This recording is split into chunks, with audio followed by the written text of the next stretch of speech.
centered around the powerful and purposeful theme, dialogue, inclusivity, and peace.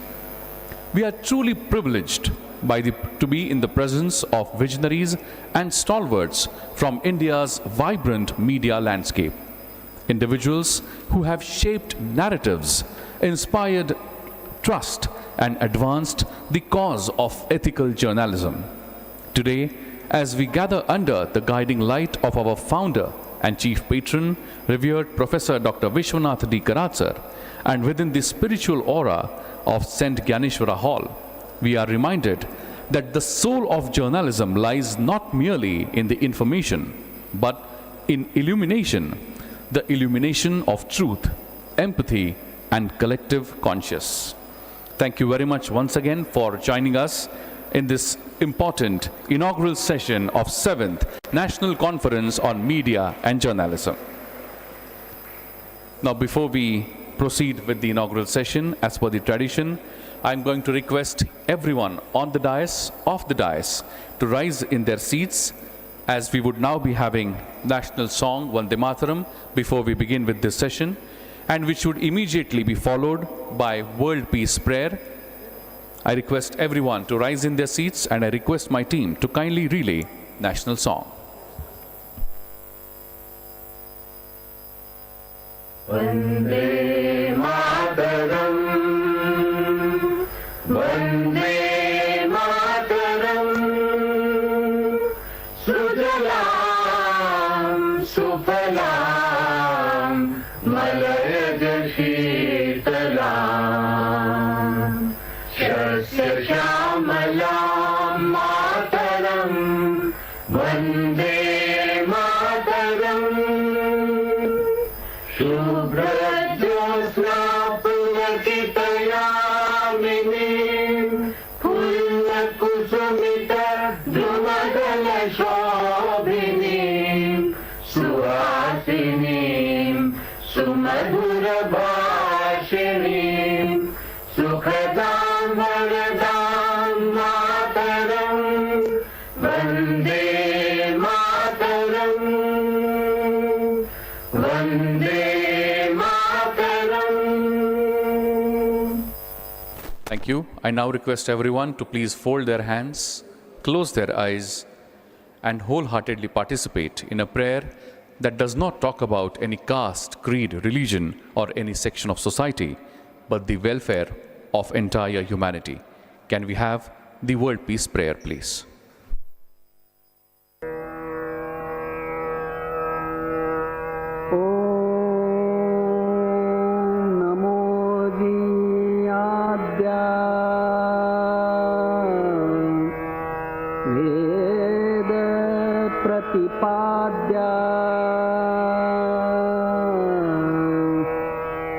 जय जय स्वसंवेद्या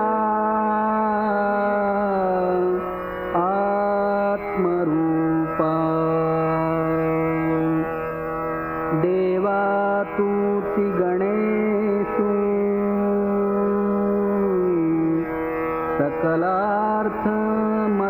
सकलार्थमतिप्रकाशु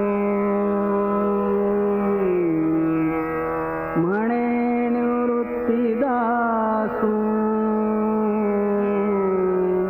अवधारी गोदी गुरुर्ब्रह्मा गुरुर्विष्णु गुरुर्देवो महेश्वरः गुरुः साक्षात् परब्रह्मा तस्मै श्री गुरवे नमः।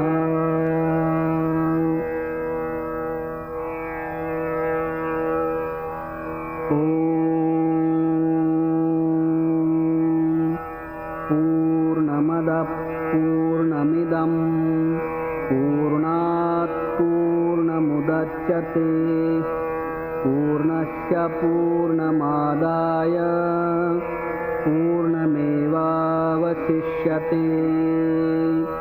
ॐ शान्ति शान्ति शान्तिः। Thank you. Thank you very much. My friends, 7th National Conference on Media and Journalism is about to set a tone for an important discussions and deliberations on the role of media in our country. But before we go any further, I would now like to take this moment to invite on stage the student of MIT World Peace University, Shalmali Subnis, to kindly present Ganesh Vandana.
शुभनयना करुणामय गौरीहर श्री वरद विनायक शुभनयना करुणामय गौरीहर श्री वरद विनायक ओंकार गणपति ओंकार गणपति अधिपति सुखपति छंदपति गंधपति लीन निरंतर लीन निरंतर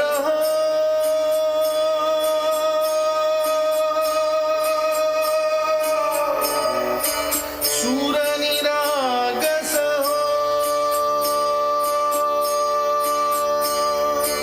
सूर निरागस गणपति सूर निरागस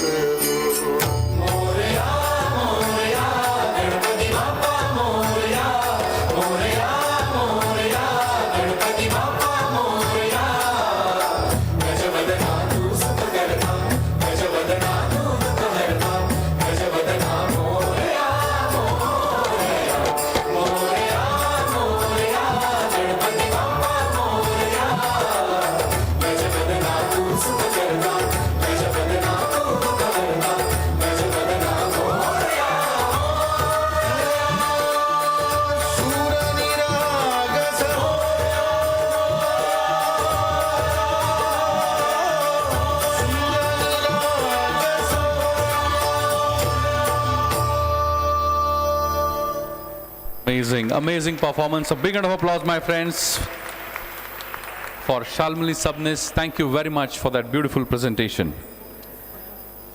My friends, in the world often divided by opinions and overwhelmed by noise, the media stands as both the mirror and the mediator. This year's theme, the dialogue, inclusivity and peace, invites us to reimagine the media not just as a platform of persuasion, but as a pathway to peace. A space where voices are not silenced but heard, where diversity is not feared but celebrated, and where truth is not negotiated but persuaded with courage and integrity. My friends, before we go further, let us dive deep into the concept of National Conference on Media and Journalism through a small concept film. I request my team to kindly relay.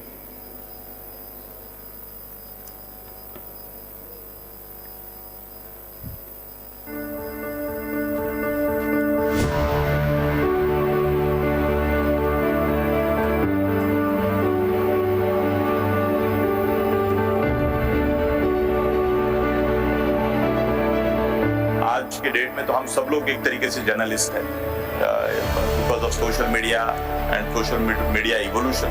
तो हर व्यक्ति ने एक तरीके से अपनी अपनी भूमिका एक एक्टिव सिटीजन के नाते यहाँ पे बजानी चाहिए। So the print media in India is not dead and is not going to die down, whatever the Americans and others tell you.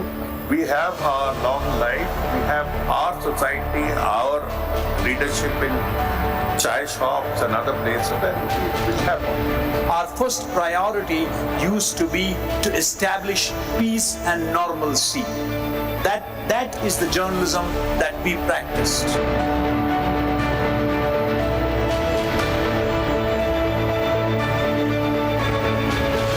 To me, media, either the print or electronic, or the present systems of the Google, the Facebook, and everything that you speak about and use it in everyday practice, is a very effective tool. And especially, I would say, it is a tool of education. Each one of you is a broadcaster, as was said before. Each one of you is a satellite. You speak to us. You check us. You matter to us. That is the difference between the media of yesteryears and the media of today. They're the core principles of media, of journalism. In fact, all communication was to make the world more understandable. The world a better place where the light of knowledge dispels ignorance, fear, and hatred.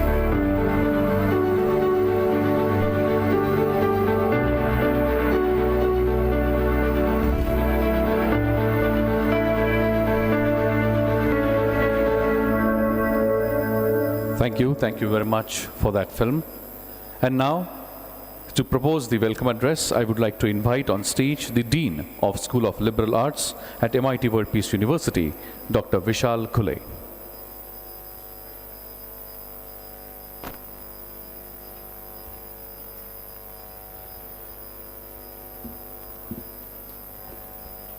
Good morning, everyone. Respected Professor Dr. Vishwanath Karad, sir, Honorable Founder and Chief Patron, MIT World Peace University, our distinguished guest, Dr. Sir, Shri Siddharth Kak, sir, our own and my personal favorite, Shri Sudhir Gadge, sir, Ashutosh Mishra ji, Sushil Rav, Chilkuri ji, Shri Ajit Pathak, Shri Ashish Kulkarni, our Chief Academic Officer, Professor Dr. Khandegar sir, Program Director of Media and Communication, Dr. Anu ma'am, and all the colleagues, student and faculty members of MIT World Peace University.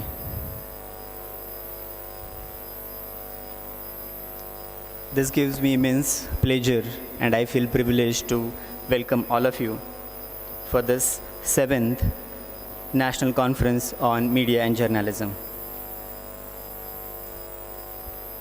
It's my privilege to welcome all of you. Especially, the theme of this year's conference is Dialogue, Inclusivity and Peace. It's beautifully resonate with our university's motto, our university's teaching that education is for life, not for living only. Without peace, without empathy, and without dialogue, inclusivity, I don't think this is possible. The role of media in today's world is far more important than earlier times. With this conference, I'm sure that the fact that values voice across perspectives will meet this year through this dialogue. Students and faculty member will be benefited by open communication, dialogue, and understanding the role of media in today's environment. I think inclusivity, empathy has become most important factor in today's VUCA world. When I say VUCA world, the way things are changing and the speed of change, when we talk about future of something, we are actually that things is happening somewhere else. So I don't think it's wise to talk about future now, because the speed of things that are happening in the world is enormous, and I think this kind of conference will help to understand through the dialogue, through the inclusivity, and through the peace. I welcome all of you for this 2 days conference and wish you all the best. Thank you. Thank you very much, Dr. Vishal Guleji, for proposing the welcome address. And now, let's move to the important tradition of welcoming the dignitaries on the dais. I would like to request the Honorable Chief Academic Officer of our university, Dr. Prasad Khandekar sir, along with the Dean, to kindly join us in welcoming and felicitating the dignitaries on the dais. First and foremost, I would like to request sir to kindly felicitate and welcome the editor of National Affairs, India Today Group, Shri Ashutosh Mishra ji.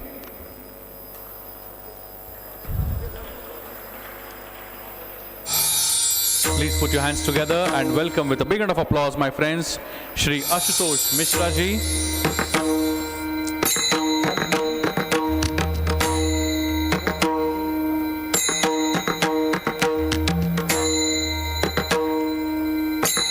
Thank you very much, Shri Ashutosh Mishra ji, for taking time out from your busy schedule. Next, I would like to request sir to kindly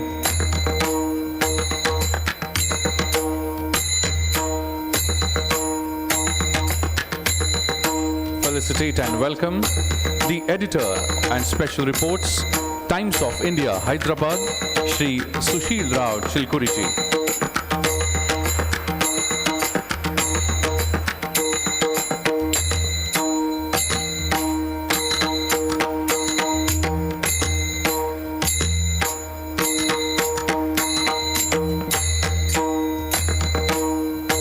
A big round of applause, my friends, for Shri Sushil Rao Chilkuri ji, editor, special reports, Times of India, all the way from Hyderabad.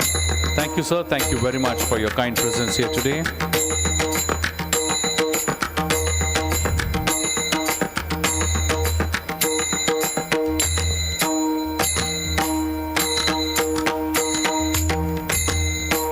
Next, I would like to request sir to kindly felicitate and welcome the god of our fraternity of our anchoring, Shri Sudhir Gadgil ji, renowned anchor and journalist.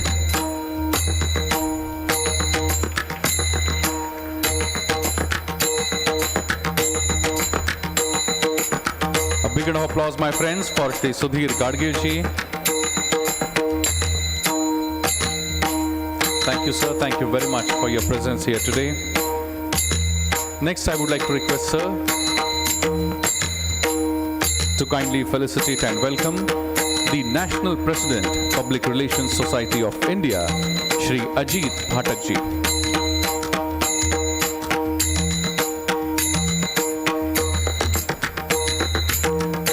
Please give a big round of applause for Shri Ajit Bhatak ji, the National President of Public Relations Society of India.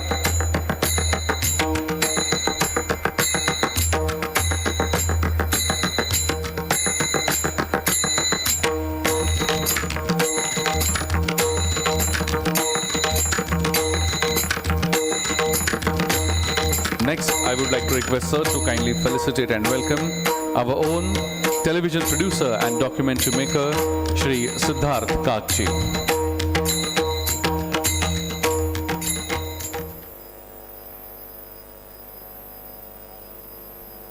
A big round of applause, my friends, for Shri Siddharth Kakchi.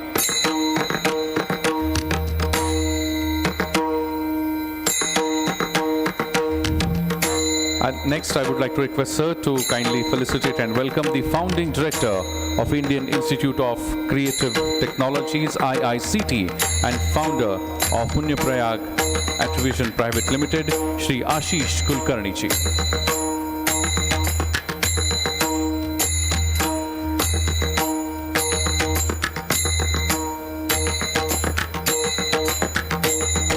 A big round of applause, my friends, for Shri Ashish Kulkarni ji.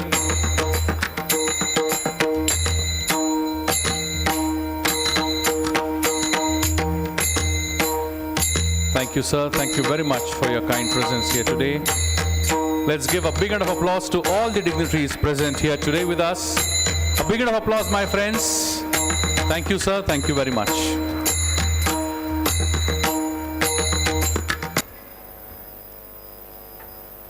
Media is an important pillar of our democracy, and we at Dr. Vishwanath Karad MIT World Peace University have been a staunch follower of strengthening the democracy of our nation. Our Executive President, Dr. Rahul V. Karad sir, has also been a staunch proponent of strengthening the democracy and doing every possible thing and leaving no stone unturned for this cause. My friends, as you are aware that probably more than 2 decades ago, he founded a school for the very first time in Asia, a school that created the future political leaders of our country, the MIT School of Government. This MIT School of Government gave rise to platforms like Bharatiya Chhatra Sansad, National Women's Parliament, and many more. But the epitome of all these movements were National Legislator Conference, Bharat, and I would like to take this moment to share with all of you a small film which will give us the insights of National Legislators Conference. May I request my technical team to kindly relay.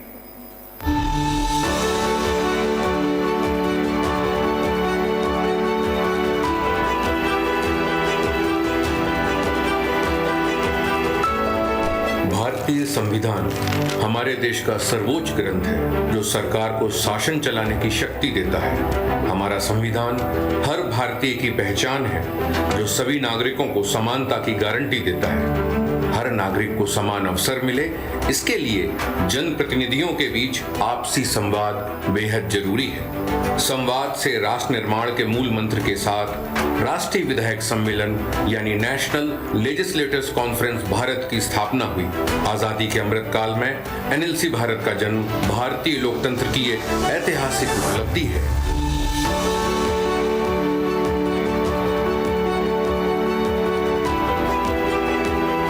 Mumbai में NLC Bharat के प्रथम सम्मेलन का आयोजन 2023 में 15 से 17 जून के बीच हुआ। इस सम्मेलन में अनेक राज्यों के मुख्यमंत्री, लोकसभा विधानसभा के स्पीकर महोदय और एमएलए एमएलसीज ने भाग लिया। पूरे प्लेटफॉर्म से मेरी इच्छा है कि तमिलनाडु का एक कोई एमएलए और महाराष्ट्र का एमएलए उनकी भी दोस्ती कैसे बन जाए। राजनीति के इस महाकुंभ के दौरान पूरी दुनिया भारतीय लोकतंत्र के सबसे बड़े गैर राजनीतिक मंच एनएलसी भारत के गठन की साक्षी बनी। All of us, we are जनप्रतिनिधि, we are public representative, that is important. अमृत काल में ये एक ऐसा आयोजन है जो भारत के लोकतंत्र को और मजबूत करेगा और भारत के लोकतंत्र के मूल्यों को और समृद्ध करेगा। देश के 4,500 विधायक कैसे बने जनता की आवाज, राज्यों के बीच संवाद को कैसे बेहतर बनाया जाए, जनप्रतिनिधियों के बीच आपसी सहयोग कैसे बढ़ाया जाए। दुनिया के सबसे विशाल लोकतंत्र भारत के सामने यह कुछ ऐसे सवाल थे जिसका जवाब जन कल्याण के लिए बेहद जरूरी था। आजादी के 75 साल बाद भी राज्यों के बीच आपसी संवाद का ऐसा कोई मंच नहीं था जहां सभी राज्यों के विधायक दलीय राजनीति से ऊपर उठकर सुशासन पर बात कर सके। Thank the young man, Shri Rahul Kada. Behind all this, Mumbai में प्रथम राष्ट्रीय विधायक सम्मेलन की कामयाबी इस बात का संकेत है कि आने वाले समय में एनएलसी भारत साझेदारी और संवाद से राष्ट्र निर्माण का एक नया इतिहास लिखेगा। एनएलसी भारत की गौरवशाली शुरुआत के बाद आज हर भारतीय गर्व से कह सकता है कि अगर संविधान भारतीय लोकतंत्र की आत्मा है तो संवाद उसकी धड़कन और एनएलसी भारत उस धड़कन की सबसे बुलंद आवाज है।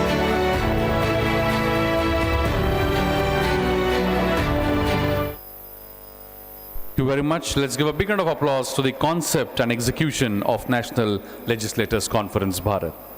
And now, I would like to invite on stage the Chief Academic Officer of MIT World Peace University, Dr. Prasad Khandekar sir, to kindly address the gathering.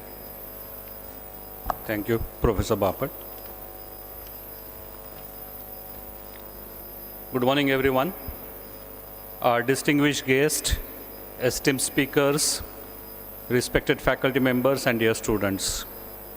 It is a great pleasure to be here to inaugurate the 7th National Conference on Media and Journalism, a platform that continues to champion ethical media, responsible journalism, and meaningful dialogue. Over the years, NCMJ has brought together leading media professionals, scholars, and young change makers to reflect on the powerful role of media in shaping society and in inspiring positive change in the society. We are truly honored to have with us an eminent panel of guests, Mr. Ajit Pathak, Mr. Ashutosh Mishra, Mr. Sushil Rao, Mr. Ashish Kulkarni, our own Sudhir Gadgil sir and Siddharth Kak sir. Your presence enriches this conference and adds immense value to our deliberations. The theme for this year, Dialogue, Inclusivity and Peace, captures the true essence of journalism in today's times. In an age of instant communication, it reminds us that media's role goes beyond information. It is about connecting people, fostering understanding, and building trust through truth and empathy. We remain deeply grateful to our beloved founder president, Honorable Professor Vishwanath Karad sir, for his vision of education for peace and human welfare, and to our mentor and constant source of energy and inspiration, Honorable Dr. Rahul V. Karad, for his dynamic leadership and commitment to nation building through education and media. My heartfelt appreciation also goes to the convener and the entire Department of Media and Communication, MIT World Peace University, for their dedicated efforts in making this event possible. As we begin this conference, let us reaffirm our shared responsibility to use media as a force for truth, inclusivity, and peace. Thank you, and my best wishes for the grand success of the 7th National Conference on Media and Communication, Media and Journalism. Thank you. Thank you, sir. Thank you very much for addressing the gathering. And now it's time when I'm going to request all the dignitaries on the dais to share their thoughts in this inaugural session with all of us. First, I would like to invite the special guest of honor, television producer and documentary maker, Shri Siddharth Kakji. But before I do that, I request my technical team to kindly relay a small film made on life and work of Shri Siddharth Kakji. Shri Siddharth Kak is a distinguished documentary maker, television producer, and presenter, widely recognized for his iconic television show Surabhi, 1993 to 2001. As the founder of Cinema Vision India, Shri Kak has led his company to win several major television awards, including 3 national awards, and has produced over 100 documentaries and numerous television series. Currently, in collaboration with MSDE and NSDC, he is producing and hosting the primetime reality show Hunarbaz Mission Skill India. Shri Kak is also the founder trustee of the Surabhi Foundation for Research and Cultural Exchange, Surabhi Force. Beyond his contributions to the media industry, he serves on various prestigious committees and boards, including the governing board of the Central University of Jammu and the Executive Council of the Central University of Kashmir. We warmly welcome Shri Siddharth Kak. Please put your hands together and welcome with a round of applause Shri Siddharth Kak ji.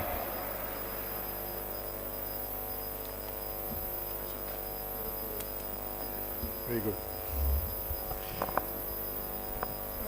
I'm a little surprised actually. My honorable colleagues out here are the very deserving of being the chief guests of this activity, and I'm looking forward eagerly to hear you speak. But if you want me to say a few words, I'll be very happy to do so. I'm very delighted.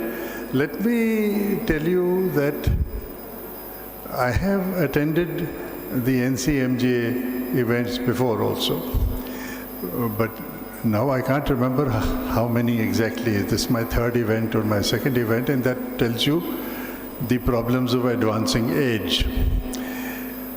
But I would like to take a little issue with my colleague and friend Vishal Ghule when he said, don't think of the future now. I think you need, unless I have misunderstood him, you need to think of the future now, because the future began then. There is a very interesting saying that in the end is the beginning. For people like me at my stage of life, we can say in the beginning was the end. But for all of you, your beginning will eventually lead to a glorious end. And we all have to. But our journey in that process is what distinguishes and defines not only just our contribution to society, but our evaluation and understanding of ourselves. So, my thought to young friends out here would be, and it is a great matter of pleasure for me that this journey is a journey that we undertake together. आप सब लोग जो यहाँ पे DISE पे भी बैठे हैं, इनकी भी अपनी जर्नी है, मेरी भी जर्नी है। और जैसे मैंने अपने कुछ प्रोजेक्ट स्टूडेंट्स को कहा है कि ये जर्नी मेरे लिए भी बहुत इम्पॉर्टेंट है आपके साथ, क्योंकि ज्ञान विज्ञान वो परंपरा के साथ फिक्स नहीं है, उसको अपडेट करना पड़ता है। जैसे आप अपडेट कर रहे हैं, हमें भी अपडेट करना पड़ता है। और जब आप और हमारी इंटरचेंज और इंटरेक्शन होता है, तो आपके अपडेट्स मेरे लिए बहुत यूज़फुल होते हैं। It brings me in touch with reality, and I can hope that some of the experience I've had over 50 years may give you some help in how you forge your future. मैं एक आखिरी बात कहूँ, and let me ask this question. पता नहीं, have I asked you this question before? Does anybody remember this question being asked before? It's a science question, but it's a common sense question. आप बताइए अगर कोई बता सकता है मुझे. Do you know the difference between a mixture and a compound?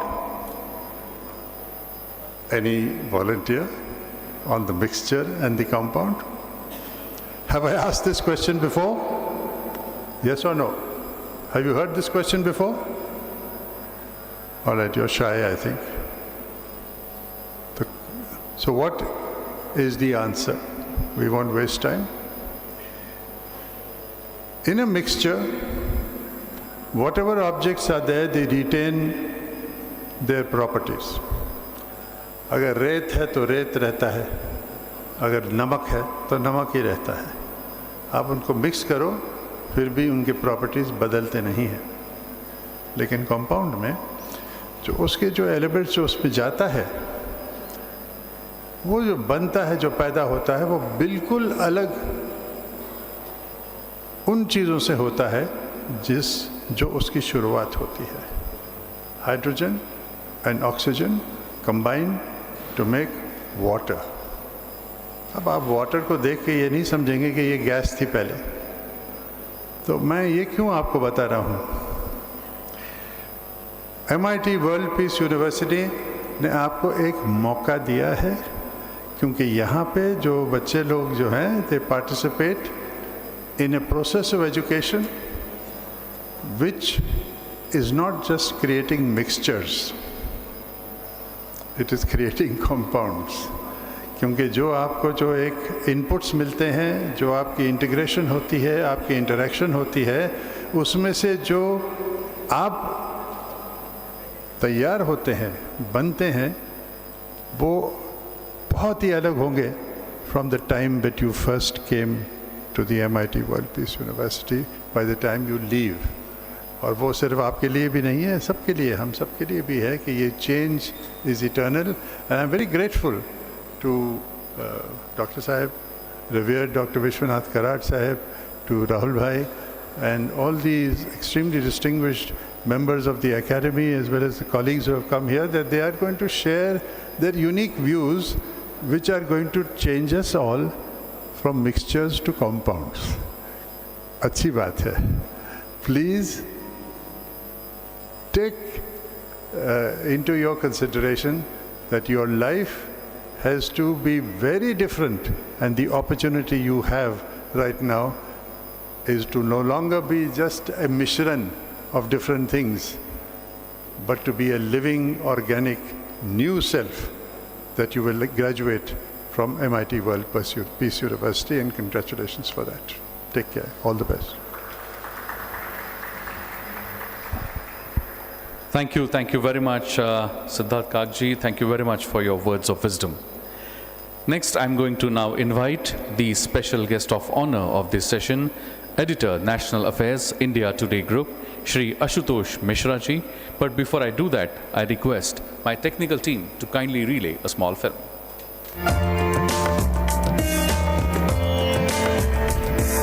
Ashutosh Mishra is an award-winning journalist and editor, National Affairs with the India Today Group and the prominent face on Aaj Tak and India Today TV.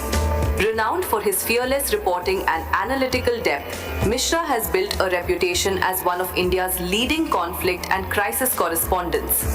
Starting his career with a passion for ground reporting, he has covered domestic and international crises, from the northeast of India to conflicts in Ukraine, Israel and Lebanon, combining rigorous facts with the human dimension to bring viewers closer to the realities of conflict zones. His excellence has earned him multiple accolades, including 2 Ramnath Goenka Awards, ENBA Awards, IIMC Journalist of the Year, and recognition from the International Press Institute India chapter, among others.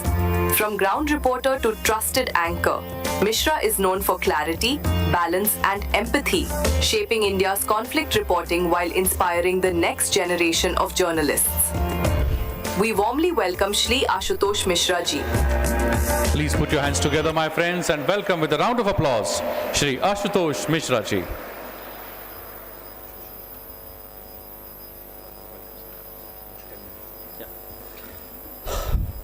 Thank you so much. Am I loud? Am I clear? थोड़ा सा sharp, echo कम कर दीजिए. Thank you so much for inviting me to this better AQI city. I was breathing in 200 and 300 of the AQI. The Pune remains at 70, 75. It's an honor to be here. And as Mr. Kak said about time really passes fast. One early morning I used to say, Namaskar, aap dekh rahe hain aaj tak aapke saath main hu Ashutosh Mishra, and then being here addressing the student. And I remember 20 years ago, I was exactly on the same side, somewhere in Mumbai. And in 2 decades, again, sharing my experience to the young students. So, and again, thank you, World Peace University, MIT. Yes, the people have been critical, and in fact, the time has been critical to media. What we are doing, this is time for self-evaluation and relook what we have been and what we are becoming now. And again, the role of media.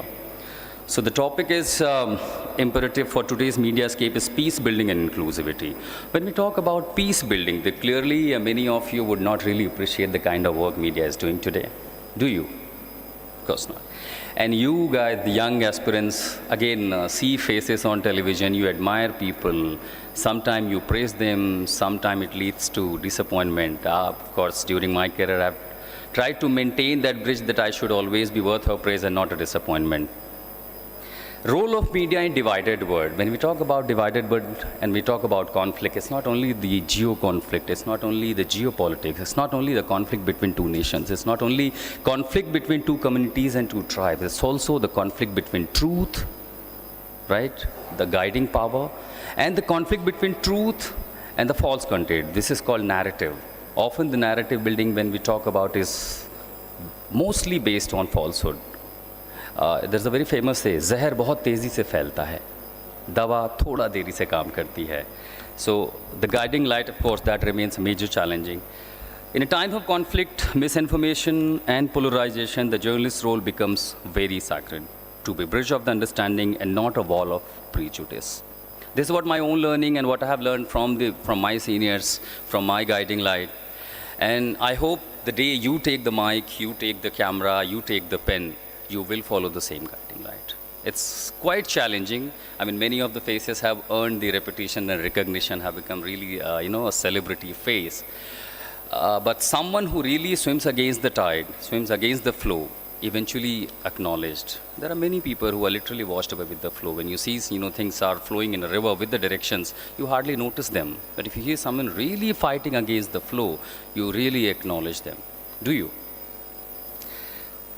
Peace building, why it is important? It's actually a forgotten responsibility, not only for the television media, print media, digital media. We are in an era of artificial intelligence. We are in an era of social media. We are in the era of digital media. Why peace building is so important? Peace building is not just a political or a diplomatic process. It begins with the communication with storytelling. As a journalist, our words can calm tempers, humanize conflicts, and remind societies that they are shared humanities. For example, during the Manipur conflict crisis, the two communities living together for decades in brotherhood all of a sudden turned arch rival. The young students like you, 15, 16 years, they picked up weapons. They were protecting their land. I mean, which land? They all are Indians. And eventually they are protecting land. They made bunkers. They were hiding in the bunkers. The same we have seen in Lebanon, in Hamas, in Gaza, Palestine, in Israel. You see the young, the people, whatever could be the reason of influence that you will further again learn during your course, during your learning as a journalist. But eventually what happens, the conflicts, why peace building is important. It's very easy that you hear something posted on social media, eventually triggers a riot. But something that you really report well in a society, that what could be the cause of this riot. It could be a catalyst factor. It could be orchestrated. And again, those reporting, those words could eventually help in peace building. That every conflict is somewhere potentially orchestrated or sponsored. Again, over the year of your journey as a journalist, you will learn this, that anything that unfolds, which is called conflict, is always orchestrated. Nothing is natural. Of course, for any chemical reaction, it requires a catalyst. Inclusivity, the soul of ethical media. So when we talk about inclusivity, it cannot only about a community. It cannot only about a society. It cannot only about a nation. Vasudhaiva Kutumbakam, when we say the world is our family, it talks about inclusivity. When we report about something, it should be inclusive. It should be inclusive. Children should include women, marginalized people, the people at the edge. We should be the voice of all, not one community. I'm going to talk about community. It's not about gender-centric. A community at large of Vasudhaiva Kutumbakam. Be a voice for all. So that's the basic ethical situation that we see kind of missing in these days. But there are people who are again fighting the tide, swimming against the tide. They're trying to maintain that bridge. At least some people should be there, stand for everyone. Challenge in today's media's landscape. Today's media ecosystem is a battlefield of narratives. You hear one side of narrative on your social media, you turn on the phone early in the morning and all of a sudden you see something is posted about some incident. You get influenced without doing a fact check whether it is true or not. Something is served to you free of course is actually not free. Remember, you are the product. There is nothing free, there is no free lunch. If there is something free to you, is eventually you are the product. You can either become amplifier of noise or architects of understanding. Technology may have changed the tools, but not the purpose. And to all the young journalists listening today, you are the custodian of truth. In this age of turbulence, you are the storyteller of humanity in the era of digital chaos. Your pen, your lens, your microphone, they are instrument not just information, but of transformation. With that, I rest my words, and thank you so much for this invitation.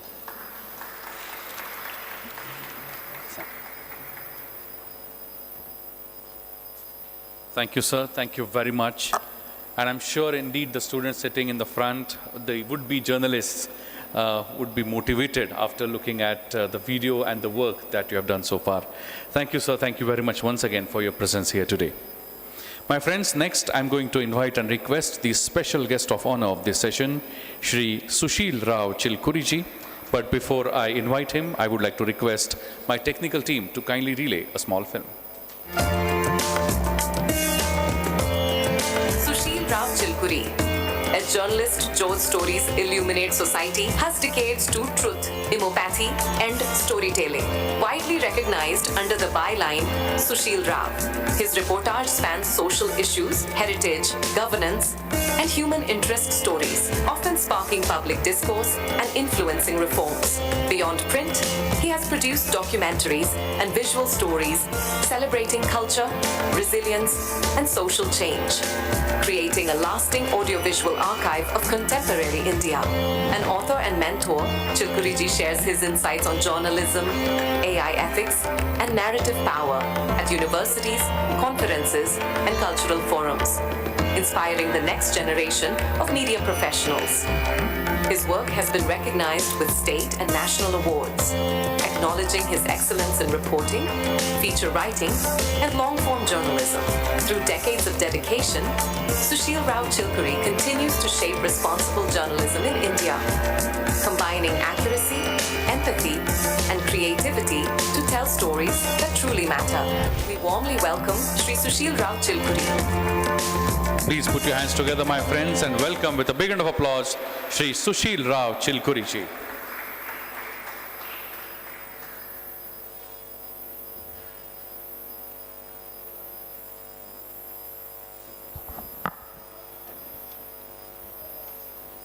Dr. Anu Nair said 7 minutes, and you're saying 10 minutes. So you will tell me when I'm at. It goes without saying that I am truly very, very happy to be here. But what baffles me is that why would MIT World Peace University want somebody from all the way from Hyderabad to come and speak at this conference? I'm baffled, at the same time extremely happy and thankful to the organizers. It's a great privilege sharing the stage with stalwarts who are here.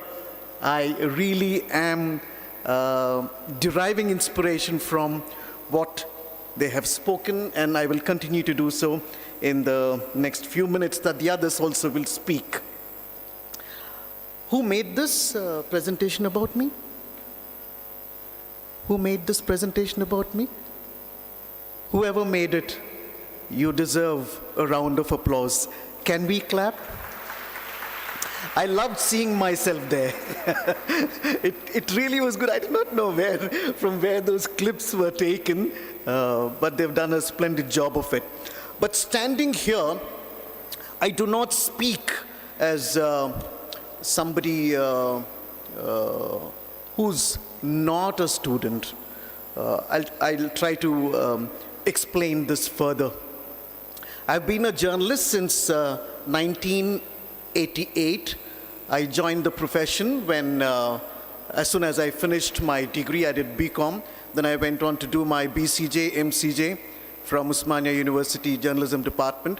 Also did a 1 year of MA English, and then MPhil. I finished part 1. Part 2 I didn't do because I was occupied with the launch of another newspaper. I worked for 3-4 newspapers, but with the Times of India, I've been there for the last 25 years, having been part of the launch team. But that's not really the reason that I think I have this privilege of coming and addressing you all. The real reason is when I was 50 years old, I started relearning. Today I'm 57. Tomorrow, that is in January, I'll be 58 and I will retire from my organization. But from the time I was 50 years, I started re-educating myself, relearning some things that I would never have otherwise learned. And the learning began from what is known as the Oxford of the East. And you know what I mean. It is Pune that is described as the Oxford of the East. I was really happy to know about this nomenclature because this year April, when I was visiting Oxford, I really loved the place, and I loved this as much as I loved that place. But why did my learnings begin when I was 50 years old? See, the Film and Television Institute of India here, they came to Hyderabad at Maulana Azad National University. They organized a course on film appreciation. I attended that because while working, I couldn't have taken 3 months leave to come and study here. Believe me, last night I was counting from 2019 till last week, I have done 19 courses from different universities in the country and abroad. So basically, I'm a student and I speak to you as a student. Coming into the topic, you want to clap? Yeah, please go ahead. Thanks, Siddharth sir, for starting that. I'm happy. Right. I don't have to introduce the general topic for this conference, this national seminar, and I also do not have to talk about the overall theme for this particular inaugural session, but I have selected what I would call a sub-theme.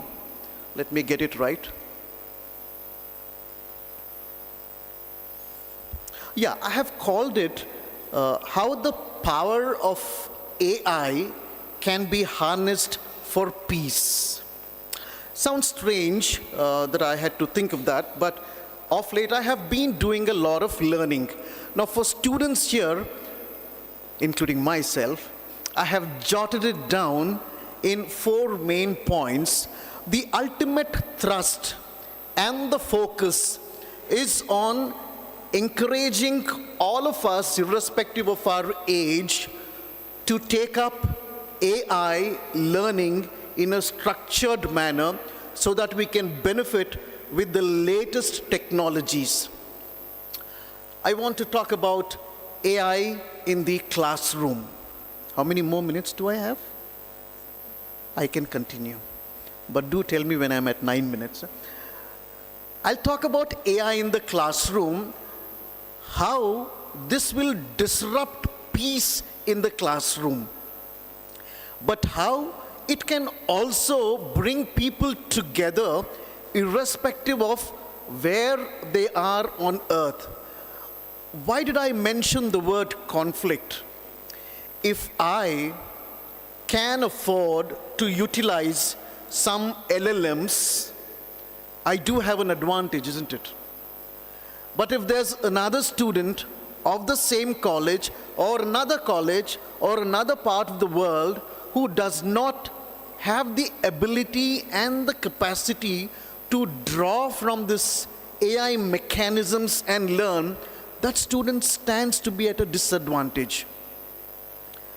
I will not be going into the disadvantages of AI because there are critical views about that also. That's for another day, that's for another time, that's for another person. But as far as I am concerned, I do not know what the policy of this university is, but the policy of the country as a whole, the government is to promote AI and good use of AI.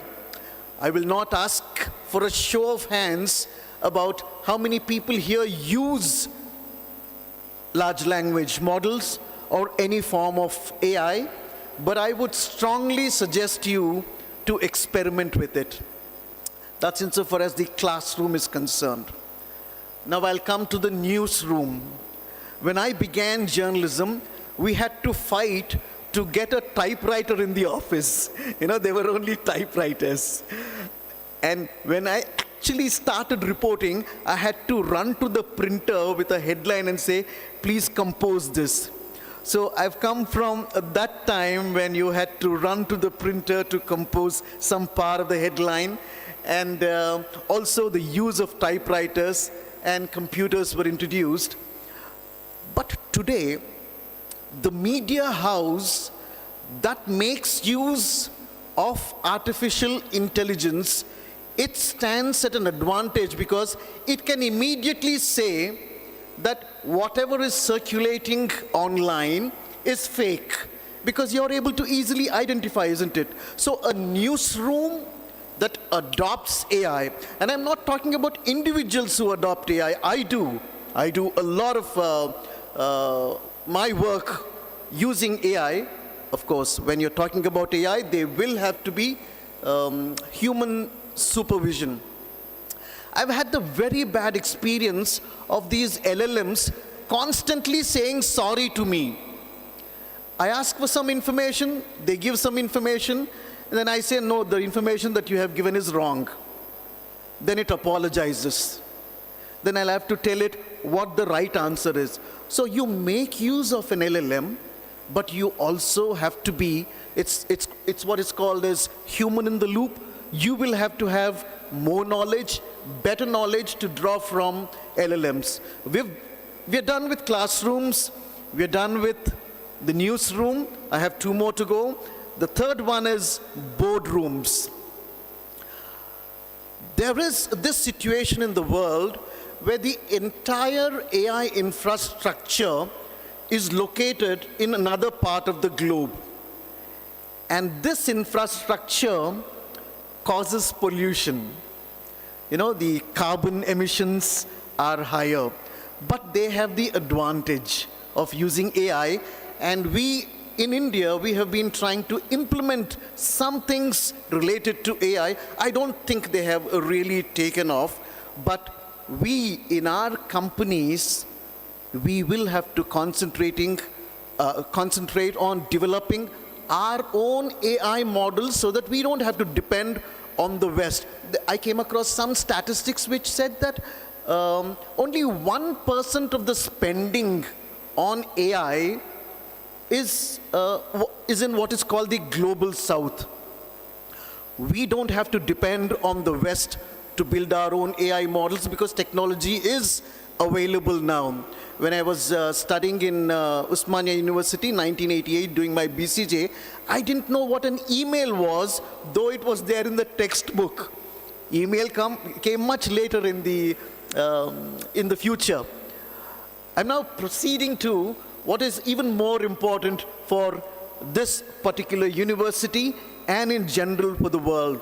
We've come from the classroom, we went into the newsroom, we've talked about boardrooms, but let's talk about the war room. It is the war room that ensures peace in the country. Slightly difficult to digest, but only when you're on a par with the rest of the world in AI technology can you go to the negotiating table and say, this is my power, this is what I can deliver, this is how independent I can be, and I would like to negotiate for peace. That is when people come to you for peace. So when I'm talking about this war room, I'm talking about the responsibilities of the government to make us independent in developing our own AI platforms. That's it from my side. So if you would like to give me an applause, you can go ahead. No, really, thank you for your patience and paying so much of attention. Thank you for the opportunity.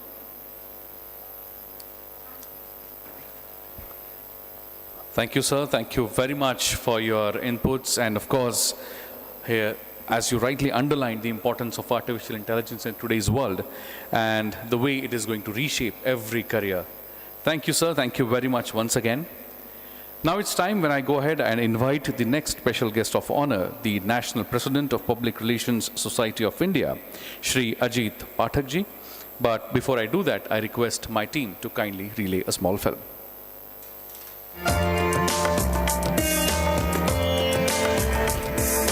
Dr. Ajit Pathak, a visionary leader, communicator, and changemaker.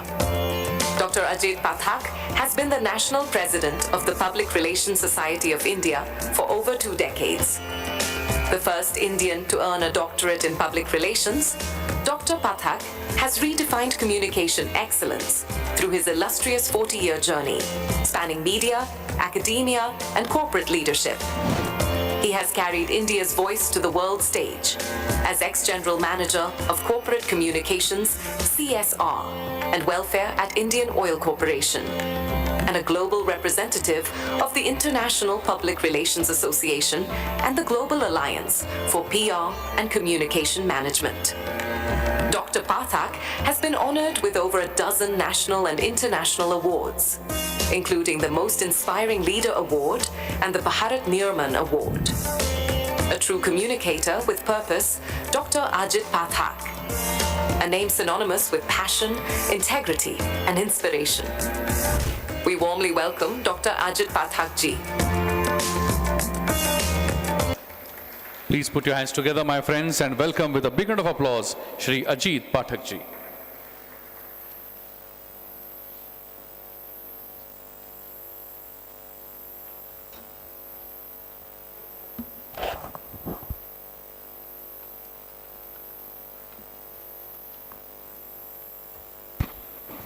दोस्तों, आप सबको मेरा हार्दिक नमस्कार। Media और journalism के इस महाकुंभ में आकर मुझे लग रहा है कि मैं धन्य हुआ और इस कुंभ में जिन चीज़ों की हम बात कर रहे हैं, जो यहाँ माहौल में देख रहा हूँ, the peace, ethics, values, my salutations to Dr. Karan, who thought of all these things when the political leadership across the country was looking at something else, and he thought of inculcating these values in the youth, and those results are coming now. You've seen some of the clippings here. In last 6 months, I had the opportunity to interact with almost 60 countries, PR and media professionals on PR and crisis communication and other subjects. And when I talk to them, the major issues which emerge, the issues which are bothering every country, every nation is trust, is ethics, the deteriorating sustainability, the facilities for infrastructure.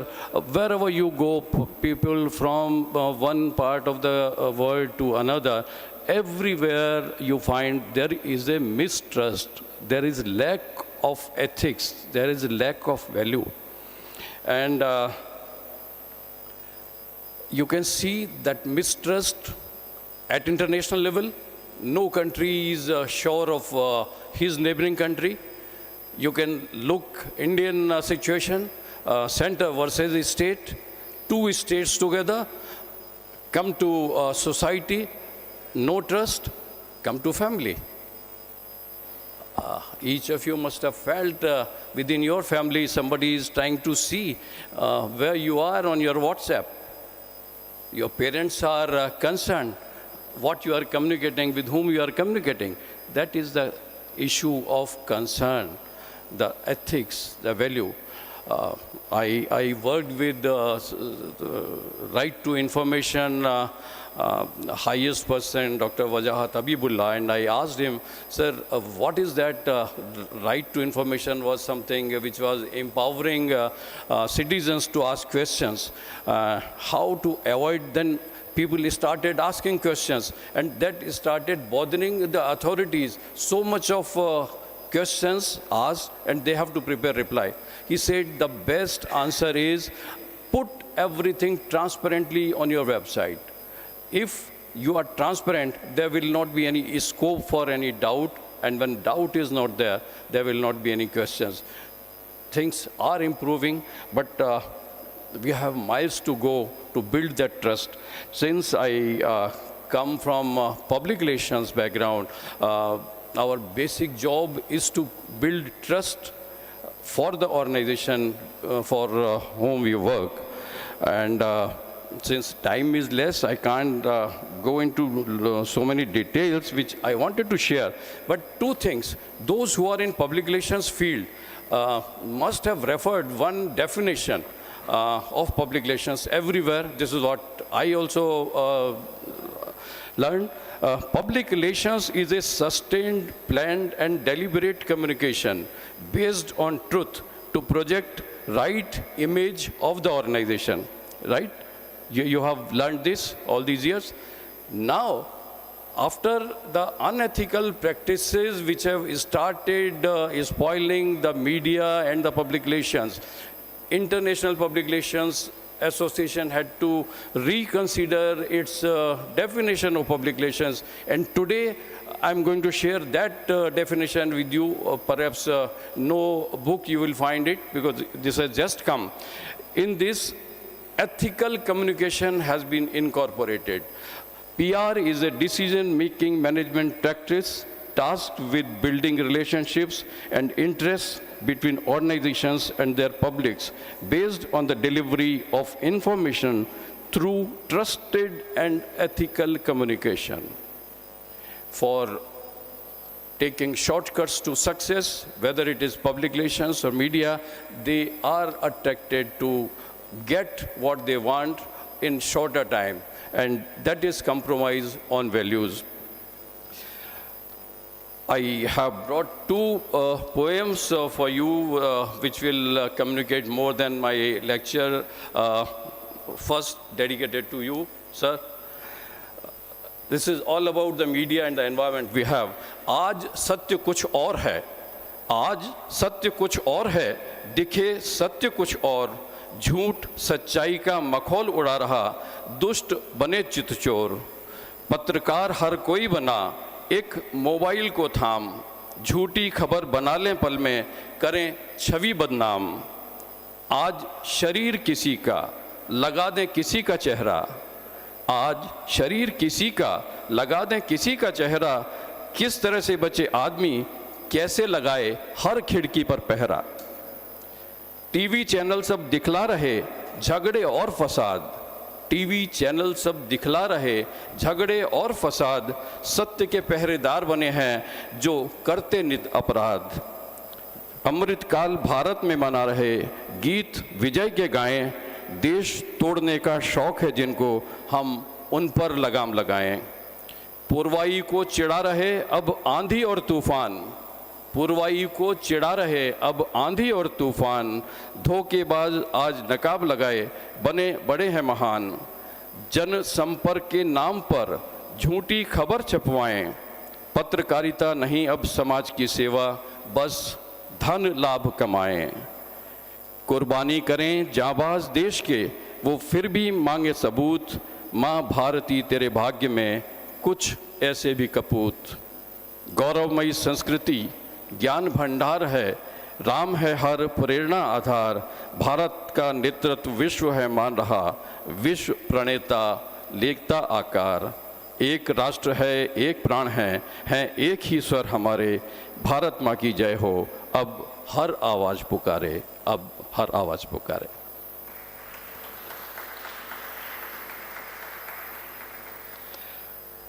In these workshops which I referred, everybody had questions that how we come out of this situation where a lot of fake news and AI use is there, and as I referred, anything can be created against you. AI, आप मराठी हैं, आई का माने जानते हैं माँ। एक ज़माना था जब हम कहते थे AI कुछ रुपए देना, AI खाना देना। आज AI मेरी स्पीच बना दे, AI मेरी रिपोर्ट बना दे, AI एक प्रेस रिलीज ड्राफ्ट कर दे। वो AI अच्छा है, उसका अच्छा इस्तेमाल करिए, but remember the human factor will always be one up whenever you consider AI. So give that touch of your creativity and personal knowledge, that it will be a real value addition in AI. Use it for the positive, but be little guarded. And lastly, जो सब पूरे ज़माने में समस्या चल रही है, जहाँ समस्याओं के हमें जवाब नहीं मिल रहे, I have one answer: the Sanatan values of India, which said Vasudhaiva Kutumbakam. This is not a signature line which we have developed for a brand promotion of India. This has existed for 1,000 years or even more, where we took whole world as one family. So, another few lines about Sanatan. Anuji, 2 minutes और वक्त है. चिरकाल से जो चलता चला आया है, चिरकाल is sustained. चिरकाल से जो चलता चला आया है, उसे कोई भी आक्रांता अब तक मिटा नहीं पाया है. वो अविरल है, वो सतत है, दुश्मनी की न मन में कोई अगन है. ये ही तो सनातन है, ये ही तो सनातन है. ऐसा नहीं कोई देश है दूजा, जहाँ करें पक्षी और वृक्ष की पूजा. प्रकृति की ईश्वरीय उपासना ऐसे समर्पित जिनके मन है. यही तो सनातन है, यही तो सनातन है. हर एक के लिए प्रार्थना हो शुभ, सबकी मनोकामना, सबके स्वागत को आतुर हर घर आंगन है. यही तो सनातन है, यही तो सनातन है. नहीं स्वार्थ, नहीं संकीर्ण विचार हैं, विश्व कल्याण ही जिनके आधार हैं. वसुधैव कुटुंबकम आत्मा में बसता, मानवीय मूल्य ही जिनके भजन हैं. ये ही तो सनातन है, ये ही तो सनातन है. थामे एक दूजे का हाथ, कुंभ स्नान वो करें साथ साथ. एक स्वर एक वाणी शुभ ये आयोजन है. ये ही तो सनातन है, ये ही तो सनातन है. और आखिरी है कि सबकी खुशियों में शामिल हैं हम, औरों के गम हैं हमारे गम. देखकर किसी दूजे का दर्द आंसू से भीग जाएं, इनके दामन है. ये ही तो सनातन है, ये ही तो सनातन है. बहुत बहुत शुक्रिया, बहुत बहुत आभार. Thank you, sir. Thank you very much for presenting your thought in a very, very unique way. Thank you, sir. Now I would like to invite on stage the next special guest of honor, the founding director of Indian Institute of Creative Technologies, Shri Ashish Kulkarni ji. But before I do that, I request my team to kindly relay a small film. Shri Ashish Kulkarni embarked on his journey in the field of arts and media in 1985 and has since immersed himself in the pursuit of conceiving sustainable careers in film, animation, visual effects, gaming, visual arts, and graphic design in India. At this early stage, he jump-started the sprouting of the animation industry in India by facilitating outsourcing projects in the country with animation giants such as Disney, Warner Brothers, Sony, and DreamWorks. By introducing India as a new outsourcing platform for animation, Shri Ashish Kulkarni had created the opportunity for Indian animation services to grow to international standards. During this stage, he produced ad films for All Out, Flying Machine, Max Candy, and Max Ice Cream for HLL, Nestle, Veneta Cuisine, and Kellogg's. Shri Ashish Kulkarni has created promotional films for Jan Dhan Yojana, Skill India, Maharashtra Tourism, National Environmental Engineering Research Institute, to name a few. We warmly welcome Shri Ashish Kulkarni. Please put your hands together, my friends, and welcome with a round of applause, Shri Ashish Kulkarni ji. Thank you very much. Very good morning to all of you, dignitaries on the dais of the dais. I think first thing first, I would like to bring an attention to all of you that I really admire those parents who take decisions to send their kids to the creative industry and also the design industry and the sports industry. When we talk about the industry, I know we are into the School of Media and Communication or Media and Journalism, the most important factor that one has to really look into is where did this all come from and why do we require this industry and which industry we all belong to. I always try to talk to various universities, and I've been to more than 700 universities in India. I was fortunate that I could start creative programs in more than 100 universities so far. But the issue was that most of them didn't respect the creative industry to start with because they feel that it is not a commercial venture. They didn't want to bring it at par with science and commerce. And what actually is changing everything today, that the creative industry is going to be in the center of everything that you're going to do in the future. Many of our speakers and my friends spoke about AI. Before actually going there, I would like to take you through a small story. 10,000 years ago, when the whole civilization had not happened, we were exactly same as animals. As animals was living in jungles, they were living in caves. We were also living in jungles and caves. We were practically nowhere. Where were we? All of you need to say, where were we? We were nowhere. Where were we? We were nowhere. Breakfast kiya na aapne? So if you have to communicate, you have to have your voice. Like Mishra ji actually has his voice reporting from all the places. You need to have your voice. And that's the first principle of communication. When we were nowhere, we had something within the human body called brain, and we had a very distinct, gift of design. And that's where the human race started thinking and designing things, and they designed civilization. They started having huts, they started having communities, they started living together. And at that point in time, they also started cooking the food, and they started communication. So from nowhere, all of us reach somewhere. Where did we go? From nowhere to somewhere.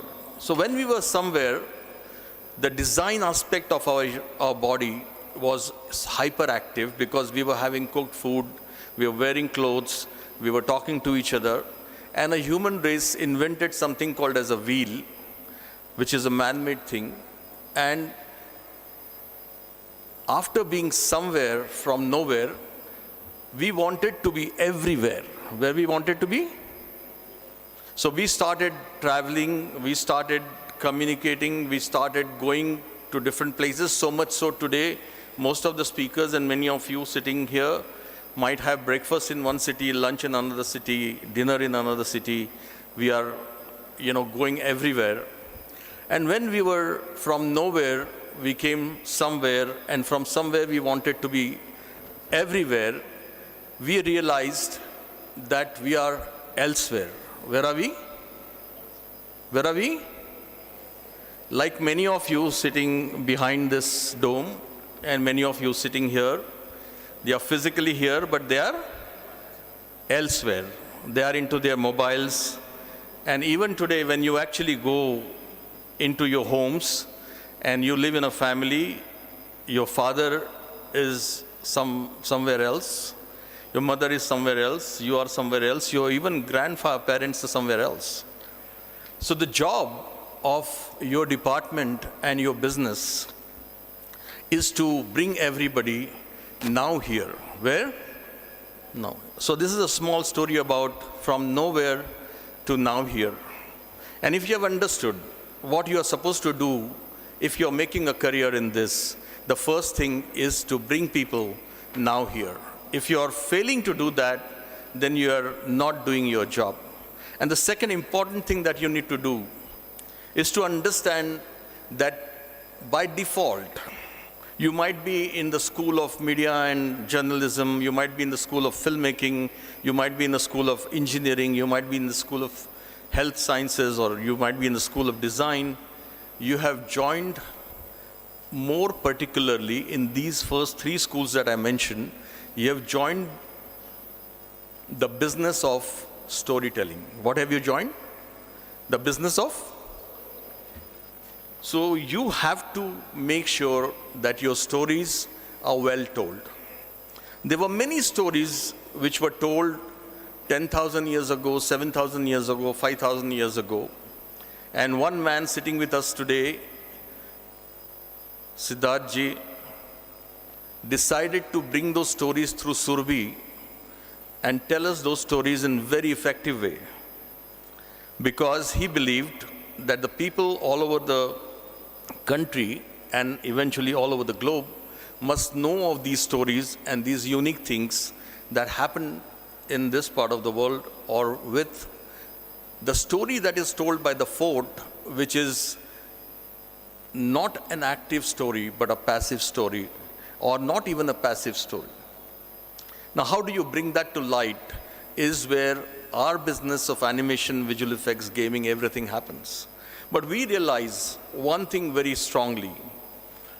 Today, we are in the era of digital content ecosystem and the digital content economy that is evolving globally.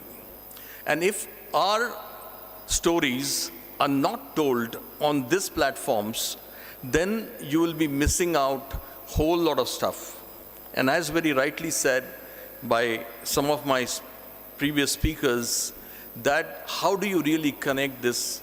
And people are trying to, make sure that these stories in the form of actually making an impact many people are trying to tell these stories in different forms by distorting them. So today, in the digital content economy and the digital content ecosystem, every individual through social media is empowered to tell the story, and that's where the distortion actually comes from. And that's where you also see that many people would twist the story to make it interesting, and many people will twist the story to suit their narrative, and many people will make sure that that story is represented in a very different form. Now, the onus, and many of them talked about the ethical business of storytelling and ethical business in the journalism. Now, the job of journalism is to bring you the latest stories, and also through documentaries to bring you stories which are not there, but there is a story within that needs to be told or brought to the attention of the government, or at large brought to the attention of the people. And that's why you craft those stories and try to tell those narratives.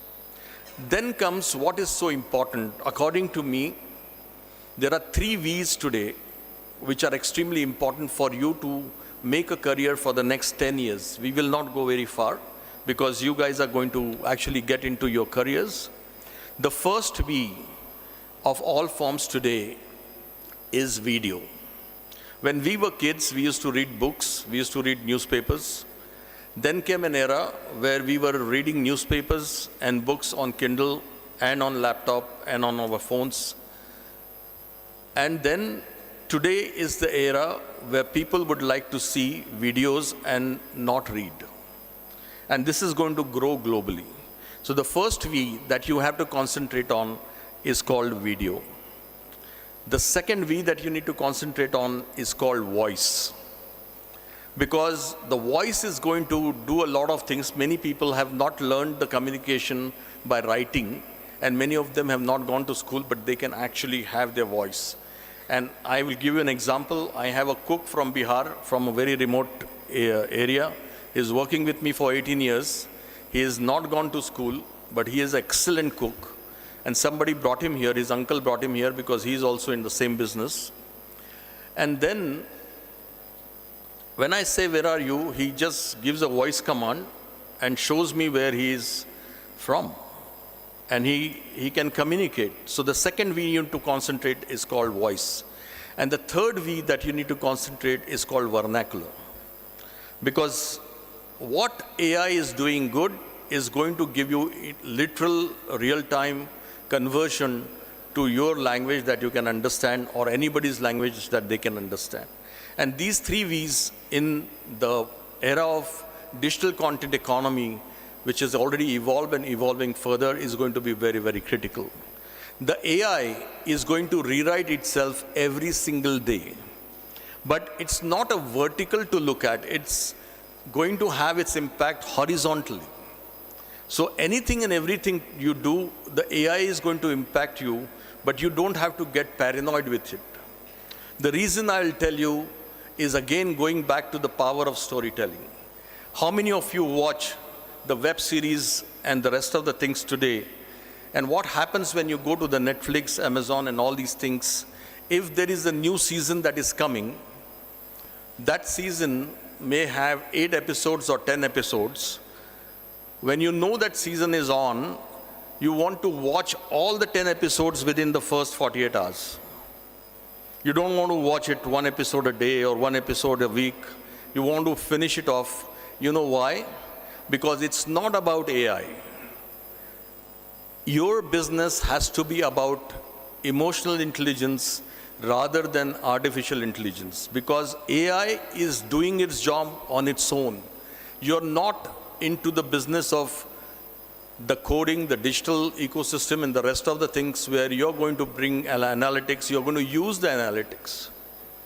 But you're in the business of storytelling. You should be worried about EI more than AI.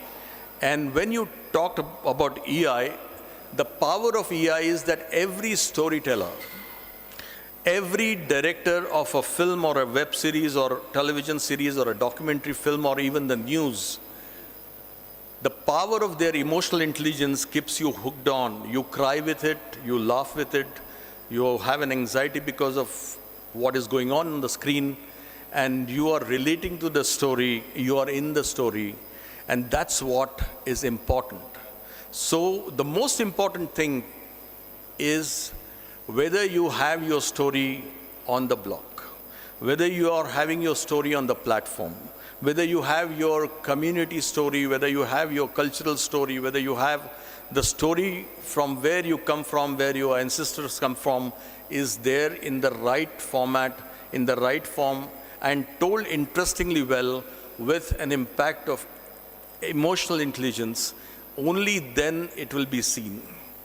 Now we know a long story of a very strong man who told many stories in his lifetime, and nobody but our Mahatma Gandhi ji told many small stories and told a long story of his life. And they were very emotional stories and very impactful stories. So what happens when you tell the impactful stories and emotional stories, that people relate with it generations after generations. And even if you are not there on the face of the earth, your stories are still carried forward for years. And that's the impact of a storytelling that you need to bring in. Whether Mishra ji will be in the journalism tomorrow or not, but what he did as a storyteller, taking a risk, going to those places and making sure those are ethical stories. What Siddharth ji did by bringing those stories live would go, whether you are there on the face of the earth, but your impact of your story, and you will be known for your stories. And that's what the business that you have come into. 10 minutes are very small. We would love to have an interaction session with you. But I would only like to say that the power of storytelling is what is attached to emotional intelligence and not attached to artificial intelligence. So be bold and make sure that your stories are existing. You are telling your stories with the right research. You are ethical. You are true to the story. Do your research.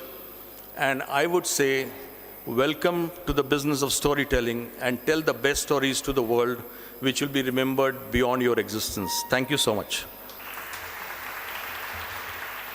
Wow, what a way to conclude. Give him please a big round of applause, my friends, for giving us, I would say, the Trisutri of your career that you should be focusing. video, voice, and vernacular. Thank you, sir. Thank you very much for that. Please give him a big round of applause once again. And now, last but not the least, a person who has spent 52 years of his life as an active journalist. Please, it is my honor and privilege to welcome on stage the renowned anchor and journalist and the special guest of honor of this session, Shri Sudhir Gadgil ji. But before I do that, as per the tradition, I request my team to kindly relay a small film. Interviewer and a journalist par excellence, Sudhir Gadgil is well known not only in Maharashtra but to every Maharashtrian across the globe. His name has become synonymous with compeering. He is the first Marathi person to pursue interviewing and anchoring a formal career. Sudhir Gadgil began his career as a journalist working at Sakal along with Arun Sadhu and Ashok Jain. He went on to work for dailies, including Prabhat, Kesari, and Tarun Bharat during his college days. He covered crime, politics, and wrote columns about cuisines in Pune on the advice of late Govind Thalwalkar, the renowned editor of Maharashtra Times. The contacts and expertise gained in journalism, along with Gadgil's own gifts of wit and language proficiency, were what propelled Gadgil's career move into anchoring. He has interviewed a wide range of individuals, but the most memorable for him are the interviews with politicians, Balasaheb Thackeray, Vilasrao Deshmukh, Sushil Kumar Shinde, the entire Mangeshkar Quintet, actors Dev Anand, Amitabh Bachchan, Madhuri Dixit, cricketer Sachin Tendulkar, artist M.F. Hussain, and many more. He is also an author of some famous Marathi books, including Lifestyle, Mana Chapan, and Mudra. We warmly welcome Shri Sudhir Gadgil.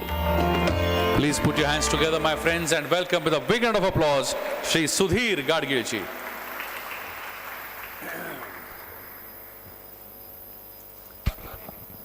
नमस्कार. मी आत्तापर्यंत 12,500 मुलाखती घेतलेल्या आहेत. त्यातल्या निवडक याची झलक या ठिकाणी आत्ता दाखवण्यात आली. एका वाक्यात सांगायचं तर राष्ट्रपती माजी अब्दुल कलाम साहेबांपासून अमिताभ बच्चनपर्यंत सर्व क्षेत्रातल्या लोकांच्या मुलाखती घेण्याचं भाग्य मला गेल्या 52 वर्षामध्ये मिळालं. 1973 पासून मी मुलाखती घेतोय. 71ला मी आपल्या याच पुण्याच्या बृहन महाराष्ट्र कॉमर्स कॉलेजमधनं कॉस्टिंगचा विद्यार्थी म्हणून बाहेर पडलो आणि नंतर पूर्णतः जर्नलिझममध्ये नोकरी न करता बोलणं आणि बोलकं करणं हाच व्यवसाय म्हणून गेले 54 वर्ष स्वीकारलेला आहे. त्यामुळे मला आमच्या सरांच्या, कराड सरांच्या या महाविद्यालयातल्या आपल्यासारख्या गुणी मंडळींच्या समोर आणि या श्रेष्ठींच्या समोर दिलेल्या उपलब्ध वेळेत एक 5-7 मिनटं बोलायला नक्कीच आवडेल. मुळात माणसं हा माझा कुतूहलाचा विषय आहे. बोलणं आणि बोलकं करणं ही माझ्या मनापासूनची आवड आहे. त्याचं कारण बोलणं, खाणं आणि गाणं हे पुणं असल्यामुळे अपरिहार्य. म्हणून मी एकेकाळी सकाळी 7:05 पहिल्यांदी महाराष्ट्राच्या गावागावात पोचलो. कारण आकाशवाणी पुणे, सुधीर गाडगीळ आपल्याला प्रादेशिक बातम्या देत आहेत. या रेडिओवरच्या पहिल्या पहाटेच्या आवाजातनं मी घराघरामध्ये त्यावेळेला पोचलेलो होतो आणि लोकांपर्यंत मी बोलत गेलो. मुलाखतींमध्ये प्रत्येकाचं सांगायचं तर 2 तास जातील. मी तेवढा वेळ आपला काही खाणार नाही आहे. फक्त एकेका वेगळे पण प्रत्येकाचं जे आहे ते 2-4 जणांचं फक्त सांगतो आणि थांबतो. अब्दुल कलाम साहेब यांची मुलाखत मी 8 जून 2006ला घेतली. वानवडीच्या अपंग सहाय्यकारी संस्थेमध्ये ते अध्यक्ष म्हणून आले होते आणि त्यांनी मला बोलायला ते असे इथे उभे राहिले आणि कॉम्पेअर त्या काळामध्ये त्यांनी खाली उभं राहायचं असतं, मी तिथे उभं राहिलो. त्यांनी इथे आल्या आल्या सांगितलं, Sudhir Gadgil please come here. मी इथे आल्यावर ते म्हणले इथे उभे राहा, ही समोरची मुलं त्यांना अजिबात हिंदी इंग्रजी येत नाही, तर माझ्या बोलण्याचा मराठी अनुवाद तुम्ही माझं भाषण संपल्याबरोबर करा. त्यांनी एक शब्द वापरला होता, चिल्ड्रन्स ऑफ अ गॉड. तर मी त्याला मुलं बिलं न म्हणता ईश्वराची लेकरं असं म्हटलं आणि त्या पोरांनी टाळ्या दिल्या. आणि त्या पोरांनी टाळ्या दिल्या म्हणून भाषण संपल्यानंतर राष्ट्रपतींनी माझा हात हातात घेतला, जे प्रोटोकॉलमध्ये कधी बसत नाही, खाली नेलं, तिथे 2 खुर्च्या टाकायला सांगितल्या, शेजारच्या खुर्चीवर मला बसवलं आणि मला म्हणले मारा गप्पा. मी त्यांना म्हटलं तर राष्ट्रपती भवनामध्ये इतक्या वर्षात एकदा तरी संपूर्ण राष्ट्रपती भवन आपण पाहिलं आहे का? ते म्हणले 400 खोल्या आहेत, मी फक्त 2 खोल्यांमध्ये गेलेलो आहे. लोकांना तोपर्यंत माहिती नव्हतं हे. लता मंगेशकर, माझं भाग्य एवढंच आहे की सर्व क्षेत्रातले लास्ट वर्ड टॉप यांच्याशी मला गप्पा मारण्याची संधी मिळाली.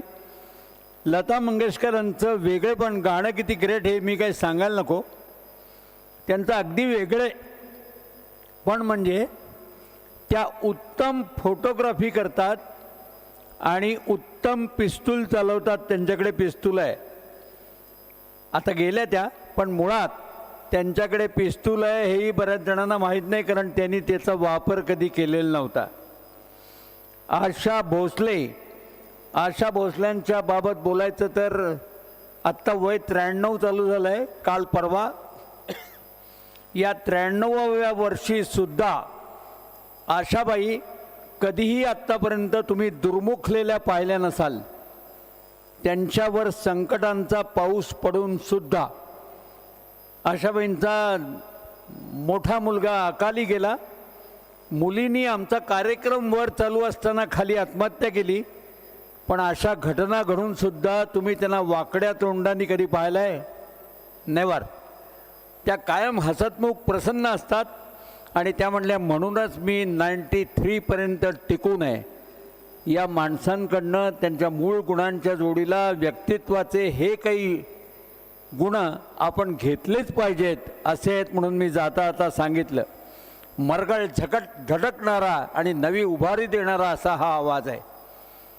शरद पवार पुरोगामी विचाराचं सुसंस्कृत नेतृत्व, त्यांना तर आपण सगळे पाठ ओळखता. त्यांचं वेगळेपण मला जाणवणारं असं की त्यांनी बारामतीला एक सांस्कृतिक भवन उभारलं आणि त्याला पवारांच्यातल्या कोणाचं नाव न ठेवता गदी माडगुळकर सभागृह असं नाव ठेवलं. हे त्यांची वेगळेपण आहे. त्यांचं आणखीन एक वेगळेपण म्हणजे त्यांच्याकडे 5000 पेन्सचं कलेक्शन आहे. Fountain pen 5000 fountain pens. बाळ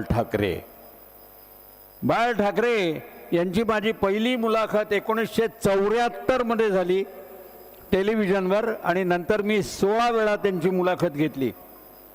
त्यांचं वेगळेपण काय सांगतो, ते रंगीबेरंगी पक्षी पाळत होते आणि पु ल देशपांडेंची कॅसेट रोज रात्री झोपण्यापूर्वी ऐकत होते. हे बऱ्याच जणांना माहिती नसेल.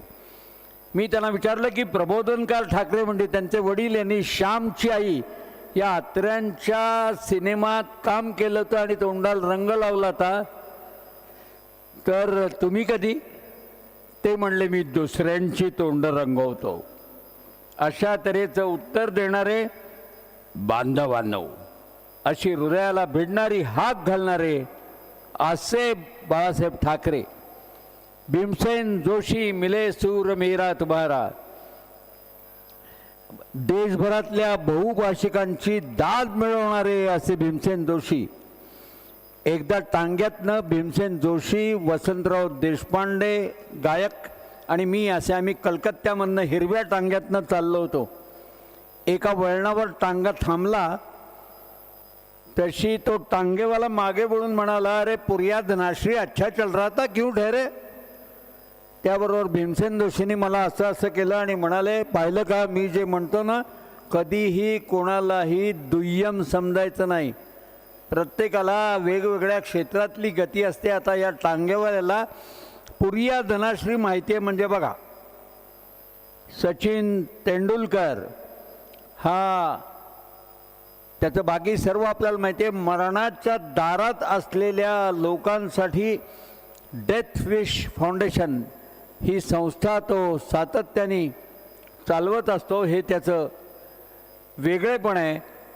अशा अनेकांच्या काय काय गमती सांगता येतील. वेळेची मर्यादा असल्यामुळे मी फक्त अजून एका व्यक्तीचं सांगतो. आशा भोसलेचं सांगितलंच आहे.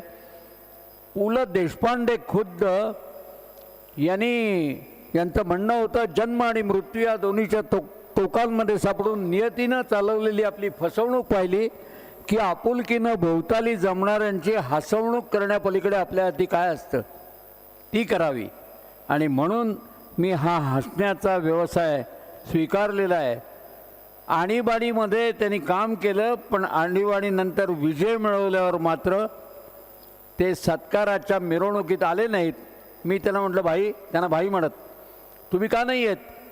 ते म्हणले, अरे मी विदूषक आहे, विदूषकाचं काम केलं आहे, मी मिरवायला नाही जात आता. अशा तऱ्हेची ही मोठी माणसं मराठीतली, आणि मला पुण्यामध्येच असल्यामुळे जास्त प्रकर्षानं भेटली. पण मी पुण्यामध्येच मुलाखती घेतल्या असं नाही, मी जगभर मुलाखती घेतल्यात सर्व मराठी मंडळात पाकिस्तान सोडून. आणि आत्तापर्यंत घेतलेल्या 12,500 मुलाखतींमध्ये 5,000 मुलाखती हिंदीमध्ये आणि 3,000 मुलाखती इंग्रजीमध्ये घेतलेल्या आहेत. व्यक्तिगत स्तरावर मराठी संस्थेमध्ये बोलत असताना मराठीमध्ये बोलतो, म्हणून मी फक्त आत्ता आपल्यासमोर या सर्व नामवंतांना विनयानं अभिवादन करून मराठीतच बोलण्याचा आणि संवाद साधण्याचा प्रयत्न केला. एक शेवटची गंमत गोष्ट सांगतो, ती म्हणजे दादा कोंडके हे फार खट्याळ होते. आपण कुठल्याही भाषेतले असा दादा कोंडक्यांना नक्की भेटलेला असाल, पाहिलेला असेल, अनुभवलेला असेल. मी माझ्या पत्नीला घेऊन, जिला कधी सिनेमा नाटकातल्या लोकांमध्ये रस नव्हता, तिला घेऊन मी दादा कोंडक्यांच्याकडे गेलो त्यांच्या सेटवर. तिथे गेल्यावर दादा कोंडक्यांनी अशी खून केली, म्हणजे कोण? म्हटलं माझी बायको. असं म्हणता क्षणी दादा कोंडके म्हणाले, आईला मग काल कोण होत्या? असं खट्याळपणानं माझी खिट्टी उडवण्याचा प्रयत्न करणारे दादा कोंडकेही मला भेटले. या सगळ्यांची आठवण स्मरून आपल्यासारख्यांच्या समोर 4 शब्द बोलण्याची, मला माझ्या भाषेत बोलण्याची संधी दिली, त्याबद्दल कराड परिवाराचे, त्यांच्या सर्व सहकाऱ्यांचे मनापासून आभार मानतो आणि या ठिकाणी थांबतो. जय Maharashtra.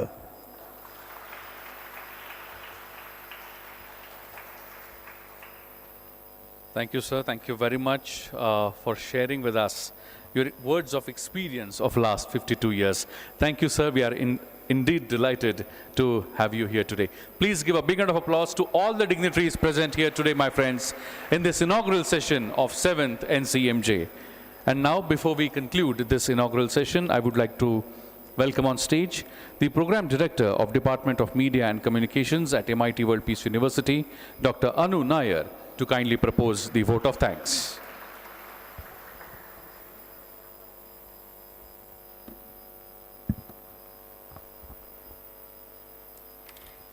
A very good morning to all the dignitaries on the dais, off the dais, faculty members, support staff, and all the students present over here.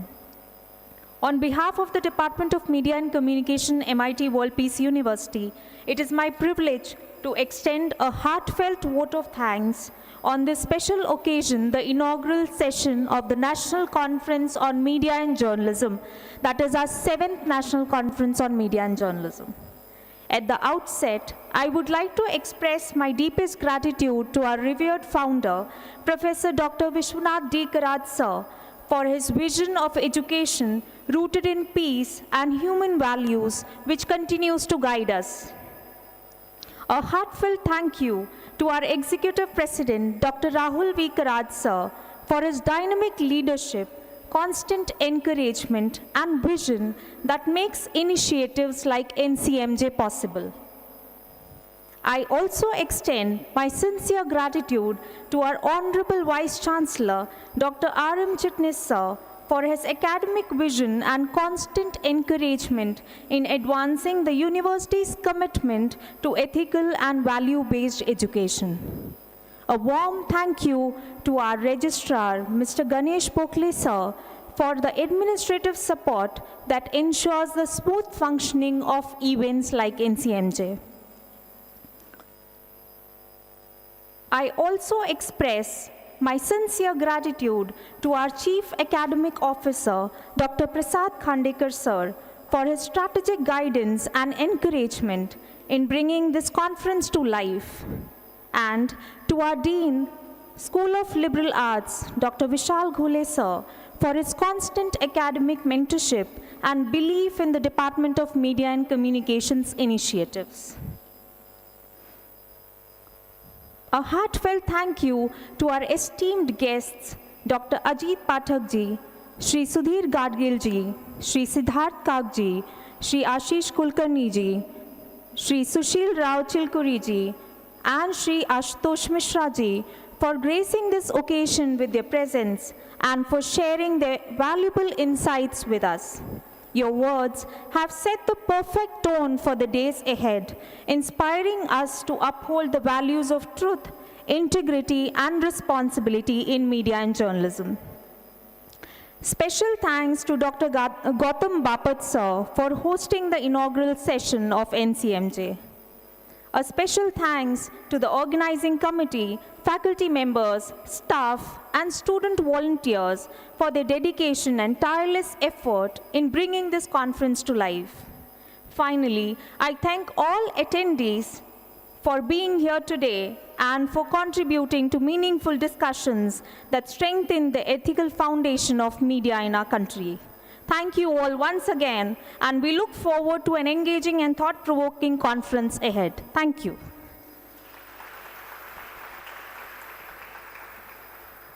Thank you, madam. Thank you very much. And before we conclude this session formally, I would like to request all the dignitaries present on the dais to kindly, if they can please give us a beautiful, memorable photograph by holding the folder of 7th NCMJ in their hands so that we can capture this memory. I request them to please rise in their seats and give us a beautiful photograph. Yes.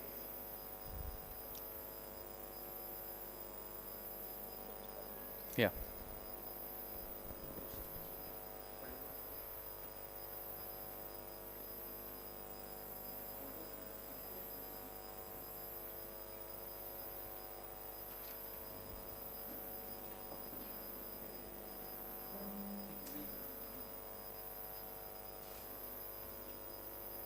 Let's give them a big round of applause, my friends, for their contribution and sharing their thoughts and wisdom with us in this inaugural session of 7th National Conference on Media and Journalism. Thank you very much. I would now like to request everyone to rise in their seats as we conclude this session by National Anthem. National Anthem, please.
Thank you very much, dignitaries on the dais. Thank you very much, students, for participating in the inaugural session of 7th NCMJ. Thank you.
Tamanna Sharma. And as third year media communication students, we are truly humbled to be hosting here today this session on technology and innovation, navigating the challenges of media ecosystem, a topic that speaks directly to a world we are stepping into as young media professionals. We are all aware that the media landscape today is transforming faster than ever before. Now, think about it. Newsrooms are using AI algorithms to fact-check stories in seconds. Virtual studios are redefining how we experience live broadcasts. And data journalism is turning numbers into narratives that shape public opinion. Every day, algorithm is shaping public opinion, but also is automation influencing newsroom decisions and AI redefining what it means to create and communicate. And yes, that may sound a little fascinating, but it is also very complex. Let's be real for a second. AI is not foreign to us anymore. How many of us sitting here have begged, pleaded, and cried to ChatGPT at the brink of our assignment deadlines to help us out? Exactly. It's infiltrated not just our professional lives, but personal also, as our unpaid therapist. We truly are living in an era, ladies and gentlemen, where the line between a journalist and algorithm is thinner than ever before. And how we choose to navigate it today will define the future of media itself. With innovation and power to persuade comes a lot of responsibility. These changes bring in questions of ethics, authenticity, and employment, issues we cannot afford to ignore. And on that note, let's welcome the brilliant mind among us today who are helping to redefine what responsible innovation looks like. To begin, please join me in welcoming Mr. Nitin Karkare, the former Vice Chairman and CEO of FCB Ulka Advertising. Let's make a huge round of applause for him.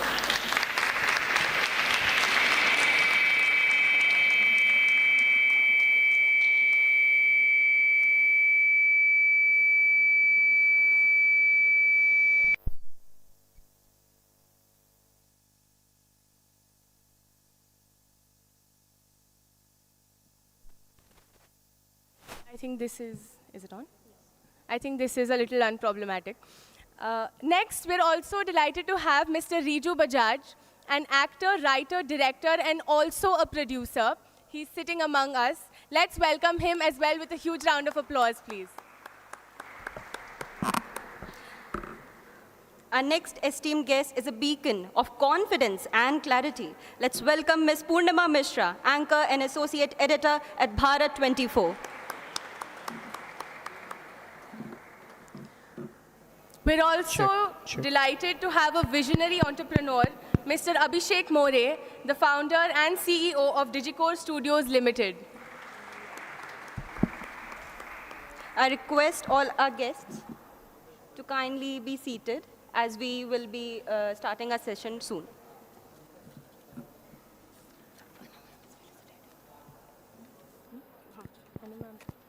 Yes.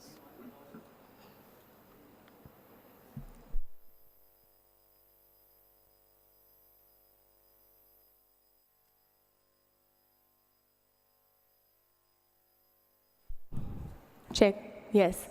I now request Mr. Siddharth Kak and Dr. Anu Nair to kindly join us on stage so we can felicitate our guests. Guests, please accept this token of our appreciation. We are very privileged to have your presence, knowledge, and time here. Thank you.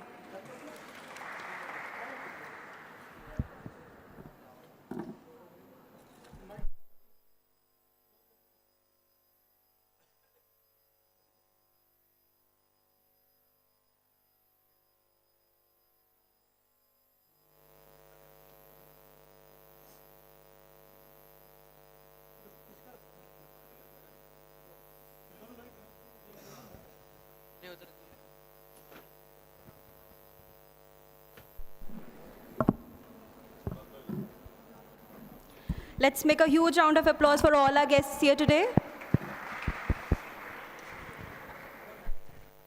Hello.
as we felicitate all our distinguished guests today. Let's make a huge round of applause.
As we felicitate our distinguished guests today here, their work stands as a reminder that technology may amplify our reach, but it is only the values that give our work a meaning.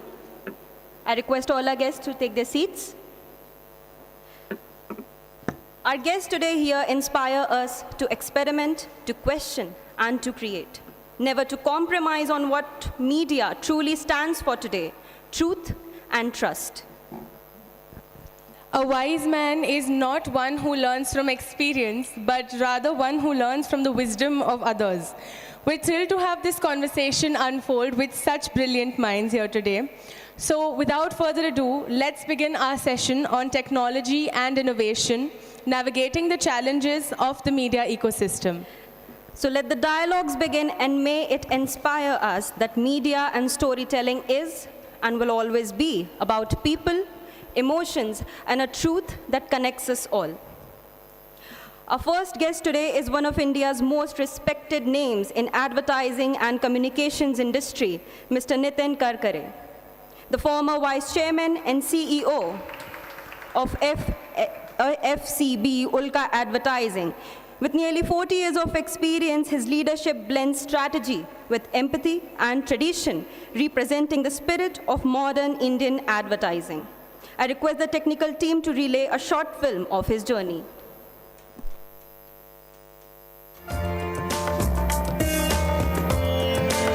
A stalwart of Indian advertising, Nitin Karkare is the Vice Chairman and former CEO of FCB Ulka, with a career spanning nearly 4 decades in communications and brand building.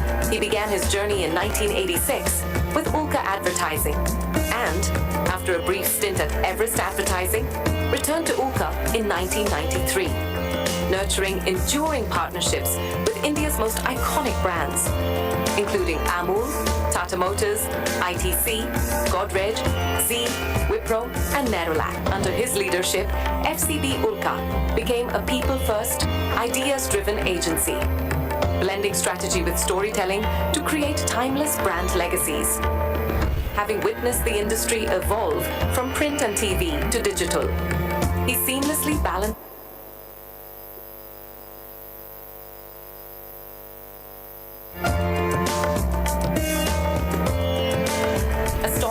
Indian advertising. Nitin Karkare is the Vice Chairman and former CEO of FCB Ulka, with a career spanning nearly 4 decades in communications and brand building. He began his journey in 1986 with Ulka Advertising, and after a brief stint at Everest Advertising, returned to Ulka in 1993, nurturing enduring partnerships with India's most iconic brands, including Amul, Tata Motors, ITC, Godrej, Z, Wipro, and Nerolac. Under his leadership, FCB Ulka became a people-first, ideas-driven agency, blending strategy with storytelling to create timeless brand legacies. Having witnessed the industry evolve from print and TV to digital, he seamlessly balances innovation with human insight, embracing change while staying true to the essence of creative storytelling. Nitin Kakare continues to represent the essence of thoughtful leadership in Indian advertising, blending strategy with soul, experience with empathy, and tradition with transformation. We warmly welcome Shri Nitin Kakare ji. Let's make a huge round of applause, everyone. I request sir to kindly take over the dais.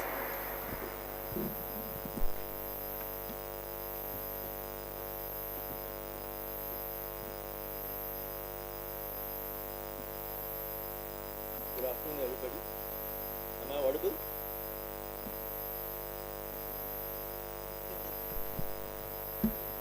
Yeah, am I audible now? Fantastic. So, thank you very much for having me over. It's a huge honor. When Siddharth spoke to me about a couple of months ago and said that, would you come to MIT Pune and talk about the Amul story? And that's an invitation I can't refuse. One, because it came from Siddharth. And two, because Amul is a story that I would love to evangelize at many places and on as many occasions as possible. And the reason you will see when I share my experience of Amul with you, it's also a privilege because I have my mother and my wife here with me. They have always wondered what I do for a living, and I think this is my one opportunity to tell them what I've done in the last 39 years. And hopefully I pass this test. So before I go to the presentation, can somebody put on the slides, please? Oh, yeah. So, yeah. So my association with Amul started in the year 1986. Yeah. What do I do? This is forward? My association with Amul started in the year 1986. And as you would understand, it's 39 years journey with Amul. And what is most special to me of this entire journey is the association with Dr. Kurian. I don't know how many of you know about him, have heard of him. He's the milkman of India, as he's fondly called. He's the person who made India from a milk deficient country to a milk surplus country. One man, Dr. Kurian. So I'll start my presentation with one very interesting fact. Amul this year will achieve a turnover of 1 lakh crores. And just to put this in perspective, Hindustan Unilever, who we all consider as the bellwether of FMCG in this country and the gold standard of FMCG, will be about 65,000 crores. Nestle would be in between 20 and 25,000 crores. Britannia would be about 15,000 crores. So you can imagine what Amul is today for the country. 1 lakh crores is a huge milestone for brand Amul. And I mean, I'm not going to take any credit for it. When I started working on Amul, Amul was 500 crores turnover. So it's been a long association and a long journey with them. What I'm going to share with you is what are the lessons for all of us from such a hugely successful brand. And for me, these lessons are not lessons about marketing, brand building, business. Amul has been a journey of life lessons for me. And what I'll share with you, don't look at it only from the lens of what you can learn about business, but look at it from the lens of what it teaches you about life in general. So, unraveling some of the principles, and when you see this, you'll realize this is true for us in life also, right? Define the purpose, live the purpose every day. And Amul is possibly the most shining example of this philosophy. So I'll just help you understand this. So first, what they believe is called value for many. Amul, as you know, is a farmer cooperative owned by 36 lakh farmers. And their life revolves around making sure that the farmers are taken care of and they get the best remuneration for the milk that they deliver to the dairies. So giving the best value to these farmers is the driving force of these cooperatives. And the other side of it is what all of us experience, which is value for money. Wholesome, affordable products, delicious products, which all of us consume every day. And that is the core of what Amul stands for, value for many and value for money.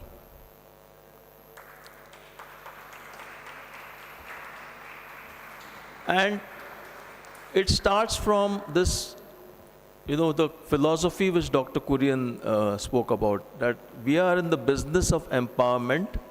Milk is just a tool in that. So, I don't know whether you're aware of this, but Amul is probably the world's largest women empowerment movement. 36 lakhs farmers, all of them women, who bring in crores and crores of rupees of income every day. And that is what moved Dr. Kurian to set up Amul.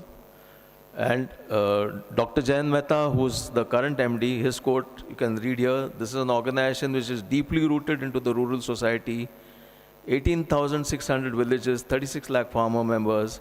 It is the world's largest farmer-owned cooperative. This is how revenue has increased over the years, but I'll not bore you with the details. I already told you the big number. The second principle, and this is again something which is very interesting. One is about defining the purpose, living the purpose every day. The second is aggressively communicating that purpose. And Amul has a very unique model of communicating it.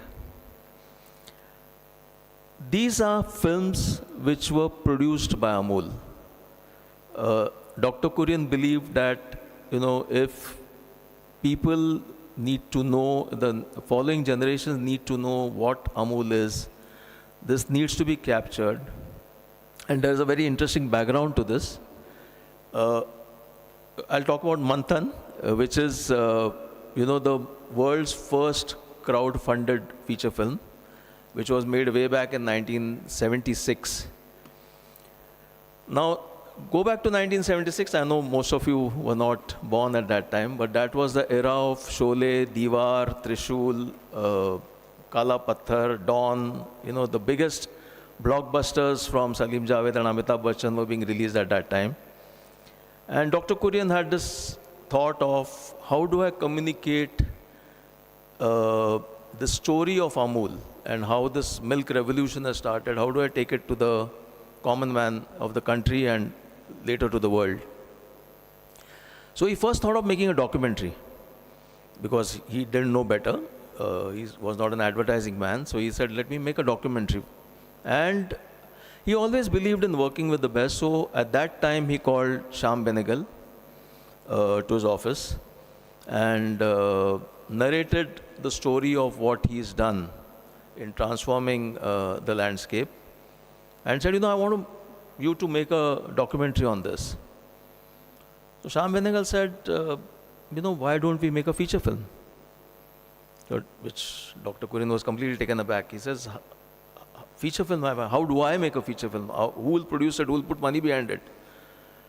So Shyam Benegal said, well, a story like this is too dramatic to be covered in a documentary. You should make a feature film. So Dr. Kurian said, okay, give me some time, I'll come back to you. And that is when he went to the farmers and said, 1 day's milk you give me free, which at that time was, I think, a rupee or 2 rupees, 2 rupees. My wife is reminding me from there, 2 rupees. And so with the 2 rupees and those 5 lakh farmers, he set up a fund of 10 lakh rupees and called Shyam Benegal and said, I can give you 10 lakhs, can you make a film? And Shyam Benegal said, of course I can make a film in 10. And then they put together some of the finest talent in the country. There was Vijay Tendulkar who wrote it, Govind Nilani, who was a cinematographer at that time, who shot it. The film was made. Then the question was, who will see it? Because at that time, you know, when these blockbusters were being released, it's unlikely that you will get cinema space for a film like this about poor farmers and milk procurement. So again, Dr. Kurian hit on a novel idea. He said, let's get this released in one theater in Ahmedabad. And he told all the farmers, the 5 lakh farmers, that you must go and see this, it's your film. So farmers from all over Gujarat, 5 lakh farmers, started making their way towards this one cinema hall in Ahmedabad. The roads were jammed, there was traffic chaos everywhere. Media started covering this. This went national. I won't call it viral because, I mean, those days viral was very different. But the media covered it, and suddenly it became big news that there is this one feature film which hordes of people are going to see. The word spread across the country because media covered it. And they started getting cinema halls in the rest of the country. The rest is history. It went on to win the national award. It went on to win many, many international awards. And it reflected in the balance sheet of GCMMF for many years as a success story. I'm sorry. Yeah. Then they also made The Little Big Man, what they call Mamuli Ram, which was made by Rakesh Om Prakash Mehra, the guy who made many blockbuster films like Rang De Basanti. Sardar was made by Ketan Mehta, again capturing the genesis of the cooperative movement. He also believed that it has to be captured in many other formats, not just films. So I too had a dream. I would recommend this book to everyone. It's a fantastic story of Dr. Kurian's life. Then there is The Utterly Butterly Milkman, which is essays written about Dr. Kurian by some of the biggest luminaries who are associated with him in many ways. The TVCs on the cooperative movement, you would have seen some of these. They have been releasing since 1996 and they release every year. Dr. Kurian's birthday on 26th November celebrated as National Milk Day. So again, communicating the purpose. You know, the whole point I was talking about, define the purpose, live it, communicate it. And they do it very, very aggressively and very consistently. The third thing you will notice about Amol is the power of simplicity. I, in my 40 years, worked with many, many, many, many clients. But I've yet to meet a client who is as simple as Amol is. It's unbelievable the kind of simplicity they bring to everything that you can think of. So their mantra is very simple. They say we have just one business, and the business is selling milk in all its forms. That's the only business we have. Of course, now they have gone into organic products, etc., because there's the need of the country. But their primary business is milk, and they say that's the only thing we do. And it's one brand, Amul. So they have what they call descriptors like Masti, Cool, etc. Those are more descriptors and identifiers. In their mind, they're selling only Amul. There's just one brand, one business. And one marketing. So 40% of the money is spent on what they call the Taste of India campaign. That's the mothership of everything that Amul does. And more than 40%, 40 to 50% every year is spent on just this. and they have one brand ambassador. The managing director of the company is the only spokesperson. Nobody else is allowed to speak to media except him. And the managing director, right from Mr. Sodhi to Jain Mehta now, they are very visible, they are very vocal, they are very passionate about the brand Amul, but it's one brand ambassador. The result of all this is very interesting. You would know that in FMCG, advertising to sales ratio is in the 8 to 10% range. Normally, sometimes goes up to 15%. Amul spends less than 1% on advertising. And you still feel that it is an extremely omnipresent and omnipotent brand. But all this is achieved with just less than 1% of A to S. This is the other thing which is very, very special about Amul, the power of consistency. And in today's world, this is counterintuitive because everyone's chasing the next big thing, the next new. But even in today's world, Amul still believes in the power of consistency. And they believe in it in many, many ways. So one, of course, in advertising. So Utterly Butterly Delicious is a campaign which started way back in 1955-56, still continues. There's a small anecdote behind it. It's the world's longest running campaign and it's never approved by the client. Because Dr. Kurian believed that if it has to be topical, it can't go through the normal process of sending it to the client saying, color change karo, typeface change karo, all that, and coming back and going back. He said, I trust you guys, you release it for me and I'll back you. Amul Doodh Pita India started in 2001, still continues. Real Milk, Real Ice Cream started in 1996, still continues. Consistency with leaders. From Mr. Vyas, this is something we were discussing, Siddharth and I. Mr. Vyas was the MD from 94 to 2009. His team was Sodhi, Jhala, Jain. Mr. Sodhi took over as MD in 2010. Kishore Jhala became the COO. Both of them have moved on, and now Jain Mehta is the MD. Mr. Sodhi was first batch of IRMA, 1983. Jain Mehta is the 1991 batch IRMA, straight into Amul. So huge, huge consistency. Again, very different from the world we live in today, where change and transformation is something that is lauded. These people believe in the power of consistency. Consistency with business partners, I've just named two. Dakuna is a sister agency in many ways. Rahul Dakuna runs it. They have been with Amul for more than 50 years. Ulka has been with Amul for the last 39 years. And the relationship, touchwood, continues. The other thing you'll learn from Amul is the power of passionate consumer focus. And this actually starts from, again, Dr. Kurian's belief. The consumer is more intelligent than you believe. And he always used to tell us, respect the consumer, respect the homemaker, who is my core audience. She's more intelligent than you think she is.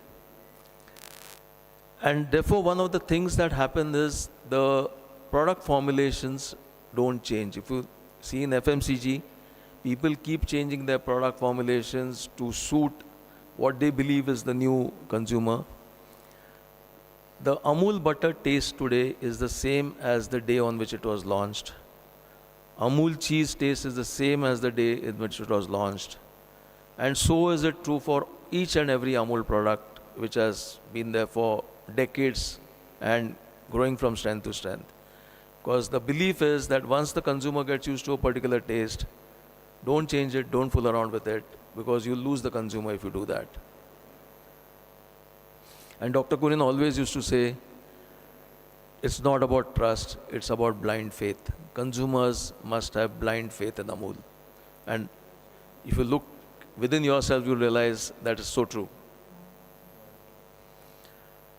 So with all this, being consistent, being simple, being big, it's not that they are not agile. They are probably the most agile organization I've ever worked with. During the pandemic, they launched 100 products. when the world was struggling to cope with what is happening, Amul had the courage to launch 100 new products to meet the consumers' needs. And there's an interesting quote from Mr. Sodhi here. You know, they were also one of the biggest advertisers during COVID. So Sodhi Saab said, our consumers are our family members. We have families that have stayed with us for generations. So we must communicate. And when consumers are under stress and difficulty, you don't stop communication. In fact, many companies stopped advertising completely at that time. Amul doubled their spends during COVID. And not only did they double their spends, they launched what is called a cookery show on Facebook called Facebook Live, where they had the biggest chefs from all over the country and now from the world. This show has not stopped after COVID. It's not that it was done only during COVID as an opportunist exercise. It continues even today. Today is day 2018 of this show. 12,551 sessions have been done and still going strong. You can go to Facebook Live and you'll see it happening even today. This is one of the most interesting facets of Amul. Way back in the 90s, BMWS was the MD, and one meeting said this to me, and I at that time couldn't grasp the power of his statement. He says, I don't want to be a foods company with a digital backbone. I want to be a digital company in the foods business. Now imagine this statement way back in the 90s. Today it's par for course, right? Everybody will talk this language. This is the journey they embarked on in the late 90s. And today if you see cow to consumer, everything is digital. So they have a shop.amul, they have Amul Dairy Trade where they trade on commodities, Amul Cart for retailers, Amul Pashu Seva, which is for the cattle, Locate Amul app, so you know where the nearest Amul products are available. All this and more with a digital backbone. So Amul is truly today a digital company in the foods business. So just to quickly summarize, define the purpose, live the purpose every day, communicate it aggressively, power of simplicity, consistency, passionate consumer focus, agility, and a digital company in the food business. What's all this done for them? Besides obviously being 1 lakh crore this year, they are the strongest food and dairy brand in the world today. This is a research done by Brand Finance. They are the #1. And imagine this, when you look at Nestle, Danone, Levers, they are the big daddies of foods business globally. Amul is the strongest food and dairy brand in the world. Amul is the 8th largest dairy processor in the world. And by 2030, they will be processing 30% of the milk procured globally, which makes them and India dairy to the world. And this is another interesting fact. It's the most purchased brand in the world with 22 billion packs sold annually. The next number goes to Coke. Coke globally sells 15 billion packs a year. Amul sells 22 billion packs. That's the power of a simple farmer-owned cooperative in Anand, in rural Gujarat, today having the ambition to rule the world. Thank you. Thank you very much.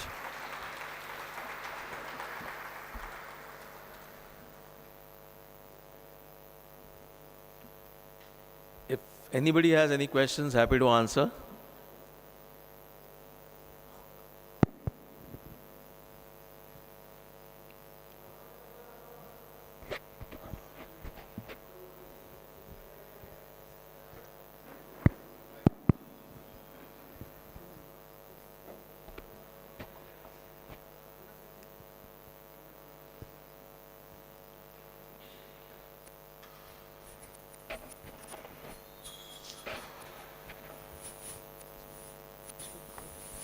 I know it's after lunch, so it's a little difficult. I was telling Siddharth, you have given me the most difficult session.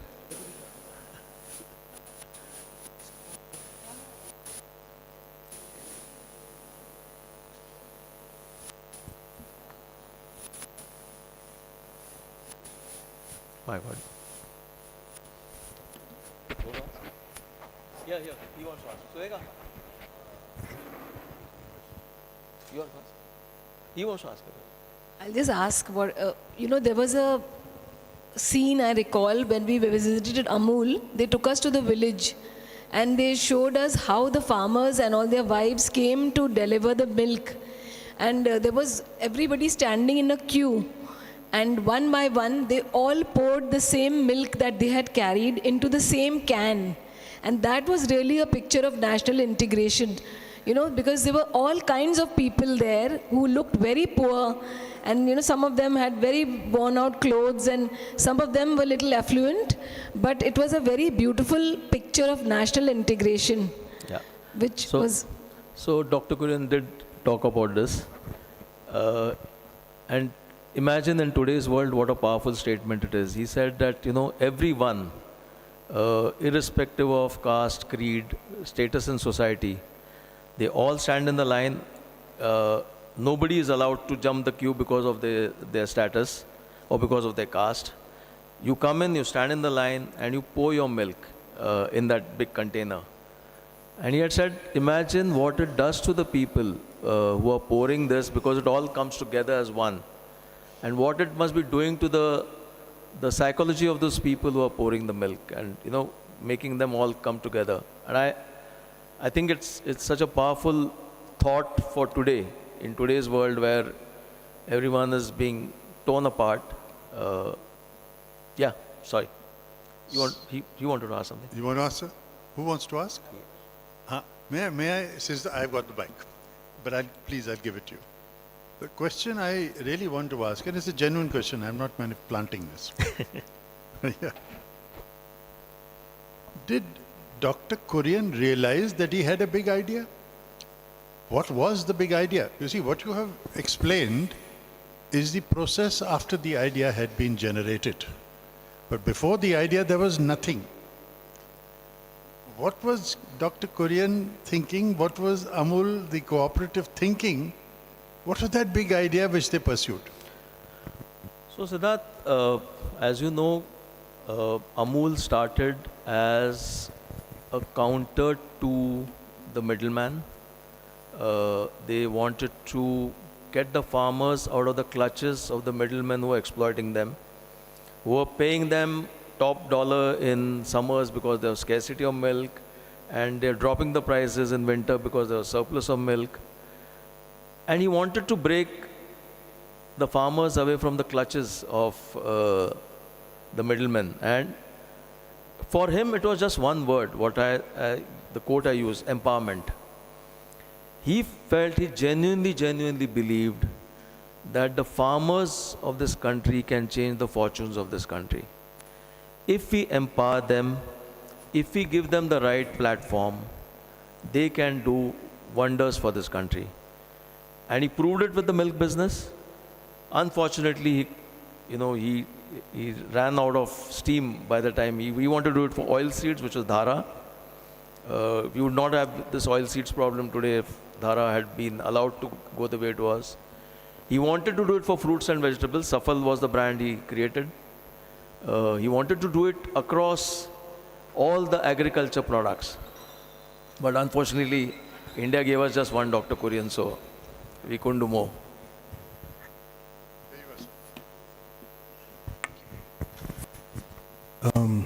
With all due respect, we've seen the journey of Amul, and you all can see what an Amul boy can look like after 50 years.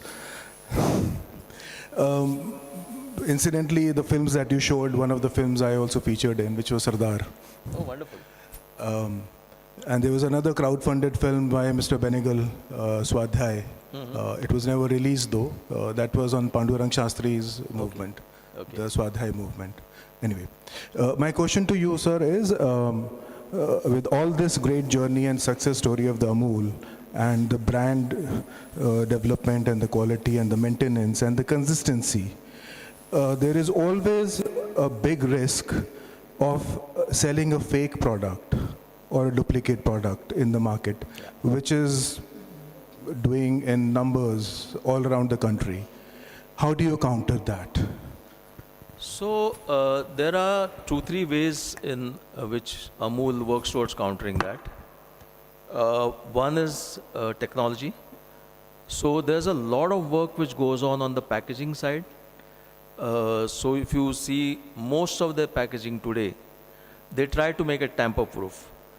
Now, you know, the way the market is, somebody figures out a way of making it not tamper-proof. So you have to go to the next level of technology. But that's a constant effort. If you ask me what keeps them awake at night, because they know that's a big risk. The second thing that they do is very aggressive action against people when they're caught. So they make an example of people who are caught adulterating the products, and very strong action is taken against them. And they not only take strong action, but they make sure that the media gets to know about the strong action that they take. So there are two parts. One is the proactive part, which is how can technology solve this problem? And there's constant work happening in that area. And the other is the enforcement area. So there are two ways. It's never a perfect world, and I don't think the problem will go away. But they're always at it.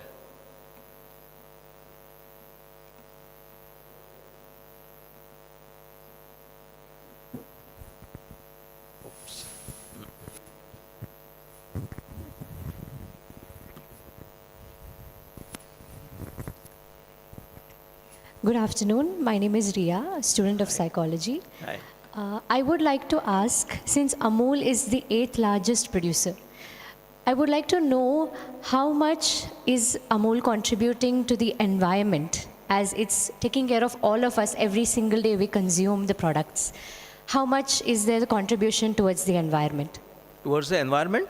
Yes. Oh, that's a very good question you asked. So there's a lot of work again going on in what they call the circular economy. So it's not only milk that is the thing which comes out of the cattle. Cow dung is being used in many ways. Biogas is one big area. In fact, I don't know whether you read this. Last year's the National Milk Day, there was a car rally where the Maruti cars were powered by the biogas which was produced by Amul. So that's and the Bajaj CNG bike, which was launched last year, again was powered by the biogas from Amul. So there's a lot of work happening in that area. Not only that, but breaking down, for example, when you make cheese, you get whey. From whey, you can get many more products. So they make sure today that nothing is wasted or used to pollute the environment. They take it to the last mile and see that every little bit is used so that nothing pollutes the environment. So again, a lot of work going on in that area. Sustainability is a big initiative by Amul, and doing lots of work in that area. Yeah. So good afternoon, sir. My name is Anoj Gaikwad from Department of Education.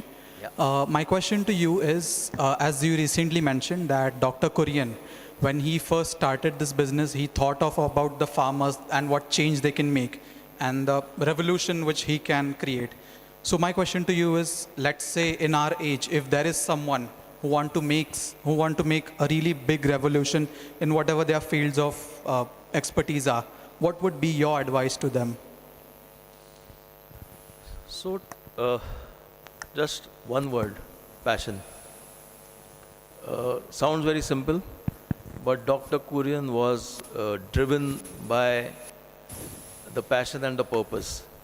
You know, these are the two things which drive you. You have a purpose and then you passionately pursue it.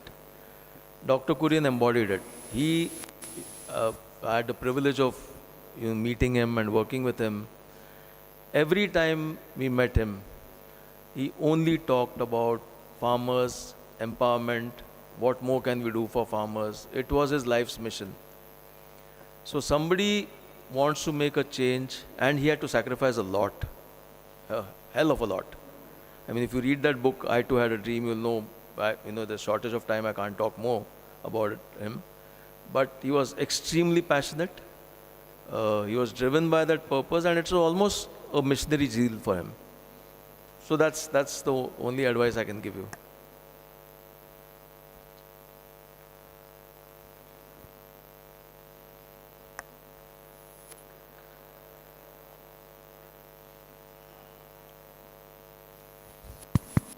Sir, so my question is, so it's not only specific to me, but I've also seen it online as well, that many people think how is Amul able to produce such high protein, like various amount of items, lassi and other stuff also at such a low prices as compared to other brands?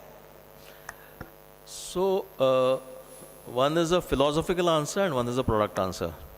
The philosophical answer is Amul, as I told you, is about value for money. So they will never, never, never overcharge the consumer. I mean, that's ingrained into them, that's driven into their soul by Dr. Kurian, so they'll never do that. It'll always be the right price, the fair price. The reason they can do all this is because they have control over procurement. So what they do is, when you produce cheese, whey is the byproduct. Now earlier, whey used to be literally thrown away because nobody knew what to do with whey. Today that whey is used to create all that you are consuming.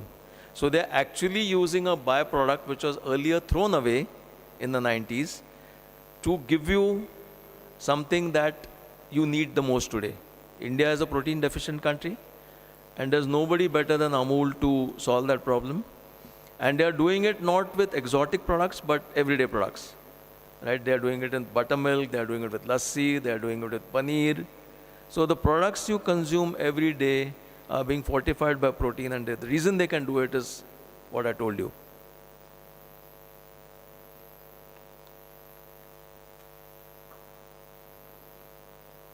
Yeah. You'll have to pass the mic here.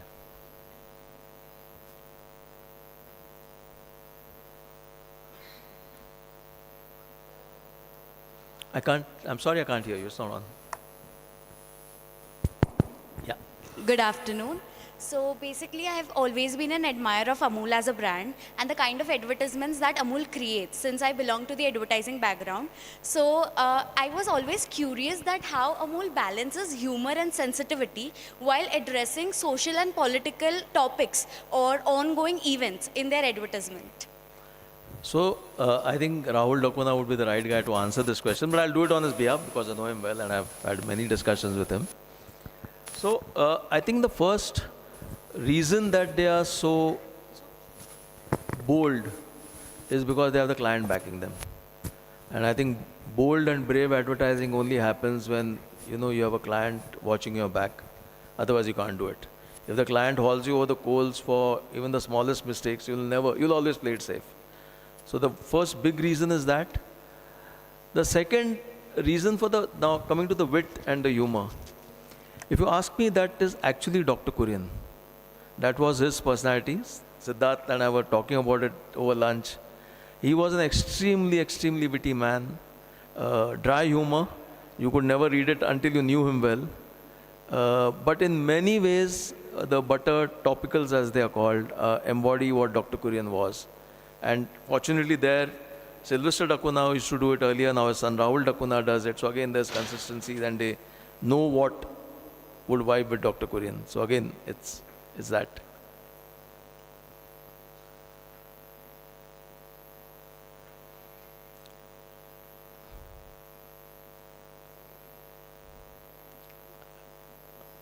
Anybody else? Or I think I've overshot my welcome already.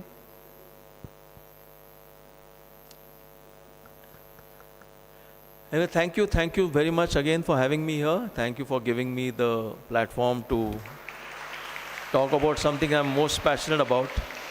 Thank you very much. I hope I left behind something with you. Thank you.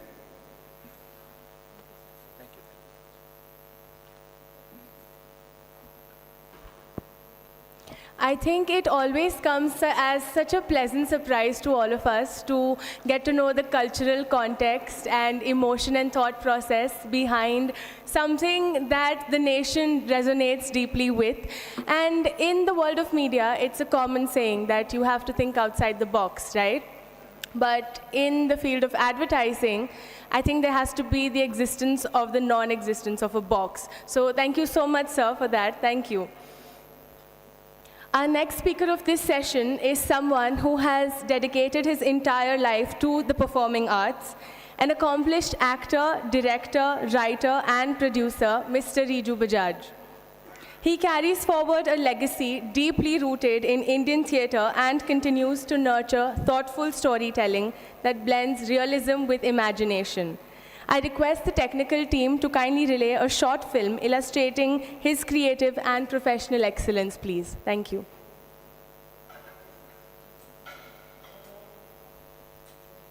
Abhishek More is a true visionary entrepreneur and a towering figure.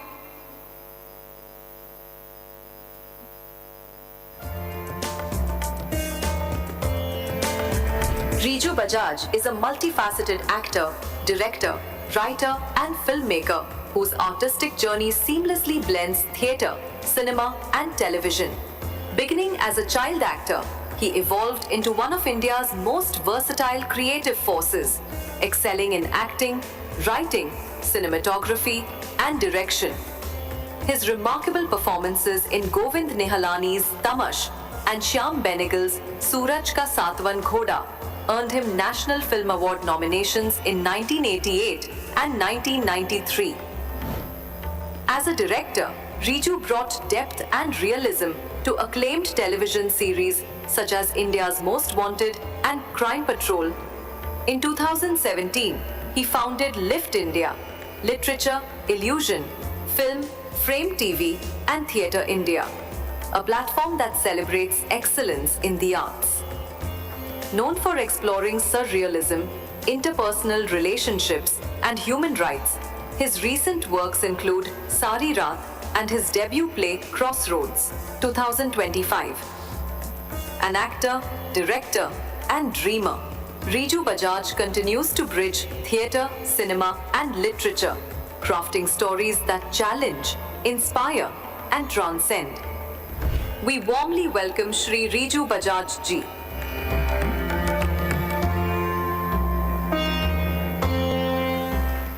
Thank you for being with us, sir, today. Thank you so much. The dais is yours.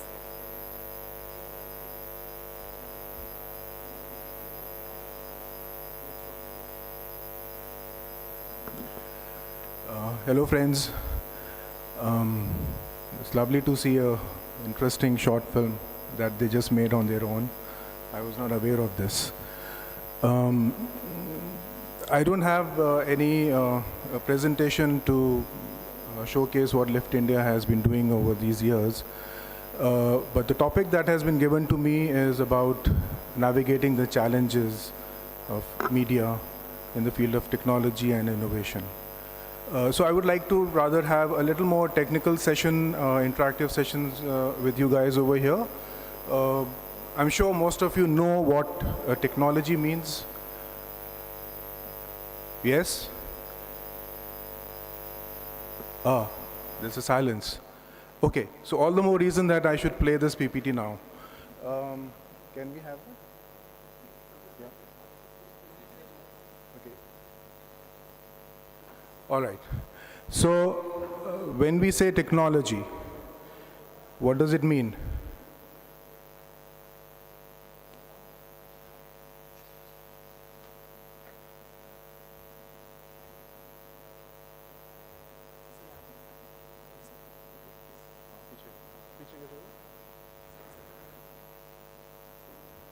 All right.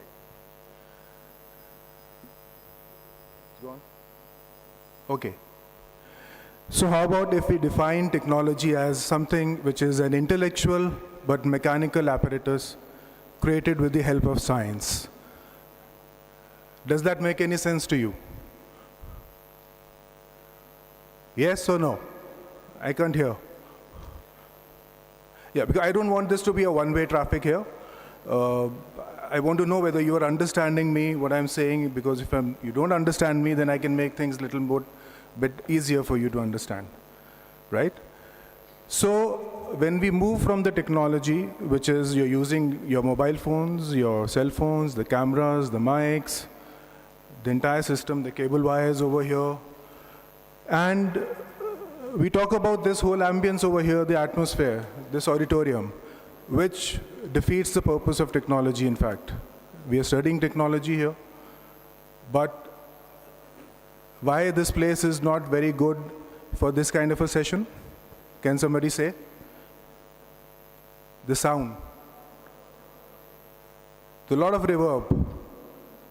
A simple sound panels or curtains could have deleted the reverb over here, and you could have heard me or heard people over here without the echo, and the sound would have been much more clear. So the use of technology and application of the technology, there has to be a unison in that. Otherwise, there's no purpose of the technology being used. I can be speaking to you without the mic also. Right? So, next time, I hope when I come here, I see a lot of curtains over here, velvet curtains, thick cotton curtains. It'll solve your problems. Anyway, next was, the innovation. What is innovation? It's a constant change. We have to keep evolving with time. Technology changes. As we speak, as I speak, technology is changing. So are the consumers, the end products. Everything is changing as I am speaking over here, and I am becoming obsolete as I speak. So innovation is something which is very constant. Exceptional and new ideas that beats competition and multiplies consumers. That's the end product, that's the end target of the innovation, that you have to multiply your consumers. That's one. I'm just simplifying it over here. We can get into the details at later, whenever, if we have a class sessions and all. Now the media. When I came here, I just noticed it is the 7th National Conference on Media and Journalism. Media and journalism. Well, I belong to a generation where media meant everything. So I was just having a casual talk with Ms. Anu Nair, who helped me understand why journalism has been separated from media. It's basically to give a little more focus, more attention to the word journalism. It's for the people who do not understand the true meaning of media, which is inherent of all the art forms rather here, which is, it's a platform where you communicate informations. Platforms can be many. We'll discover that as we progress. So media here means everything, and it's the most powerful tool of democracy. Without media, democracy will collapse. It's a constant check on our democratic system, on our political system, on our judicial system, on our social system. Most important. So you guys out here are going to be shaping this country, and I hope it's for the good. What are the media tools? You have print, broadcast, electronic, nowadays it's called digital, advertisement and entertainment. We stick to the print media. During my childhood, there was hardly any broadcast or electronic or digital media. Doordarshan had just come in. Radio we can say was the only true electronic media at that time. Print was the power. It could shape societies, governments, political parties, film world, businesses, and everything. But slowly the print has been outdated, is losing ground, is battling with the digital media. Do you know why? Because of the technology. Technology is making it convenient to reach out. India suffered from illiteracy, uneducation. So print lost on that ground, like vernaculars. So when the electronic media came, the consumers were not required to read. They either see, listen, and observe. So print was a very easy way to make this entire country illiterate. Very easy. It has in fact promoted shutting down of schools, students not going to schools. Even though they are admitted to schools, they bunk schools, colleges, universities. You know what I mean. So advertisement is the indirect way of media imparting information, education, awareness.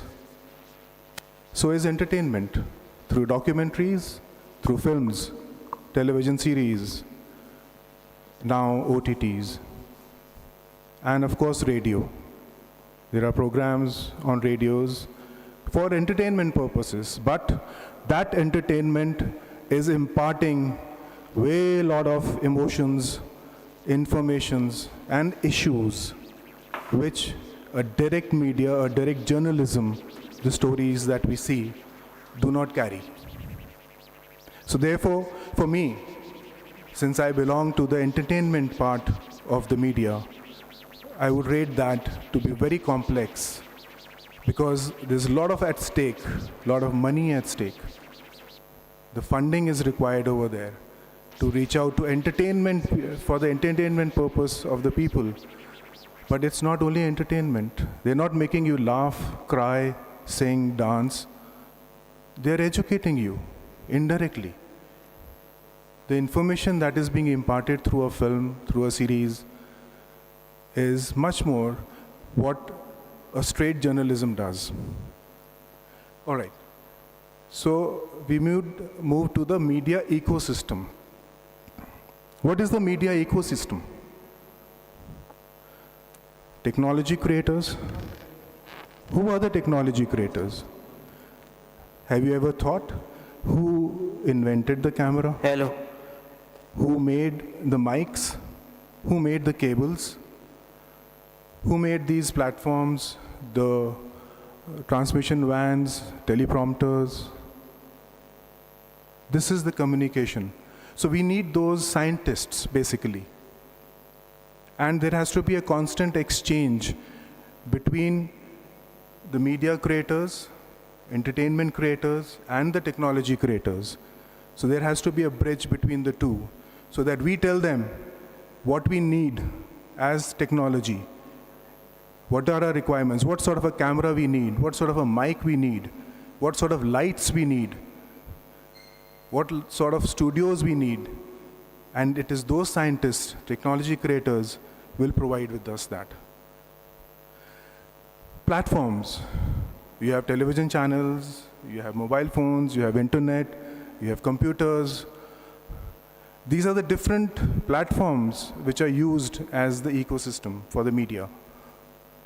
How well are they used? How economic are they to be used? How accessible are they for the common man? For a farmer who is sitting with a smartphone in his farm and reading all the news, or maybe watching a film or a documentary or a song or an issue-based information. Content creators. Who is going to be creating the content?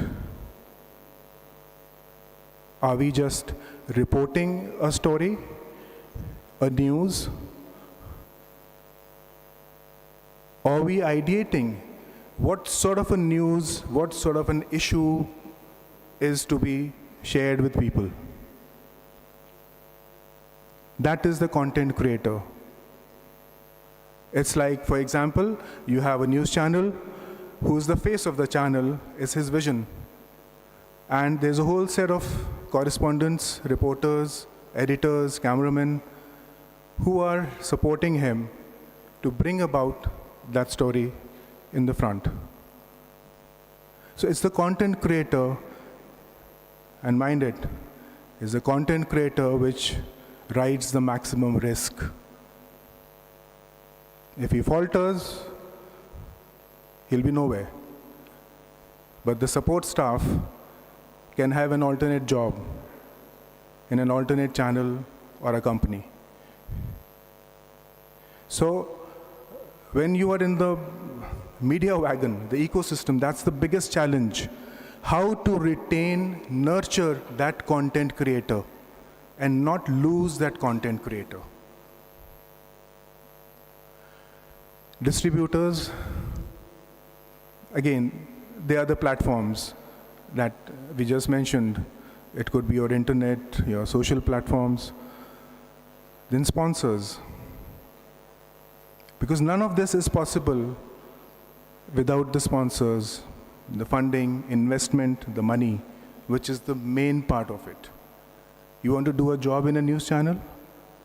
You want your paycheck. Who's going to pay you? Is there a sponsor who's going to give money for a breaking news?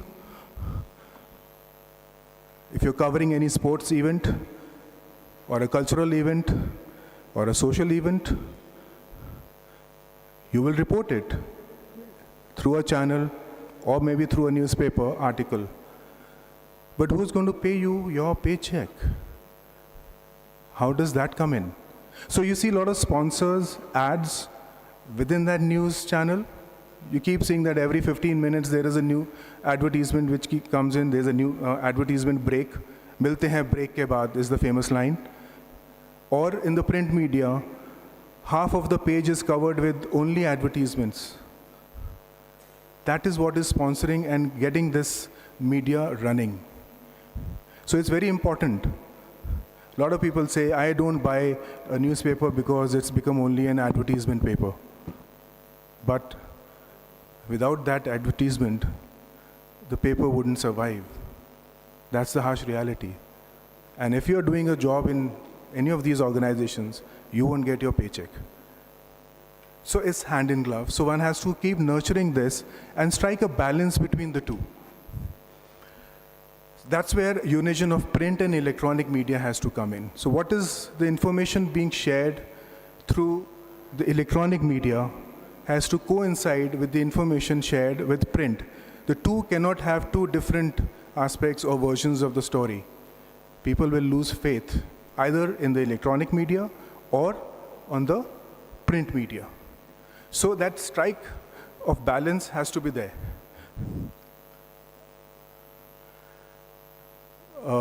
Entertainment as payload I have already explained to you, and the consumer, of course, because all this, the entire ecosystem is to increase the consumer. If we don't have a consumer, we don't need to have the media. We need people who read newspapers, who listen to the news, who listen to the radio, who watch television series, OTT channels, films, etc., etc. So this is the ecosystem. And we have to navigate through the challenges through these points. And it's not easy. So the main challenges for technology, updation of the technology with time, talent, that is you. You are the talent. Do you have something to say? What is the issue? Because media has become indirect form of education, spreading awareness about our judiciary, political system, and everything. And that's the idea. Siddharthji just asked about Mr. Kurian when they formed Amul. What was the big idea? So through media, what is it that you want to say? What is the idea behind it? There can be multiple ideas if you're running a newspaper or a channel. And the risk. Because what you say, what you write, what you show, rides a risk. Risk in terms of what is the risk a media person rides on? Does anybody know here that?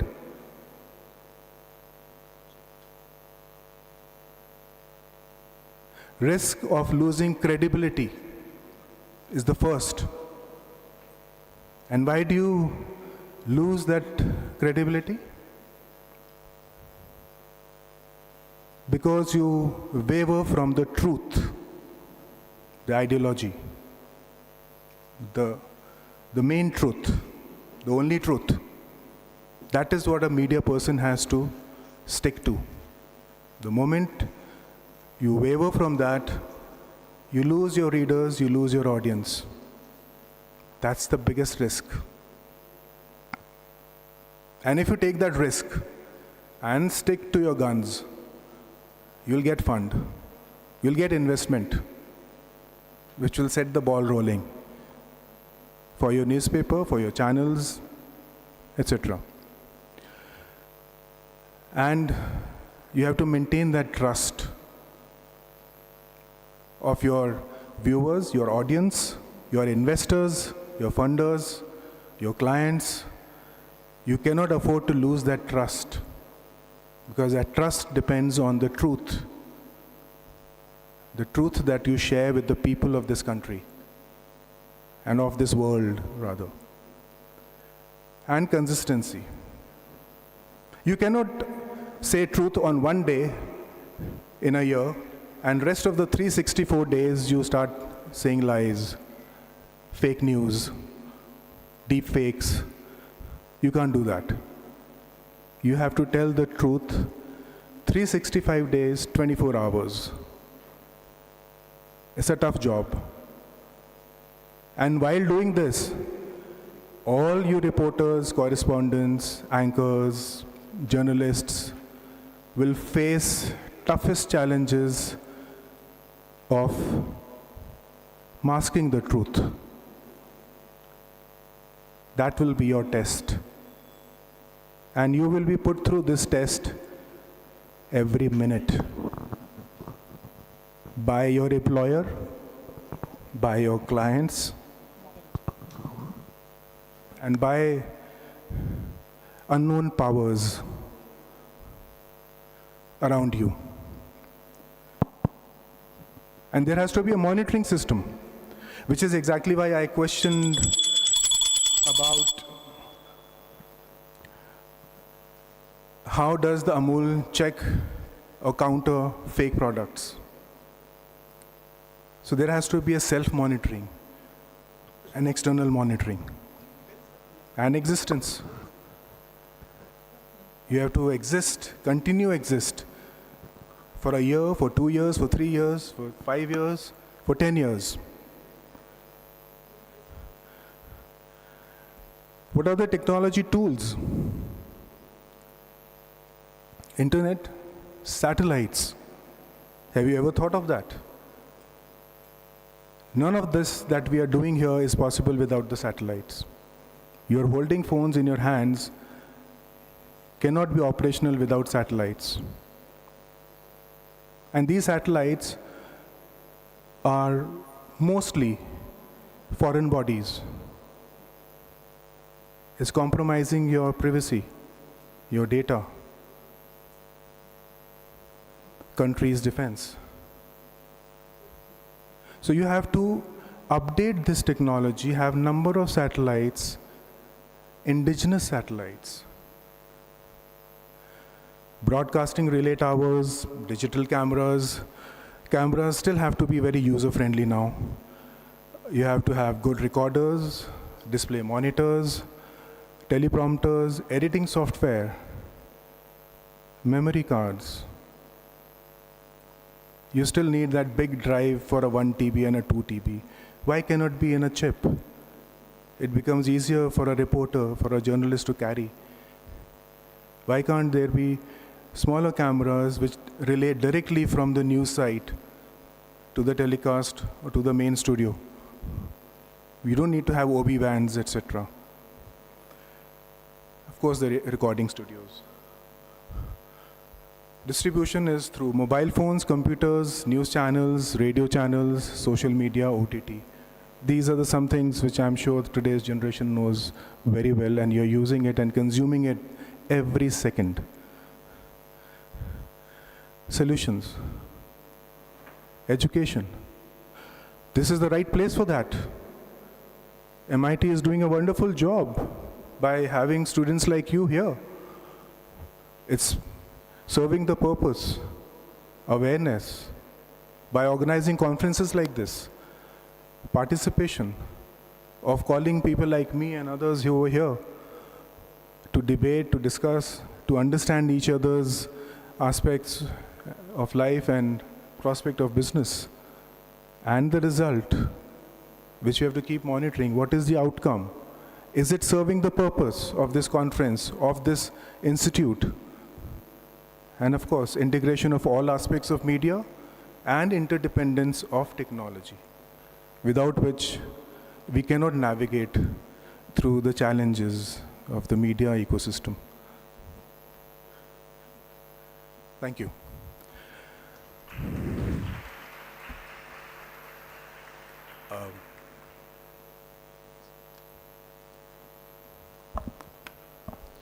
Thank you so much for these insights, sir. I hope this was insightful. Well, it really is wonderful to hear about creativity amongst all its challenges. What also is very important to understand is creativity with responsibility. Joining us next is the most familiar and trusted faces in Hindi television news, a woman who truly defines strength, intellect, and integrity in modern journalism. Ms. Purnima Mishra. She is currently the anchor and associate editor at Bharat 24 with over 15 years of rich experience in the media industry. She is known for her sharp editorial sense and engaging storytelling, a strong voice representing modern Indian journalism. I request the technical team to relay a short film that encapsulates her vision within the media industry.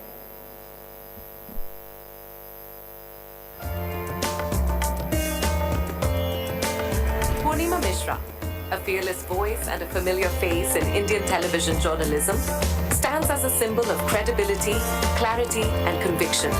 Currently serving as anchor and associate editor at Bharat 24, she leads the channel's 6 p.m. and 9 p.m. primetime shows, engaging millions with her sharp insights and powerful storytelling. Beginning her media journey in 2008, Purnima's path has been one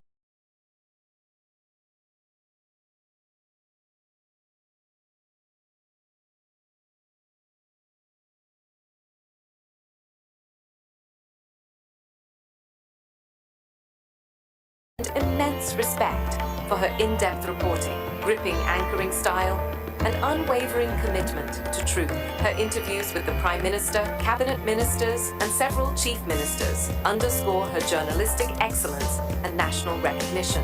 With her impactful storytelling and engaging presence, Purnima Mishra continues to inspire audiences and embody the spirit of responsible and fearless journalism. We warmly welcome Purnima Mishra ji. Let's welcome Ms. Purnima Mishra with a huge round of applause, everyone.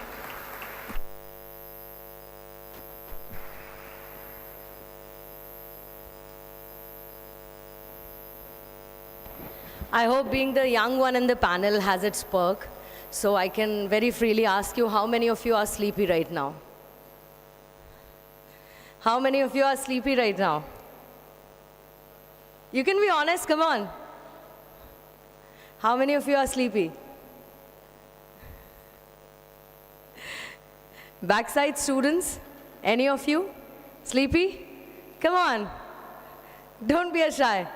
No, you're not? Okay, then give a huge round of applause. Show me some energy. because we had two brilliant speakers earlier here who have spoken much about the subject, and they were really brilliant. So as a journalist student, you have a lot of takeaways from those two speakers who had just spoken. So thank you so much, sir. इस stage पर मौजूद रह के इन बच्चों को अपने experience से रूबरू करवाने के लिए थैंक यू सो मच। और आप सभी का भी बहुत बहुत शुक्रिया, आप सब लोग आज यहाँ पर मौजूद हैं। और साथ ही मैं MIT वर्ल्ड पीस यूनिवर्सिटी के लिए भी अपना शुक्रिया अदा करती हूँ और इस बात को लेकर खुशी महसूस करती हूँ कि इस मंच पर आकर आप सब बच्चों से मुझे बात करने का मौका मिला। और जब हम MIT यूनिवर्सिटी की बात करते हैं तो MIT यूनिवर्सिटी एक वो जगह है जहाँ पर शांति, नॉलेज और प्रोग्रेस ये तीनों साथ साथ चलती हैं। और जब आप इस मंच पर मौजूद रहते हुए मैं टेक्नोलॉजी और इनोवेशन की बात करने वाली हूँ, तो ये सिर्फ एक एकेडमिक चर्चा ना होके ये आप लोगों के फ्यूचर, आप लोगों के भविष्य पर केंद्रित चर्चा है। तो मुझे लगता है इसमें आपका भी जितना योगदान रहेगा उतना अच्छा होगा। So thank you so much for being a part of this session. कुछ जर्नी यहाँ पर मेरी दिखाई कुछ पुरानी पिक्चर्स के साथ, और मैं भी थोड़ा नॉस्टैल्जिक फील कर रही थी क्योंकि काफ़ी पुरानी पिक्चर्स थीं। और अब तक का सफ़र, जब पिछले ही साल मुझे प्रधानमंत्री नरेंद्र मोदी जी का इंटरव्यू करने का मौका मिला, ये सारे के सारे सफ़र को मैंने बीते 17 सालों में पूरा किया है। 17 सालों से मैं टीवी इंडस्ट्री का पार्ट हूँ, 17 सालों से मैं न्यूज़ एंकरिंग के फील्ड में परिपक्व होती गई हूँ, मैच्योर होती गई हूँ, और उस एक्सपीरियंस के साथ आज मैं आप सबके बीच में यहाँ पर खड़ी हुई हूँ। इन 17 सालों में मीडिया में मैंने एक बड़ा लैंडस्केप चेंज देखा है। तो मैं इसी लैंडस्केप चेंज के साथ शुरुआत करते हुए अपने आज के मुद्दे पर आऊँगी, technology and innovation navigating the challenges of media ecosystem. आप में से कितने लोग ऐसे हैं जो आज भी खबर को जानने के लिए सुबह का अखबार उठाते हैं? हाथ खड़ा कर सकते हैं। मेरी आवाज़ क्लियर है सबको? ओके। आप में से कितने लोग हैं जो आज मॉर्निंग में न्यूज़पेपर आज भी पढ़ते हैं कि आप खबरों से रूबरू हो सकें? Okay, 1 2 3 4 5 6 7 maximum 10 out of all of you. आप में से कितने लोग हैं जो टीवी देखते हैं, टीवी पर देखकर खबरों के बारे में जानते और समझते हैं? कितने लोग हैं? 1 2 3 4 5 6 7 8 9 10 मैक्सिमम 15 16 मैक्सिमम। आप में से कितने लोग हैं जिनके हाथों में मोबाइल है and you are just a click away from knowing what's happening in the world? How many of you? Okay, majority. ज़्यादातर लोगों के हाथ में मोबाइल है और ज़्यादातर लोग टीवी पर टाइम ना वेस्ट करके, ज़्यादातर लोग अखबारों को ना पढ़ के सोचते हैं कि क्यों ना एक क्लिक में आज सारी खबरें जान ली जाएं। इजी है, स्पीड है, एक्यूरेसी है। लेकिन क्या आप लोगों ने कभी ये सोचा है कि इस स्पीड के चक्कर में कभी कभी ब्रेकिंग न्यूज़ के नाम पर हमें फेक न्यूज़ मिलती है? Have you ever thought of it? Fake news. और हम क्या फेक न्यूज़ हमारे पास आते ही हम उसे पहले वेरीफाई करते हैं या उसे फॉरवर्ड करते हैं? हमें तो नहीं पता कि ये फेक न्यूज़ है, तो हम उसे वेरीफाई करते हैं या हम उसको फॉरवर्ड करते हैं? क्या करते हैं? वेरीफाई या forward? Forward? Forward. Okay. So the best part कि आज जब हम AI के बारे में बात करते हैं, आज जब हम AR के बारे में बात करते हैं, ऑगमेंटेड रियलिटी के बारे में बात करते हैं, आज जब हम VR के बारे में बात करते हैं, वर्चुअल रियलिटी के बारे में बात करते हैं, तो ये सारे के सारे वो इनोवेशन टूल्स हैं, वो सारी टेक्नोलॉजी का हिस्सा है जो हमारी न्यूज़ को बहुत सुंदर तो बनाती है। लेकिन इसी स्पीड के चक्कर में कई बार हम फेक न्यूज़ का शिकार होते हैं, फेक न्यूज़ को फॉरवर्ड करते हैं, और फेक न्यूज़ को फॉरवर्ड करने के बाद कई घटनाएं हमारे समाज में हमने देखी हैं। आई एम श्योर आप लोग उन खबरों से अपडेटेड रहते होंगे। आपने देखा होगा कि एक फेक न्यूज़ फैली, एक व्हाट्सएप मैसेज सबको गया, और फिर उसके बाद चाहे दंगे हुए हों, चाहे मारपीट की घटना हुई हो, या किसी भी तरीके की घटना जो लोगों के आक्रोश को साफ तौर पर दिखाती है, ये उस फेक न्यूज़ का, ये उस बिना वेरिफिकेशन के फॉरवर्ड किए गए न्यूज़ का नतीजा होता है। और ये है टेक्नोलॉजी और इनोवेशन के साथ आता वो चैलेंज जिसको हमें ध्यान रखते हुए, अपनी अवेयरनेस को बढ़ाते हुए, उस स्पीड के मज़े लेते हुए, एक्यूरेसी को जांचते हुए, वायरल होने की इच्छा बगैर रखते हुए न्यूज़ को वेरीफाई करना है। एज अ जर्नलिस्ट स्टूडेंट ये आप सब लोगों की एक सबसे बड़ी रिस्पॉन्सिबिलिटी है कि हम ये मेक श्योर करें कि हम स्पीड के चक्कर में तो हैं। अनफॉर्चुनेटली आजकल हम एक ऐसे दौर में हैं जहाँ पर हम वायरल होना ज़्यादा पसंद करते हैं वेरीफाई होने से। तो पहले हमको उल्टा करना है, हमको वेरीफाई होना है और फिर उसके बाद हम वायरल हो गए तो बल्ले बल्ले, फिर तो कोई दिक्कत ही नहीं है। आप में से बहुत सारे ऐसे लोग होंगे जो बहुत सारे सोशल मीडिया प्लेटफॉर्म्स का भी इस्तेमाल करते होंगे, यूट्यूब, इंस्टाग्राम, ट्विटर। आप लोग क्रिएटर हैं, न्यूज़ भी क्रिएट करते हैं, अग्री? उस न्यूज़ को क्रिएट करने में आपकी सोर्स क्या है? जब हम एआई की बात करते हैं तो एआई की सबसे ख़ास बात यह है कि एआई आपको फेक न्यूज़ से बचाता भी है, क्योंकि एआई का एक जो एआई टूल्स हैं, जो टेक्नोलॉजी टूल्स हैं, वो उनके पैटर्न्स को रीड करता है। एल्गोरिथम, आज की डेट में एल्गोरिथम ये तय करता है कि आपको क्या देखना है, आपको कब देखना है, आपको किसको सुनना है, किसको समझना है। ये एल्गोरिथम का खेल आप लोगों को समझ में आता है? आप लोग सब सोशल मीडिया यूज़ करते हैं, कैसे वायरल होते हैं कंटेंट, कैसे व्यूज़ आते हैं। अच्छा, पर्सनली स्पीकिंग कभी कभी ऐसा लगता है कि हमने कोई रील डाली और हमें लगा कि ये तो यार बड़ी अच्छी रील है, ये तो चलनी चाहिए, पर नहीं चली। ऐसा हुआ है? हुआ है ना? मेरे साथ भी ऐसा होता है।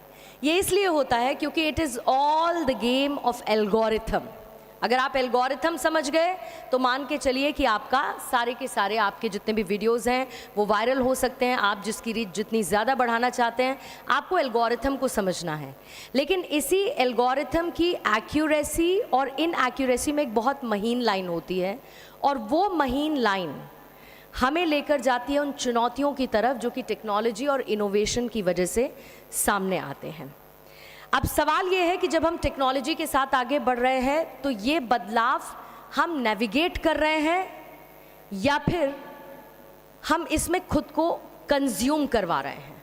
आपको क्या लगता है, हम इस बदलाव को नेविगेट कर रहे हैं या हम इसमें खुद को कंज्यूम कर रहे हैं? लाउडर बताइएगा, मैं सुन सकती हूँ यहाँ से।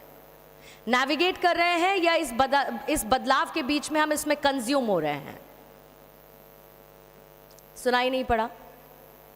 कंज्यूम हो रहे हैं या नेविगेट कर रहे हैं? माइक है किसी के पास प्लीज? एनीवन वॉलंटियर जो मुझे बताना चाहे? कोई वॉलंटियर है? इधर आगे माइक लेकर आएंगे प्लीज, आगे की तरफ माइक लेकर आएंगे।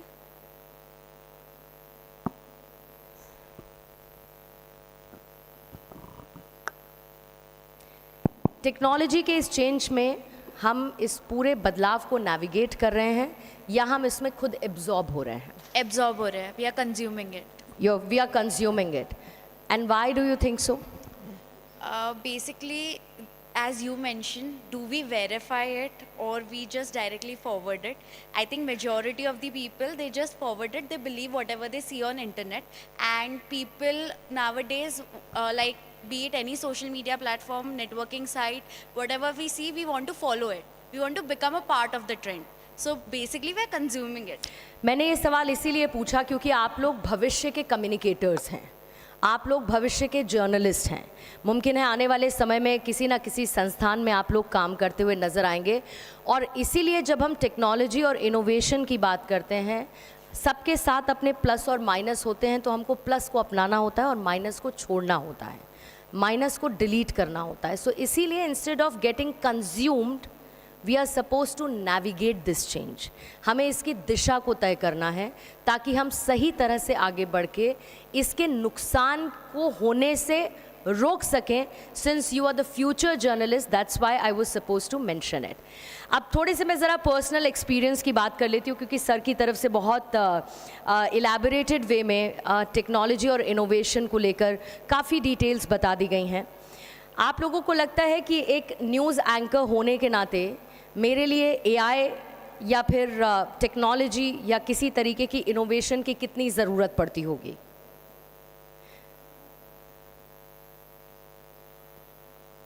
क्या मुझे न्यूज़ एंकर होते हुए ज़रूरत पड़ती होगी एआई की? नहीं पड़ती होगी? पीछे इधर क्या लगता है आपको, पड़ती होगी मुझे ज़रूरत? पड़ती होगी? ओके। कोई बता सकता है कैसे ज़रूरत पड़ती होगी और क्यों नहीं पड़ती होगी? Can anybody tell? बताइए। आप मुझे बताएंगे कि मुझे ज़रूरत क्यों नहीं पड़ती होगी, right?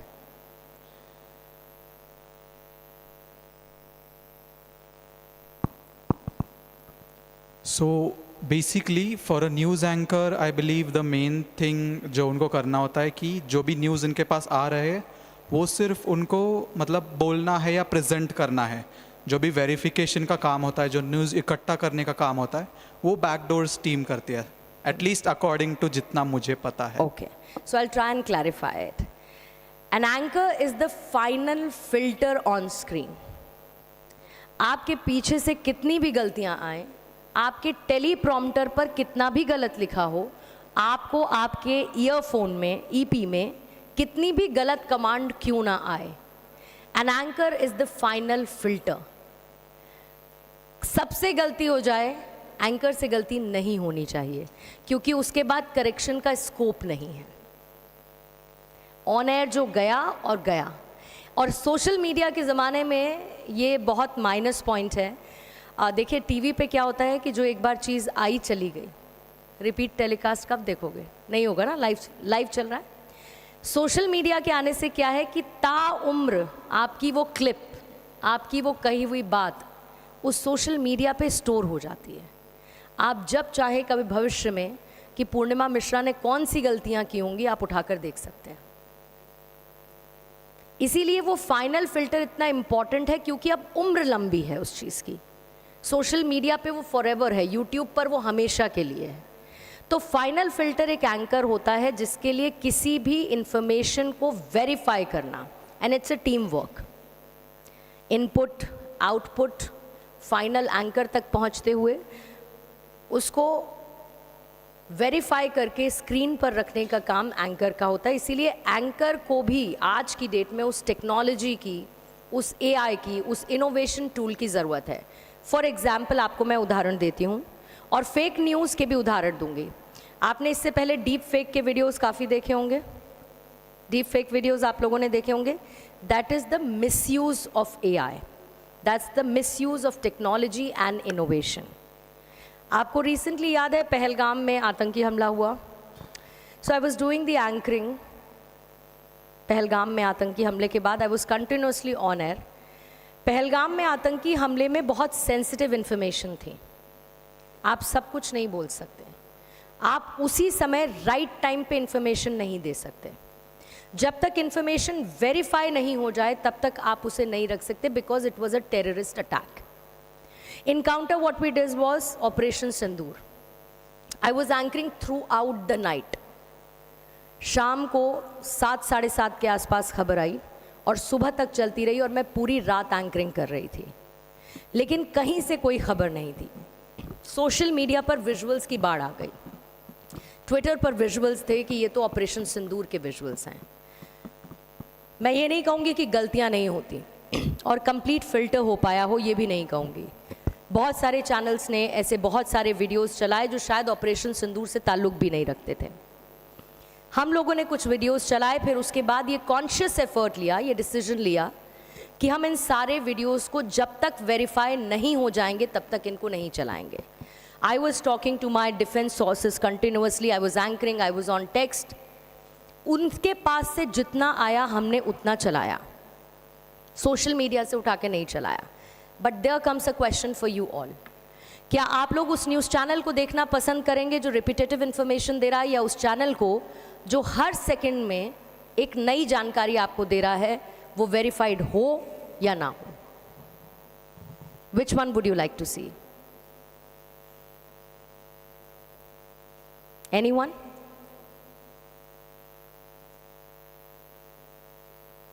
No one? I doubt आप लोग न्यूज़ चैनल्स देखते भी हैं। No one?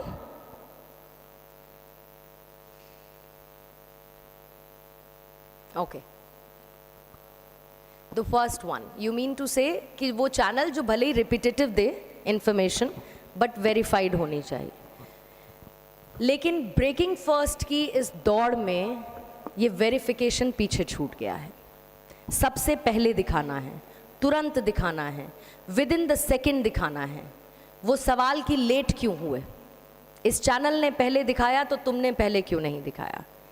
That's where we need our ethics in journalism, that's where we need a course correction in journalism.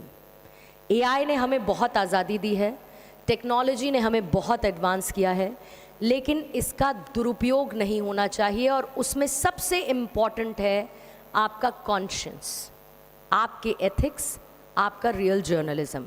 क्योंकि मेरी समय सीमा पूरी हो चुकी है, मैं बस 2 मिनट और लेते हुए इस डिस्कशन को यहीं पर ख़त्म करूँगी। आते वक्त मुझसे एक स्टूडेंट ने पूछा कि क्या एआई के आने से जॉब्स ख़त्म हो जाएंगी। So I will be very quick on that, और मैं सिर्फ अपने जर्नलिज्म के पार्ट पर इसका जिक्र करूँगी। एआई हमारे लिए स्क्रिप्ट्स को क्रिएट कर सकता है, एआई ट्रांसक्रिप्शन कर सकता है, एआई वीडियोस बना सकता है, एआई प्रोमोस को क्रिएट कर सकता है, लेकिन एआई के अंदर क्रिएटिविटी नहीं आएगी। उस क्रिएटिविटी को डालने वाला इंसान है, यानी कि ह्यूमन, जो रिप्लेस नहीं हो सकता। मैंने बहुत सारी ऑन ग्राउंड रिपोर्टिंग की हैं, जिसमें लास्ट रिपोर्टिंग से बाद में भी कुछ रिपोर्टिंग की, लेकिन अहमदाबाद प्लेन क्रैश, मैं ऑन साइट पर थी, और ऑन साइट पर जो मैंने अपनी आंखों से वहाँ पर देखा, जो अस्पताल में मैंने देखा, वो टीवी पर मैं बता सकती हूँ, वो कोई भी एआई नहीं बता सकता। एआई कभी भी रिपोर्टर नहीं बन सकता जो लोगों के दर्द को, उनकी ज़रूरतों को, उनकी मुश्किलों को, उन भावनाओं और इमोशंस के साथ स्क्रीन पर रखे, जो एक इंसान कर सकता है। हाँ, भविष्य में there could be a combination of AI and HI, which means a combination of artificial intelligence and human intelligence. और ये दोनों जब साथ मिलकर काम करेंगे तो टेक्नोलॉजी और इनोवेशन हमारे लिए सिर्फ और सिर्फ वरदान और आशीर्वाद है, और उसके अलावा कुछ भी नहीं। तो इसीलिए इसका इस्तेमाल भरपूर करिए, बस अपने कॉन्शियंस को, अपने अंदर के इंसान को हमेशा जीवित रखिए। Thank you so much all of you, and thank you MIT University again for giving me this platform, and it was lovely being here. Thank you so much.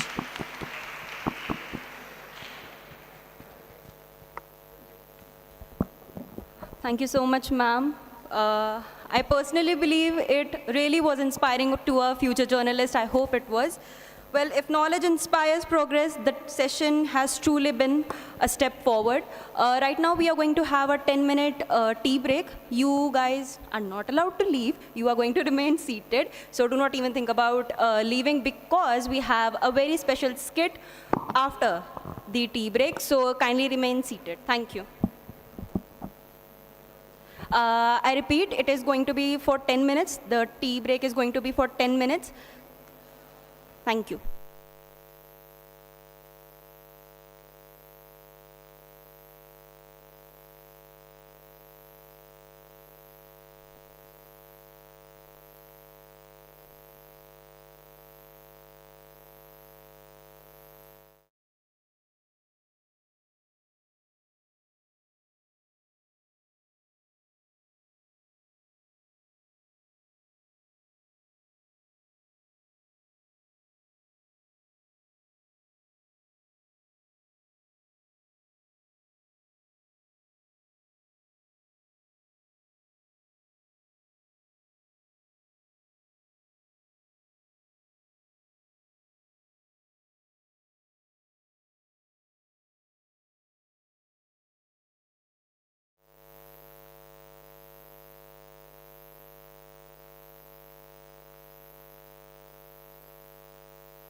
तुम आओगे ना? हाँ, उसी टाइम पे वेट कर रही हूँ।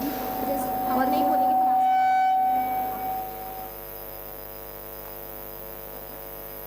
तुम चालू कर दोगे ना? तो तुम्हें इशारा करने की जरूरत है।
to present over here, and I would like to announce the names of these students.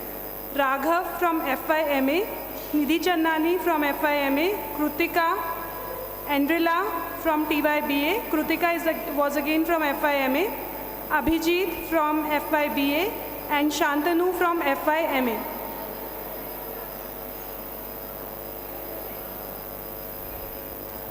So are you all excited to watch this skit? Yes?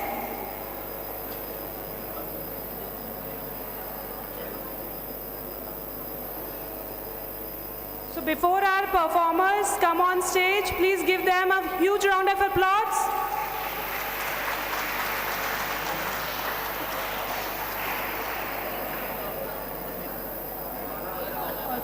Please come, students.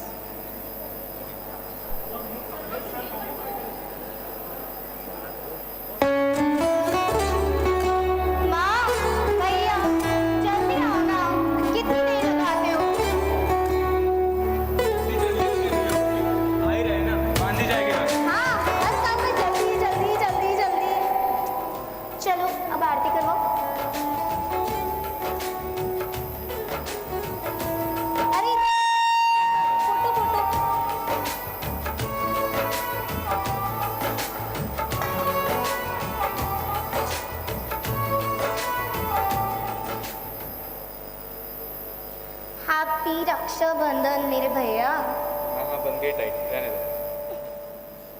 Happy Rakshabandhan छोटी। और गिफ्ट लगाई थी, ये तुम्हारे लिए।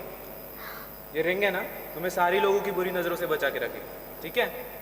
भैया मेरे लिए रिंग लाए हो, थैंक यू। आप वर्ल्ड के बेस्ट भाई हो भैया। I know. प्रॉमिस करो आप हमेशा मेरी रक्षा करोगे। कर दूं? बोलो ना। आई प्रॉमिस, ठीक है? और मेरा प्रॉमिस ना इस राखी से भी टाइट रहेगा। देख रहे हो कितनी टाइट बंदी है, अभी से निशान पड़ रहा है। चलो चलो, हो गया तुम दोनों का। अब यहाँ देखो, मैं फोटो निकालती हूँ और ऐसे चीज करना तुम लोग करते हो ना, चीज चीज। हाय मेरे प्यारे बच्चे, किसी की नजर ना लगे मेरे बच्चों को। हाँ। थोड़ी बुद्धि दे दे भगवान तुझे। मम्मी हम गुलाब जामुन लेके आते हैं, आप बस रहो, प्रिपेयर हो जाओ, ठीक है? हाँ। आता है। Bye bye.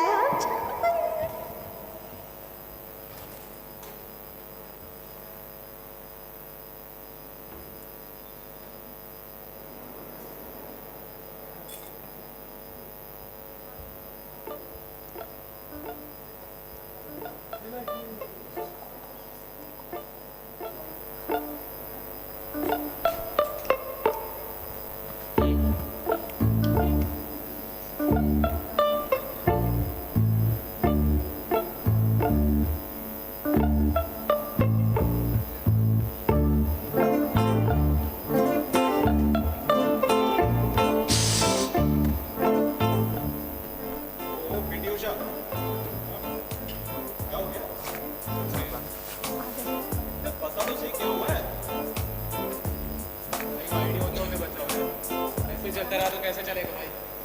कॉलेज का है, मम्मी पापा का ध्यान रखना है, सबका ध्यान रखना है, क्या करूँ आगे जाके? अगर ऐसे चलता रहा तो बहुत टेंशन हो रही है भाई, नहीं हो पाएगा मुझसे।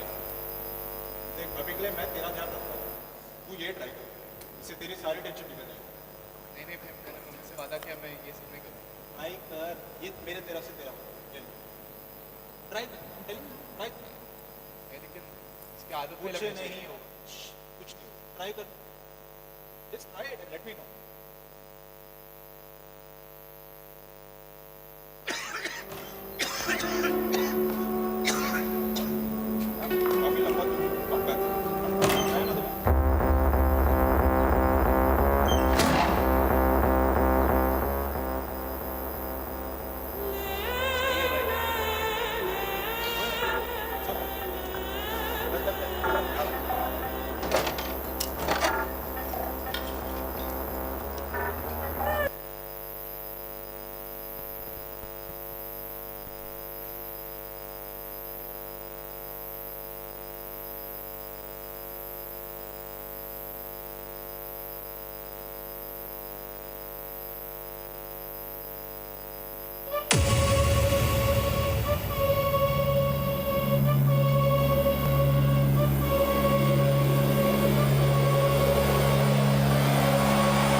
क्या लाया भाई? नहीं नई चीज ट्राई कर, लेट मी नो।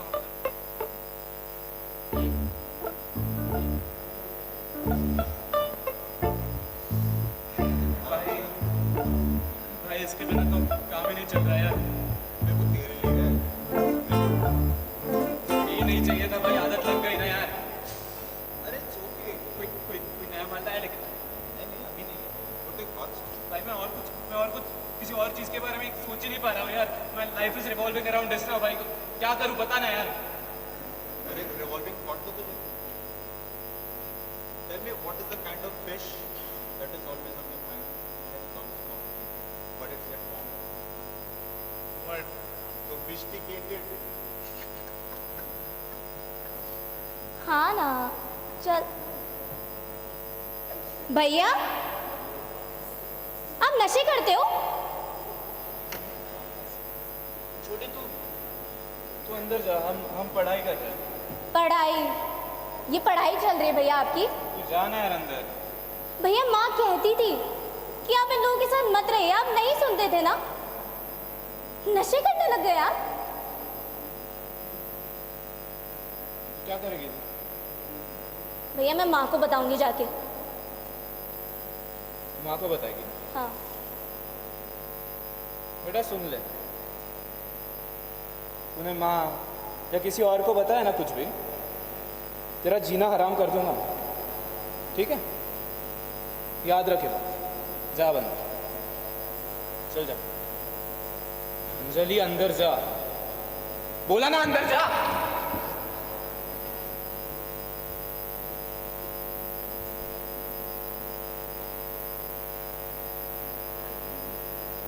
सुन,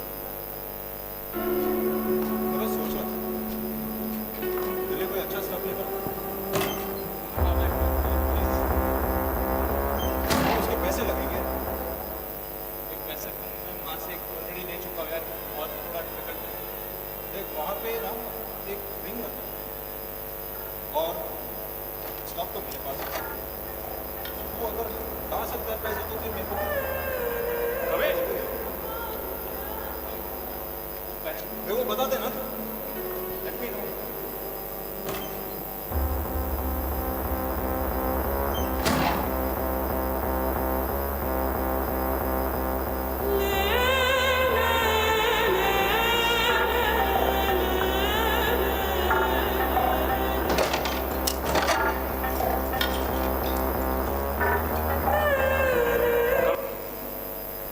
विवेक बेटा चल खाना खा ले, तैयार है। नहीं माम, मुझे बाहर जाना है। आप खाना खा लो। चले जाना, मैंने गोभी मटर बनाया तेरे पसंद का, चल पहले खा ले। आप खा लो ना गोभी मटर, मुझे कुछ नहीं खाना है। आप जाओ और अंदर खा लो। तुझे बोला ना पहले खाना खा। आज चिल्ला मत मुझ पे।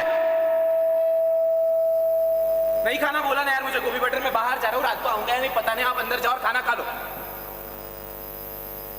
जाओ। गोभी मटर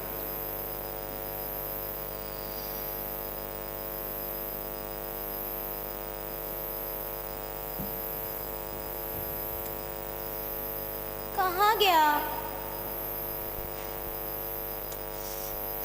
पता नहीं कहाँ चला गया। माँ, माँ क्या है अंजलि, क्यों चिल्ला रही हो? माँ आपने मेरी रिंग देखी क्या? भाई ने मुझे रक्षाबंधन। बस करो अंजलि, तुम्हें अभी भी उस अंगूठी की पड़ी हुई है।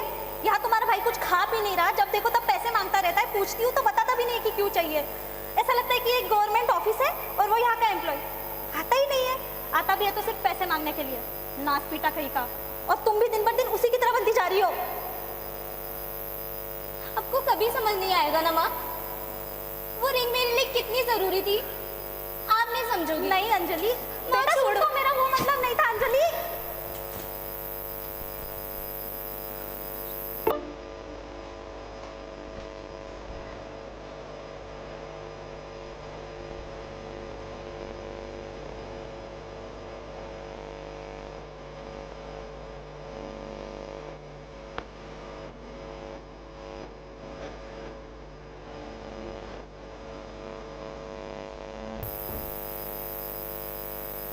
और विवेक कैसे?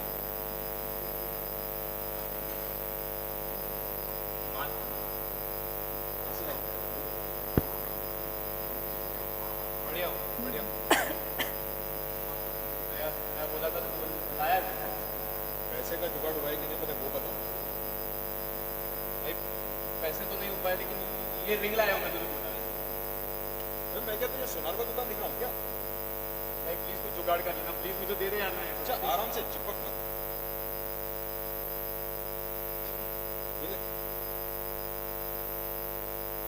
Thank you.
सॉर्टेड है यार।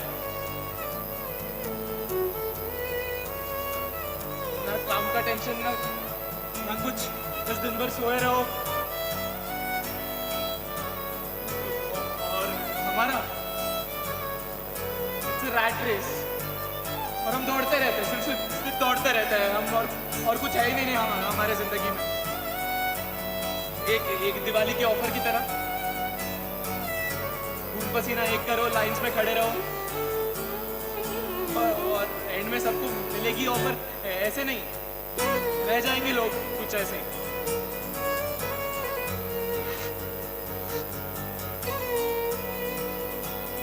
तुम लोगों को पता है आज मैंने क्या किया?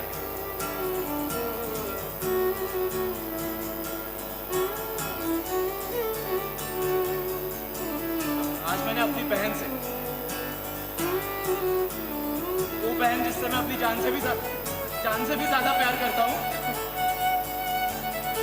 उससे चोरी की, और वही रिंग चुरा ली जो मैंने उसको दी थी रक्षाबंधन के लिए।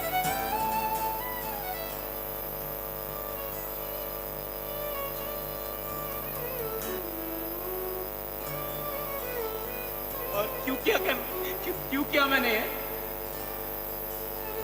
क्योंकि मुझे ड्रग्स खरीदने थे, ड्रग्स। क्योंकि मैं लाइफ की रियलिटीज को फेस नहीं करना चाहता था, क्योंकि मैं केपेबल इनफ नहीं था ये सब झेलने के लिए।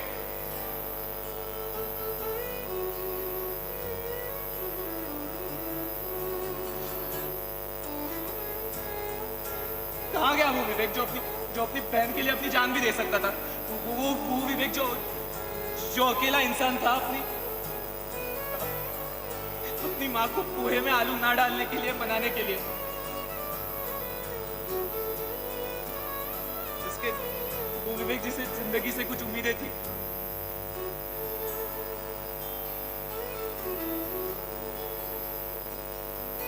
कहाँ गया वो विवेक?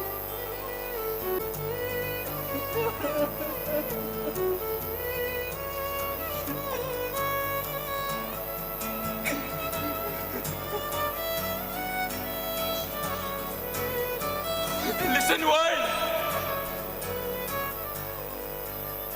don't do drugs. ये ड्रग्स है ना, तुम्हें ऐसी ऊटपटांग चीजें करवाने के लिए मजबूर कर देते हैं। जैसे इमेजिनरी कुत्तों से बातें करना, अपने ही घर से चोरी करना, ये सब एवरीथिंग। और तुम इसे रोकना नहीं चाहते। क्यों चाहोगे इसे रोकना? क्योंकि तुम्हें तो मजा आता है ना, ये करो वो करो, गेट एनलाइटेंड, वाओ अमेजिंग। पर रिकवरी वो तो यूपीएससी के एग्जाम से भी डिफिकल्ट है यार। 1 ट्राई 2 ट्राई 3 ट्राई 4 ट्राई करते रहो, बस ट्राई करते रहो, क्योंकि और ऑप्शन है नहीं। तुम्हें तो मजा आ रहा है ना, करते रहो। मैंने छोड़, मुझसे ना हो पाए, मैं ड्रग्स में नहीं। मैं घर जाना यार, आज ट्यूसडे है शायद। मम्मी मेरे छोले भटूरे बनाए होंगे मेरे लिए। नहीं आज थर्सडे है, तो फिर उपमा बनाया होगा मम्मी ने। मैंने जाना चाहिए। Bye guys, I'll see you or not.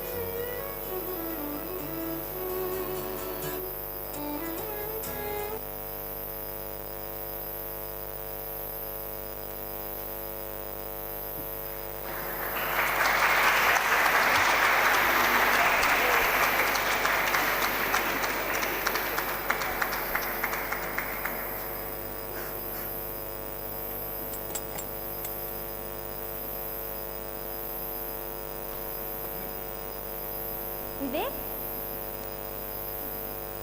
विवेक, क्या हुआ विवेक?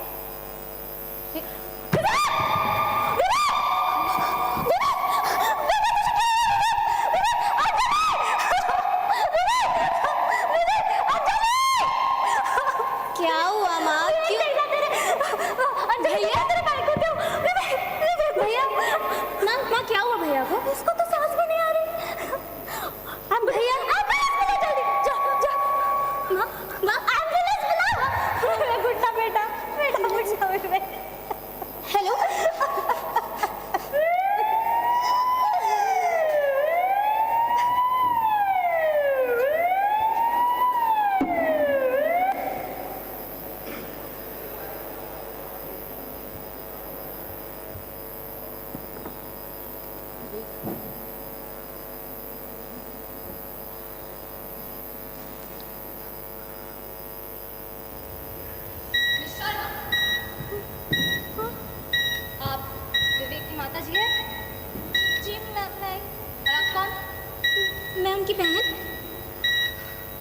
विवेक के दोस्तों को कस्टडी में ले लिया है और उनके साथ साथ कुछ सामान भी मिले हैं हमें, उनमें से ये एक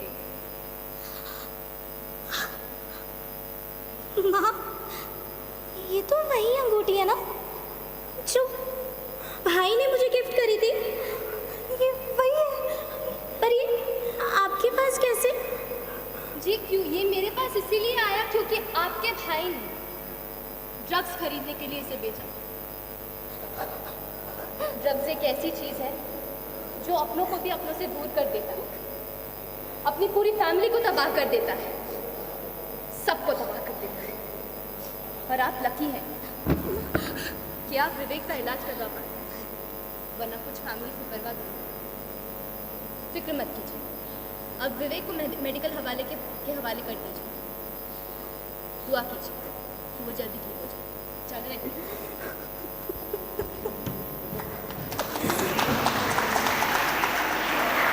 माँ, आप चिंता मत कीजिए। भाई ने मुझे ये मेरी रक्षा के लिए दी थी ना, उन्होंने तो तोड़ दिया अपना प्रॉमिस माँ। पर आज मैं एक प्रॉमिस करती हूँ आपसे, हम भाई को ठीक करा कर लाएंगे माँ।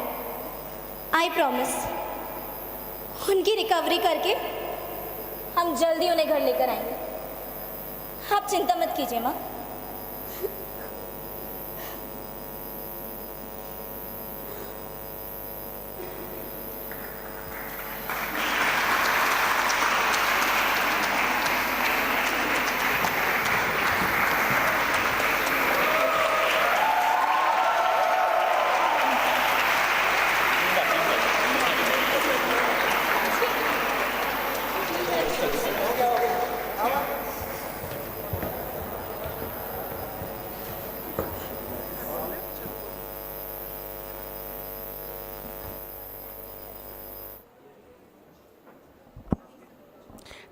Thank you so much for that wonderful performance.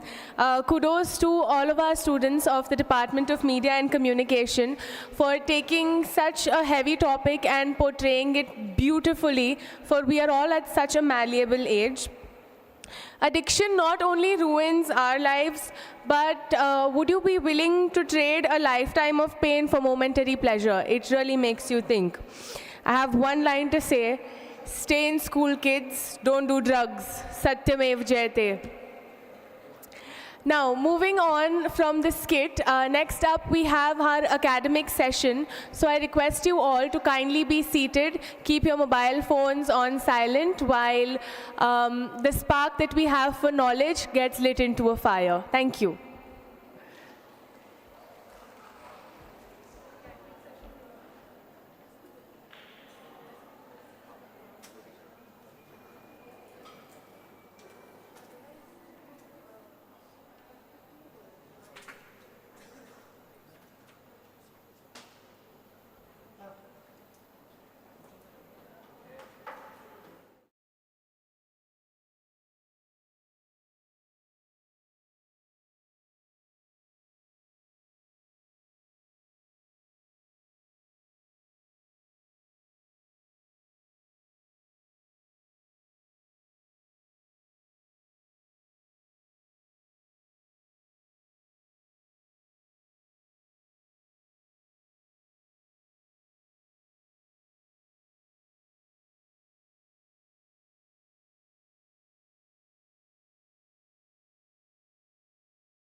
Greetings and good evening, everyone.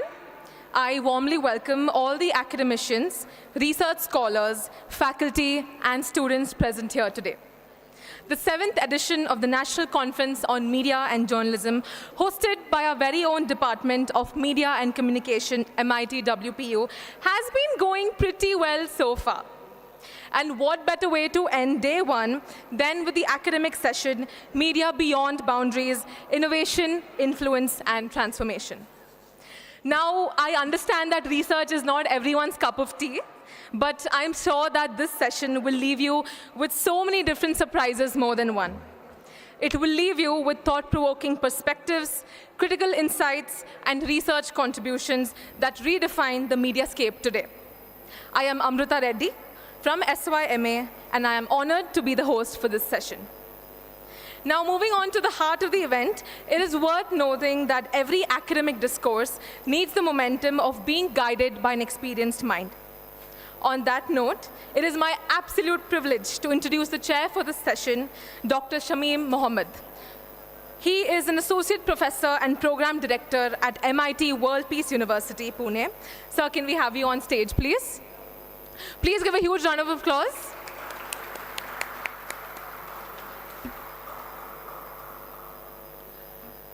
Dr. Shamim Mohammed is an associate professor and program director at MIT World Peace University, as well as an International Ford Foundation fellow. He completed his doctoral research in health sciences from Symbiosis University, Pune, and holds advanced qualifications from Ohio University in US. He also holds MA and MPhil degrees from Indian universities. He brings over 15 years of academic and professional expertise. He has previously taught in Al-Qura University in Saudi Arabia and O.P. Jindal Global University in Haryana. He has contributed to several research with multiple Scopus Index publications to his credit. I have seen the list of his publications. It is quite a bit. Alongside his various academic contributions, he has actively advocated and practiced mental health with various government and non-government organizations. He also holds a professional rehabilitation practitioner license from RCI. Sir, we are absolutely honored to have you chair this session for today. Please give a huge round of applause for Sir.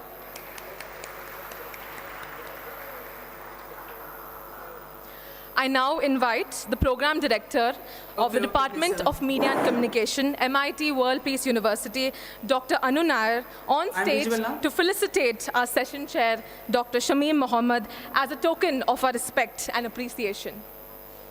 So now I'm visible now?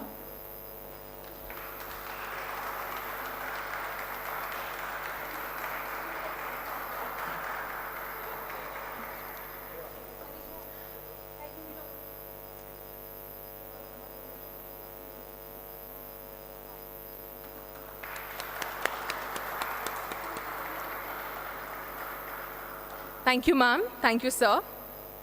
I now request our session chair to kindly come on the dais and share his thoughts with us and set the academic tone for the paper presentations ahead.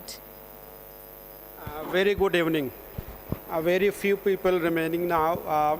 Anyway, I've been invited by the department. Thank you for having me here. To speak about the media, we know the role of the media has expanded beyond our imagination. Now it's transcend the international boundaries, time zones, temporal zones, geographical boundaries, and many platforms, right now, even the use of the social media. I, as an activist, I'll share one very good information with regard to how you can use media for right-based activism. I was working as the executive director at Aravali, which is a small organization of government of Rajasthan. Hello, sir. I was the head of that institution. You know, there is a huge problem in Rajasthan. You know, all these red stones and marbles, good marbles coming from Rajasthan, right? And we probably in every household you find something from Rajasthan, some kind of a stone from Rajasthan. You know how much blood is behind that, So many people, if you go to the villages, there are many villages in eastern and western Rajasthan which are without male members. All male members wiped out. गांव को बोलते क्या है now? Widow villages, विधवा गांव. that is Sir, how it happened. now? You know that mining involves a lot of, the silica emanates from and it kills, and there is no, it's a kind of lung cancer. The only solution is lung transplantation. And these doctors, and it's one thing, it's a notifiable disease and it's a compensatory disease. Once it has been diagnosed, somebody has to compensate the victim. अब वो mafia में हो रहा है, तो who is going to compensate? The question was, who is going to compensate those? The government says, no, they are not working for us. Private say there is no employer, so whom to compensate? And why to compensate? So we conducted a survey in eastern and western Rajasthan as an agency of government of Rajasthan, and found that the mine workers, 72% of the mines workers are affected with the silicosis. Now. So we sat down with various stakeholders. We published this. We approached National Human Rights Commission. We gave that report to all print media, all that media platform, and we succeeded in forcing the government how effective use of media to force them to come up with the good policies. Now every mine worker, if he is diagnosed with silicosis, get 3 lakhs. And if he dies, he gets 5 lakhs. So that is not enough, but this is how, that is the power of, you can use this powerful medium for the right-based approach to get the rights of the people. So with this brief introduction, my small talk, I conclude here, and the next is the presentation. So wait for the presentation. I would appreciate if after every presentation, I will open the forum for interaction, question, and we will have a kind of a dialogue. Thank you very much.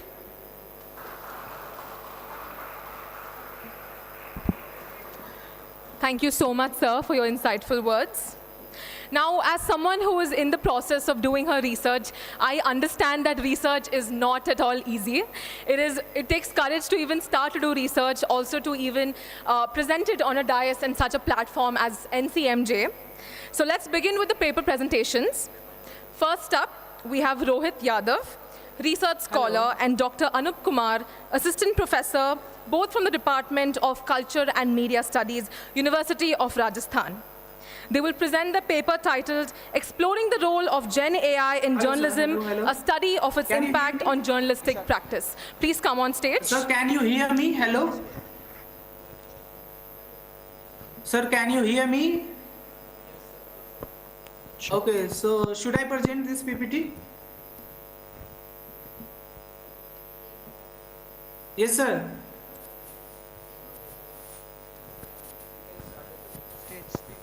Okay. Thank you, sir. Recording in progress. Okay.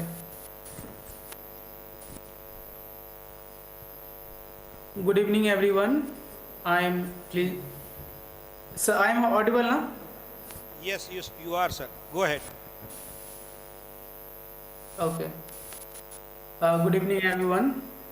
It's a pleasure to be here at the National Conference on Media Beyond Boundaries, Innovation, Influence and Transformation. My name is Rohit Kumar Yadav. I'm a PhD research scholar from Central University of Rajasthan. My topic title is Exploring the Role of Generative Artificial Intelligence in Journalism, a study of its impact on journalistic practice. Let's begin by understanding what generative AI actually means. So, generative artificial intelligence is an umbrella term that encompasses an AI system designed to create new content based on a vast amount of digitized data, whether it's writing articles, composing music, videos, and generating image. All these fall under the generative AI category. To understand this better, let's look at a few popular examples of AI system used across media. ChatGPT is a chatbot. ChatGPT is a type of chatbot that is mainly used for content generation. It understands human inputs and gives output according to them. Sora is also a type of chatbot. It can understand video up to a minute long while maintaining visual quality and adherence to the user prompts. And Midjourney and Delay are an AI tool that can create image according to given prompt. Beyond this, to understand this, hello? Yes, please go ahead, sir. So, okay. ठीक है. Now let's examine how such tools are practically being used in journalism. In news production, generative AI can do variety of tasks such as news editing, news promotion, translation, transcription and data visualization, write sports and finance stories. In news gathering, AI algorithm help gather information, identify the credibility of source for trending stories.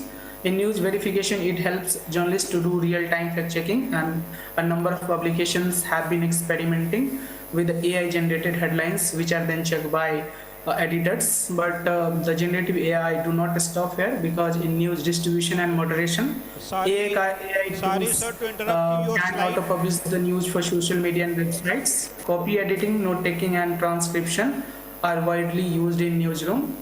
A number of publications are used AI tools for image generation, such as Midjourney and Delay. We already discussed about.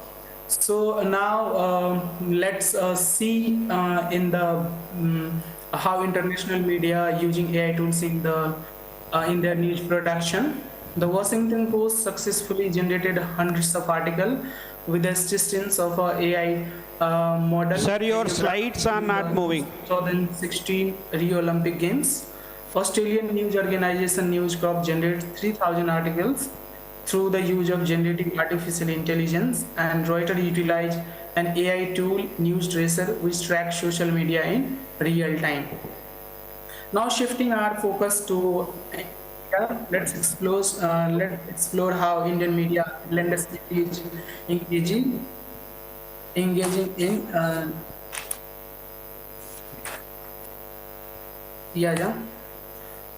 Artificial intelligence is no longer a futuristic promise, but a present reality embedded in India's daily life.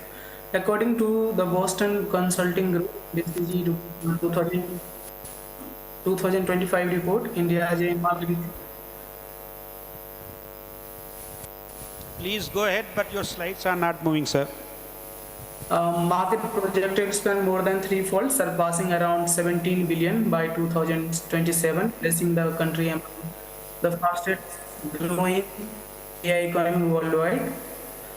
According to India's AI Leap BCG perspective on emerging challengers, approximately 700 million internet users and AI practitioners, while 17% AI global talent pool. According to NESCOM 2024 report, Indian government launched the Developers Playbook for Responsible AI in India, establishing guidelines. How Indian media, mainstream media in AI production? Yes, sir. What, sir? Your slides are not moving, sir. Sir, I am changing my slide. I am continuously changing my slide. I have in number 8 minutes. Just a minute, people are trying to fix Sir, I am continuously changing. Sir, can I join again? Because I am changing, presenting my slides. Just wait, I think people are trying to fix the problem. Okay, Wait for 2 sir. minutes. Because Just wait for 2 minutes. Sir.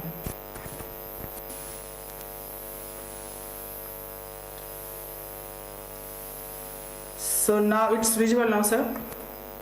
No, first slide. Now, sir? Right, sir. Now? Or you can now, sir, allow him to... yes, now it's moving. Now it's moving. Go ahead, please, sir. Okay, sir. Okay. So what is generative AI? Generative artificial intelligence is an umbrella term. Sir, it's not fine, sir. It's fine, but you are still square one in the same I'm first joining page, again. Okay. first slide. You go ahead, please. Go ahead. Now. We have limited time, you have to finish in time.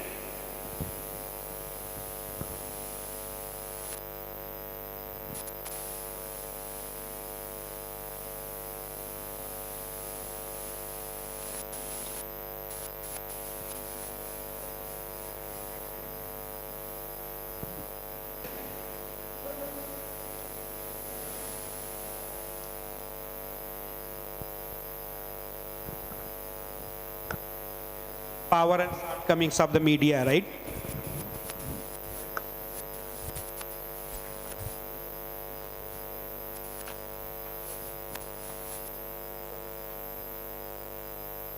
Yes, sir.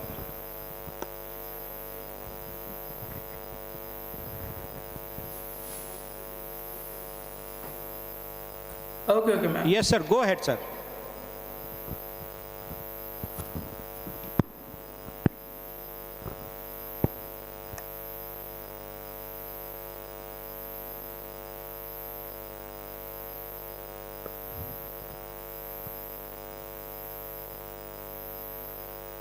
Ma'am.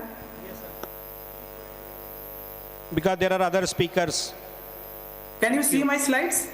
I can see your first slide. You go ahead. You present It's your. fine now? It's moving, yes. Okay. Okay, so can I go? Please go ahead. Please go ahead. Okay. Okay. So what is generative AI I'm discussing here? From here, generative artificial intelligence is an umbrella term that encompasses any AI system designed to create new content based on a vast amount of digitized data, whether it's writing, article, composing music, video, and generating image. All these fall under the generative AI category. To understand this better, let's look at a few popular examples of AI system used across media.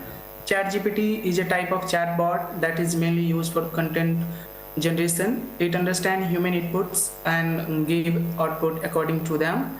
Soda is also a type of chatbot. It generates video up to a minute long while maintaining visual quality and adherence to the user prompts. Midjourney and Dell-E are an AI tool that can create an image according to given prompt. Now let's examine how such tools are practically being used with journalism. In news production, generative AI can do a variety of tasks such as news editing, news promotion, translation, transcription, data visualization, and write sports and finance stories. In news gathering, AI algorithm help gather information, identify the credibility of source for trending stories. It helps journalists to do real-time fact-checking, and a number of publications have been experimenting with the AI-generated headlines, which are then checked by editors. But generative AI do not stop here, because in news distribution and moderation, AI tools can auto-publish the news for social media and websites. In copy editing, note-taking, and transcription are widely used in newsrooms.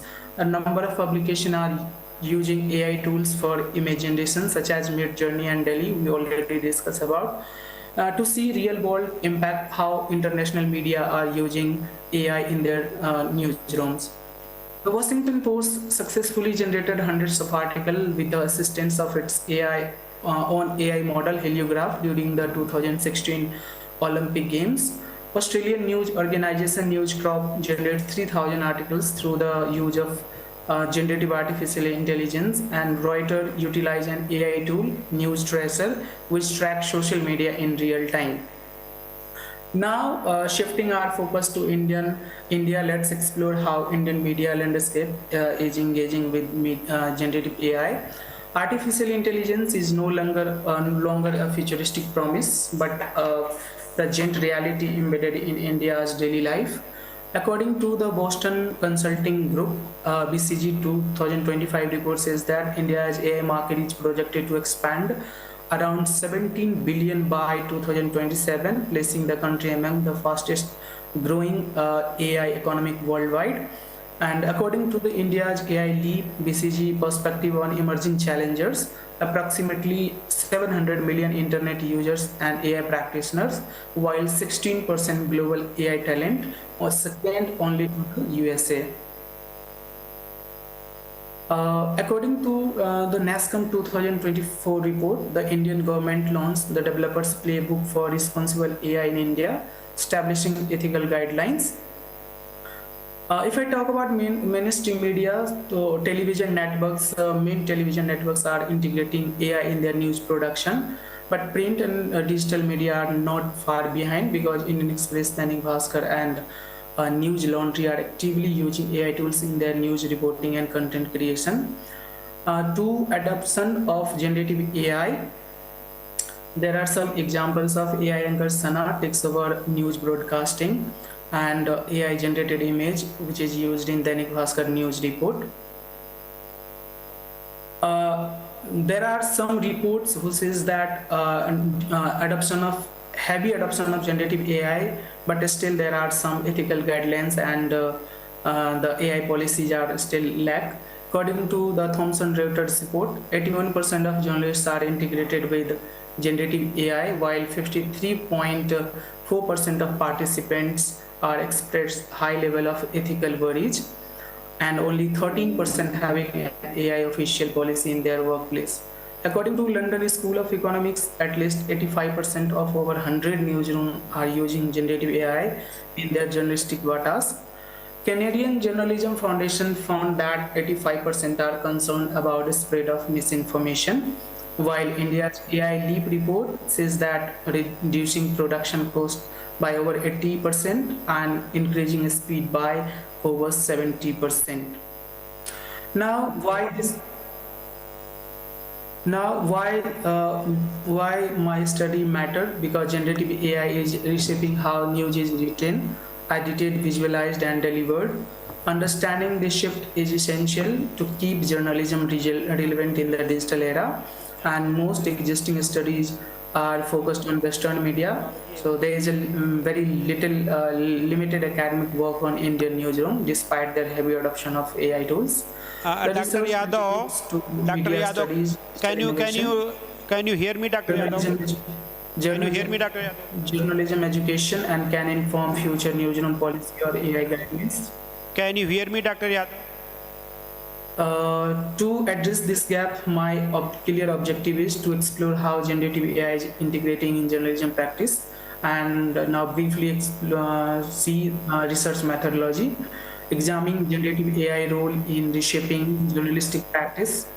Yes, sir. Yes, sir, hear you. Your research methodology and major findings. Sir? Just talk about your research methodology and should I continue? Major findings.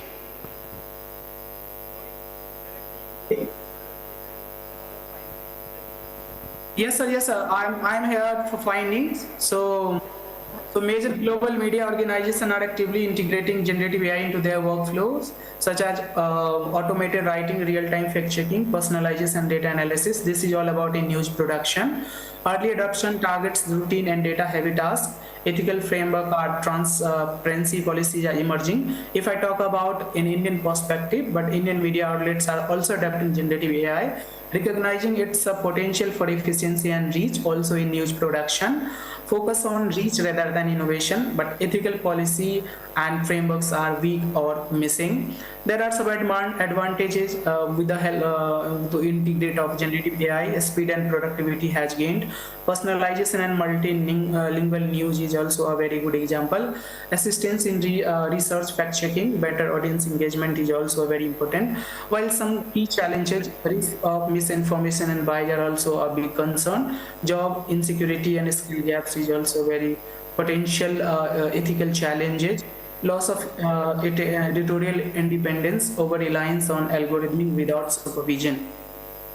Now, overall conclusion. So, generative AI is a powerful force driving both innovation and disruption in journalism, revolutionizing how news is produced, verified, and distributed, and consumed in digital environment. The future of journalism will likely to evolve into a hybrid model where AI tools complement rather than replace human creativity, judgment, and ethical decision making, requiring thoughtful and responsible integration.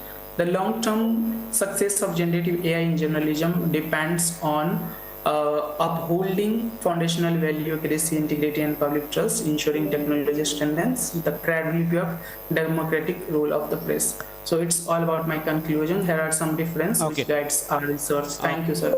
Okay, thank you very much, Dr. Yadav. Just Thank you, clap sir. for him at least. Clap for him.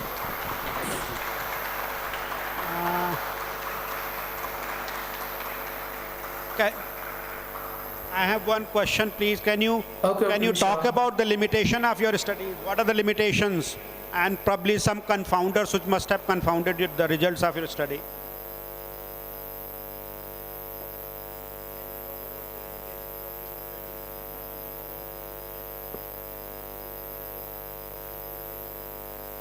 Sir, can you repeat again?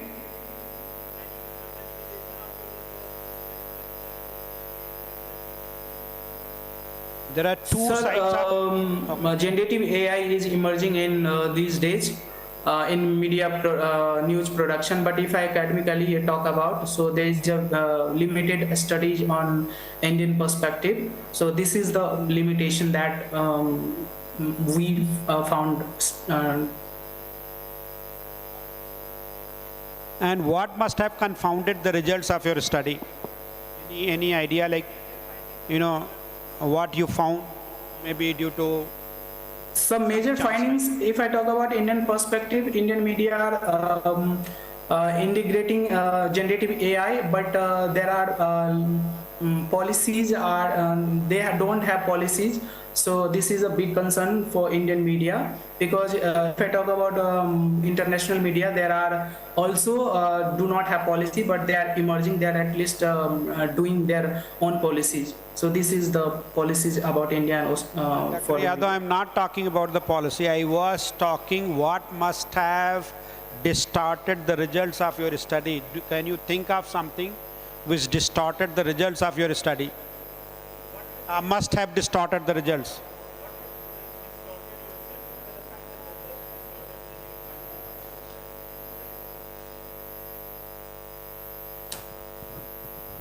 Hello, sir. Can you hear me?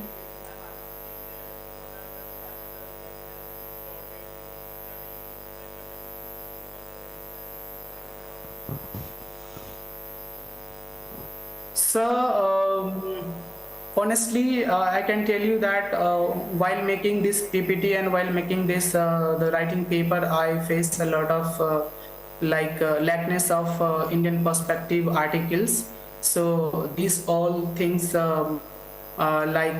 distorting our research while preparing this PPT and as well as writing my paper. But there are not like big concern, all those things. Hello? Okay. Thank you very much, Dr. Yadav. I'm opening the forum for others to ask question if there are any. Any question from student side? Any question from you guys? No question? Okay, please go ahead, sir. Yes, sir. Yes, sir. Yes, sir.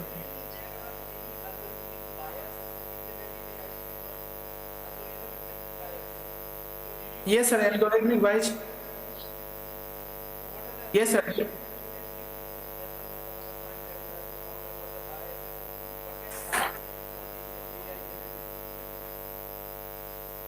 Sir, I found that there are some biases about when I type, when I give the prompt to generative Gemini and ChatGPT, please generate in Asian women wearing sari and all the jewelry, but they understand the African woman and they produce like the image. It was like 6 months ago. Now if I generate all those things, so they produce the similar kind of, but they are not catching all those things.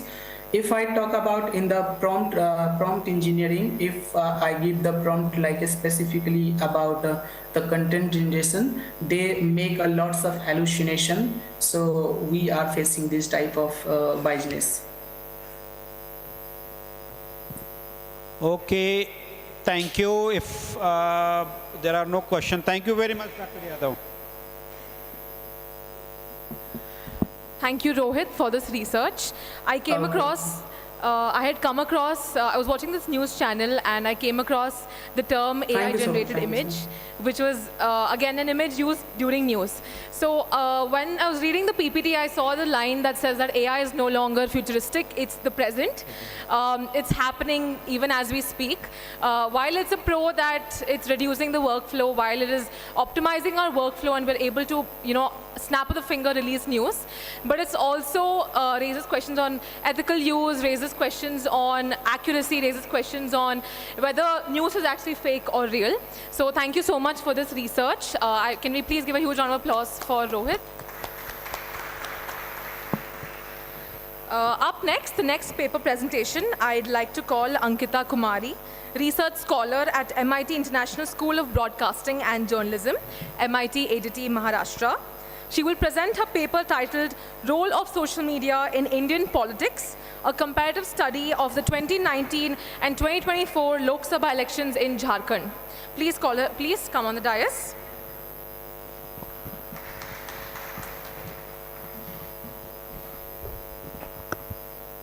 Ma'am. Good luck, I said. Thank you, sir. And good evening, everyone. And thank you for welcoming me here with with my title. But I'll go into detail now.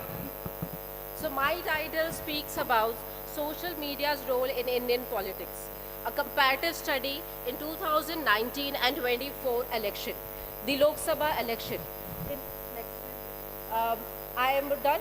This is a small outline of the presentation as how I am going to go through it, with the introduction, with the review of literature, objectives, methodology, analysis, key findings, and then shaping how the future aspect it can be, what are the references it will be.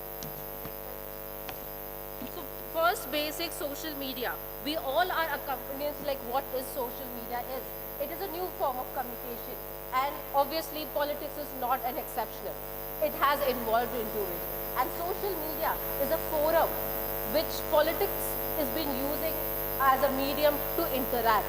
And internet has become a transforming form for politics in the world, as we have seen marginally in Obama's case, and now in India after the 2000 Modi's great win. Now we have seen in 24.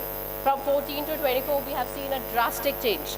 In 19, whether it's Bihar, in 24, whether it is current Lok Sabha's election. Next slide. Social media. Now, by quoting Ken 2010, he has mentioned it, that social media is an interactive communication channel where there are two-way interaction.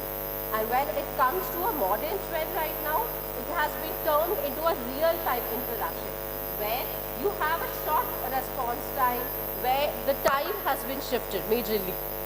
Next slide. Now, this is a small stats of social media in India as per 2025. 467 million people are active social media users. That is 35% of the Indian population. On a daily basis, we all averagely use 2 hours, 50 minutes daily. Whether now the kids are using it or we are using it, are hooked into the mobile, we are doing it on a daily basis. Then the mobile internet users has, if you see, has reached into 627 million in 2025. Next slide.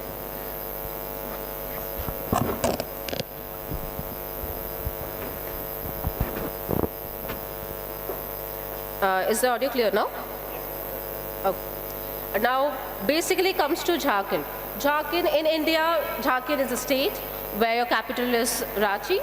Now in Jharkhand, we treat about the tribal identity, the regional, the caste, the development. So politics is majorly evolving around these things. It has issues of land rights, employment, social justice, not majorly on caste, but less on the national narratives. Next slide. Now this is a small review literature because my topic is basically a comparative study. So it is kind of a review literature, and this is a small reviews from the 2012 that how social media has been used by the German politicians, how they are willingly encouraged. Then in 21 to 2012, how sites like Facebook are being used, Twitters are being used for interactive and participatory communication. Next slide. Then in 2021, how WhatsApp has been used even in the rural areas among the Indian populations. Then in 2025, it's been basically targeted at how WhatsApp has been used in India to reach 183 million users of till 2025. And in 2025, as per CHA, it has been said that 29 to 2014, if you can see it, the social media has inaugurated politics into a greater sense, whether they are using Facebook, whether Twitter, WhatsApp, Instagram, every tool is being used for the political campaign. Next. This is like that in 2024 Jharkhand Lok Sabha election, how the usage of social media, basically if you say whether digital media or social media, how effectively it has been used in the political campaign, how it has battlegrounds, the narrative control. Next please. So my major objective of my topic was to compare the social media, how it has been used in 2019 and in 2024 Lok Sabha election in Jharkhand, and what were the major changes in campaign strategies. Second, to analyze how digital access and internet penetration has influenced the voter engagement, especially on the rural and the tribal communities, because Jharkhand is considered to be the tribal community and the rural community people are being considered there. And to evaluate the impact of the influencer-based and the AI-driven, which we heard it prior from Mr. Rohit, that how it has driven the campaign in politics. Next.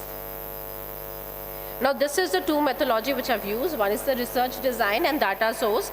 I have taken the secondary data from media publications, articles, journals, digital campaign documents for my study, and I have done a comparative, a qualitative analysis of 2019 and 2024 Lok Sabha election in Jharkhand. Next slide. This is now basically what we can say.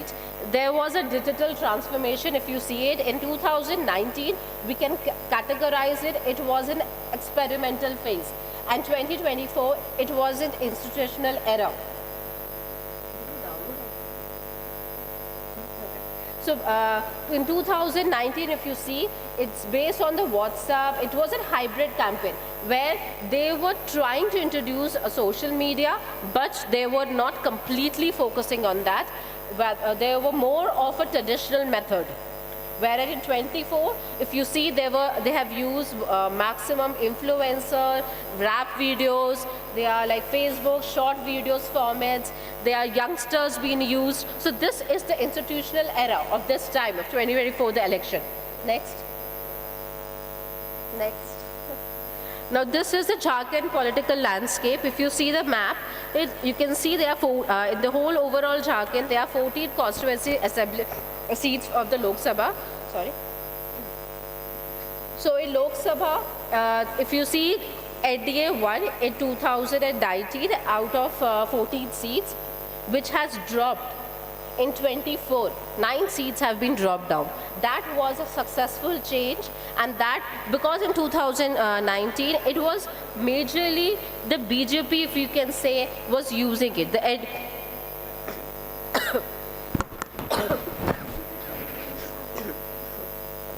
And where it 24, it is the other political parties, from whether it is opposition, the ruling party, everybody focused on social media. They were using traditional as well as social media on an equal bar. Next. Now this is the campaign structure evolution. In 2019, it was a hybrid model where they were using traditional and digital both. And 24, it was completely digital first strategy. Second, next slide. This is, if you see how the WhatsApp election of 2019 it was, because in 2019, WhatsApp was used a maximum. There were the Facebook users, 300 millions, WhatsApp users, 200 millions, and how NDA won with the 12 seats out of 14.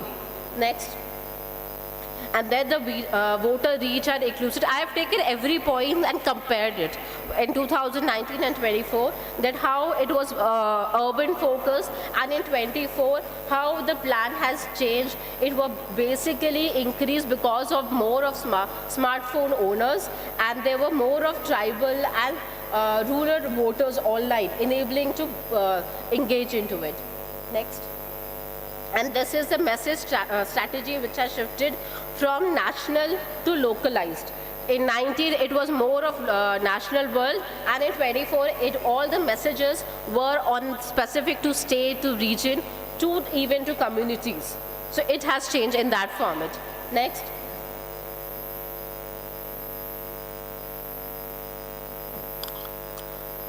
So if you say social media is like a sword where both the sides it's sharpened, it has positive, negative impact. Positive that it gets voter engagement, you get people get influences, interaction, you get personal connection. Whereas on negative, you have a lot of miscommunication, you have a lot of wrong messages and unfair advantages taking over. And what are the challenges, the regulatory challenge which is required in social media, which need to be looked after the ECI? It's like how the social media platforms can be curbed in the message form, in there what to be put, how to be put, how it cannot be violated. There has to be particular rules and regulations which have to be looked into in future. Next slide. These are the key findings where there was a digital transformation.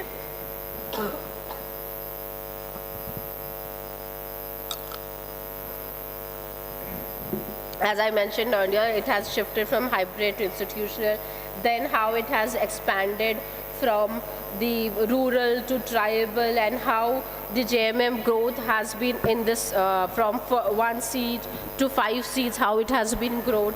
Then the targeting messages format has changed, and the miscommunication risk, it is there, as I've mentioned, it has involved. Next. And this is a future which we are expecting, that we need to educate a few voters. This is the stronger oversight the social media is, and it is a platform which is we need to be accountable. We have to act promptly. So if you say social media has changed or reshaped politics completely, whether in form of text, in form of presentation, every form. Next slide. And this is a small gist of my references. Thank you, everyone. Thank you very much. I missed your name. Ankita. Ankita. Thank you very much, Dr. Ankita. I'm very interested to know more about, it was done in Chhattisgarh, Jharkhand, right? Yes, from Jharkhand. I worked in Jharkhand, so I'm very keen to know how this technology has percolated down to very extreme, most of the areas are jungles, right? So Yes. how it has gone down to that level? Just because of the smartphone, and especially if you see the geo phones where you get internet very easily. So internet through mobiles is something which has played a major role in smartphones, which have a major role. That's why even the rural and the tribal people are able to afford it, as it has become less expensive. People can buy it. And I am actually doing a PhD on this itself, so I will get to you the detailed report soon, maybe in 6 months. I'll let you know the whole detail. And one more curiosity, like it's a tons of data. You have gone across so many constituencies, right? So how did you analyze the data itself?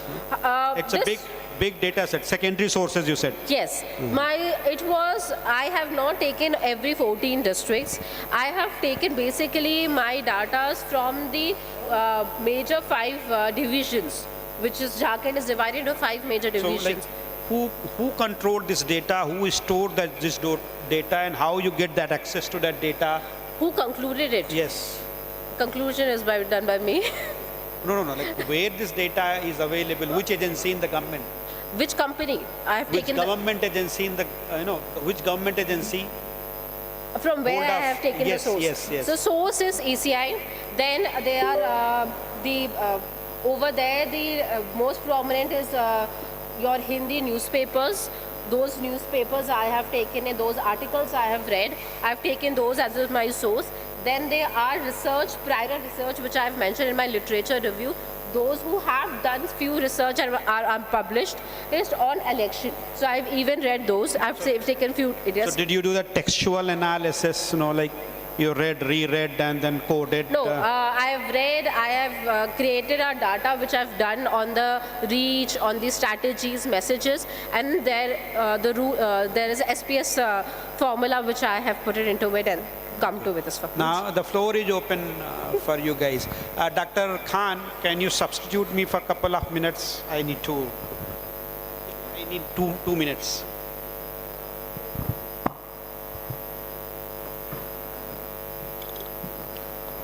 Any questions from the audience? Just one quick questions. Any? Check. You have question. Ankita, so I read almost your entire PPT standing over there, and I understand that this is a comparative study between the 2019 and 2024 elections, but in your findings, you phrase it as though that they win 1 out of 5 seats because of the digital changes from hybrid to institutionalized to national narratives to more local narratives. Are you making it seem like it's a cause? Are you making it in a cause and effect thing that because of digital changes that this has happened? Okay, thank you for the question. My study was basically focusing on social media. So whatever the messages, whatever the content was published on social media, I have taken those in account. I have not taken the account of the traditional ones. So only the social media, the platforms are being considered. Whether it was Facebook, whether it was Twitter, whether it's Instagram, and over in Jharkhand is majorly Facebook. So on a daily basis, the 4 parties, that is the 2 national parties, that is BJP and INS, and the 2 state parties, which is JMM and RJSU, which are the leading 4 parties over there. So I've considered their political pages. I've taken their social handles, considered into it. Thank you. Any more? Any other questions from the audience? Any questions? No? One question, just as the audience, I want to ask. Yes. Jharkhand, one of the tribal populated state, very bad literacy rate. I don't know, after geo-regulation you can talk. The reach of the network has increased, but the media literacy is not that true. So do you think, was there any role of social media in these elections? Because most of these populations, I don't think they are consuming these social media content to take any decisions on a electoral note. So what was your observation while analyzing all those two? Thank you for the question. As what you said, it's completely lie. The literacy rate is less in Jharkhand. The impact of social media as compared to other states was less. There was a very marginal impact, but it was more of traditional because over there the caste, tribune, communities, those effects are more. Now since I have mentioned that I am doing a detailed research on it, so it's still on the procedure. But till now, whatever I have concluded is there is a very slight margin of change because of social media, but there's still the prevalence of the traditional media over there. Should I? Okay. Thank you. Thank you very much for your nice presentation.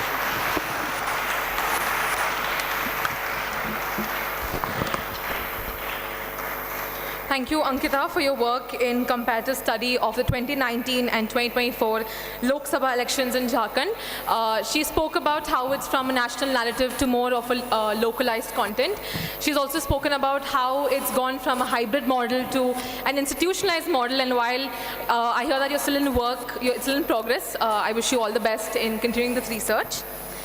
Our next participant is Anvi Bankar, SYMA student, along with Dr. Mithila Binewale. Assistant Professor from the Department of Media and Communication, MIT WPU. They will present their paper titled Emerging Public Relations and Promotional Trends in Bollywood, Shaping Narratives and Public Perception in Contemporary Cinema. Please, Anvi, the dais is yours.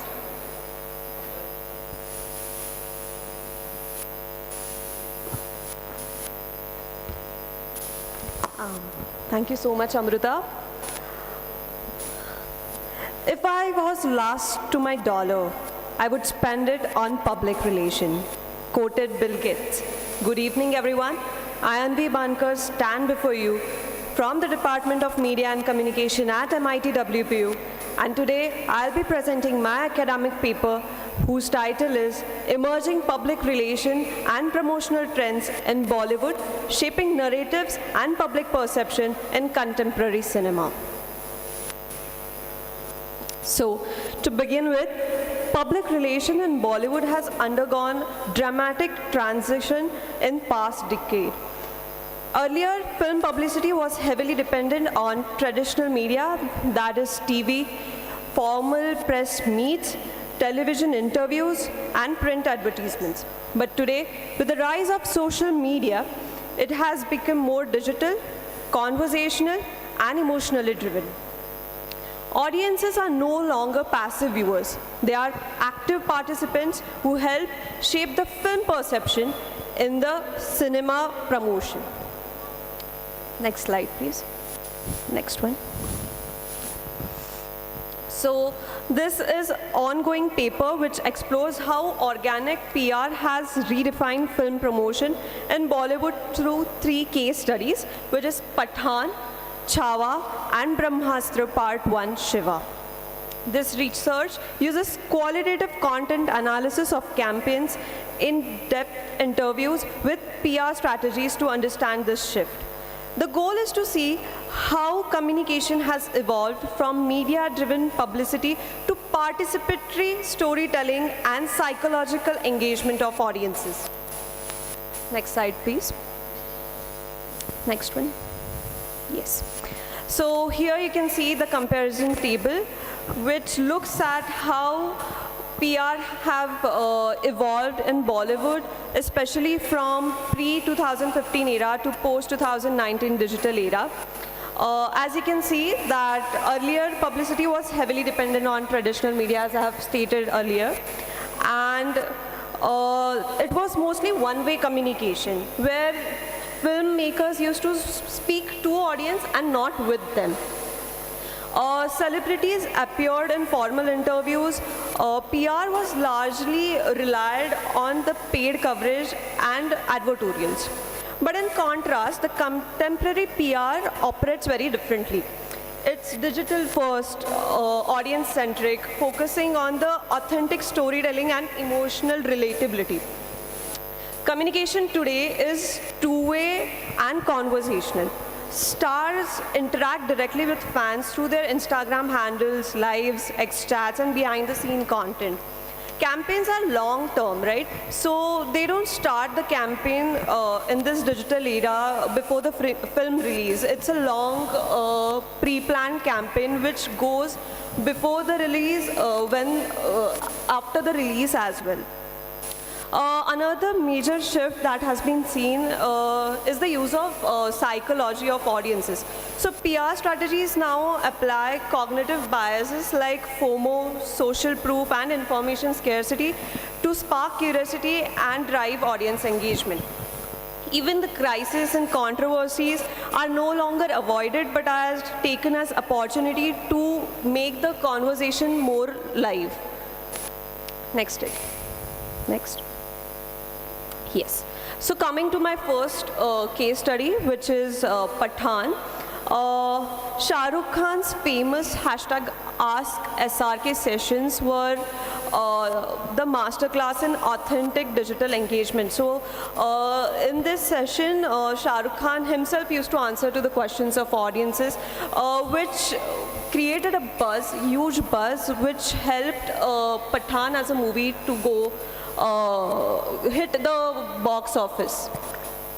Interestingly, even the controversies around the Besharam Rang song turned into an advantage. Instead of avoiding it, the PR team actually reframed the conversation around the artistic freedom. This shows how strategic reframing of negative publicity can actually increase the visibility and engagement organically, because negative publicity is also publicity. Next slide. Yes. Coming to Chhawa, in contrast, actually, Chhawa demonstrates the power of localized and cultural storytelling. It has a long history and people have sentiments connected to it. So it has helped them because they approached a 360-degree advertisement and promotion involving influencer collaboration, city tours, and emotional storytelling that resonate deeply with regional audiences. So I don't know how many of you have seen actually Vicky Kaushal reposting the trends or the the quotes from the theater itself, where a small child is doing Pratipat Chandra Lekheva. So that's the buzz that he created when the film was in the theater. This aligns with excellence model, which emphasizes two-way symmetrical communication actually by making the promotions emotionally accessible and relatable. The film built trust. They gained the trust of audiences, and audiences went in there and came out with the tears, and that was also promoted. Next slide, please. Yes. Coming to the last case study, that is Brahmastra Part 1 Shiva.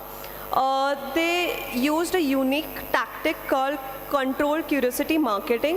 The team deliberately used limited plots, invoking information scarcity and cognitive bias theory to create anticipation. So I remember even I was intrigued when I saw Brahmastra ka upliftment, where only Shiva was visible. So who is going to act? Who is your lead actor? Nothing, no information was given, but it created a buzz. And when they started revealing one things at the correct point of time, the film really got a good feedback from audience as well.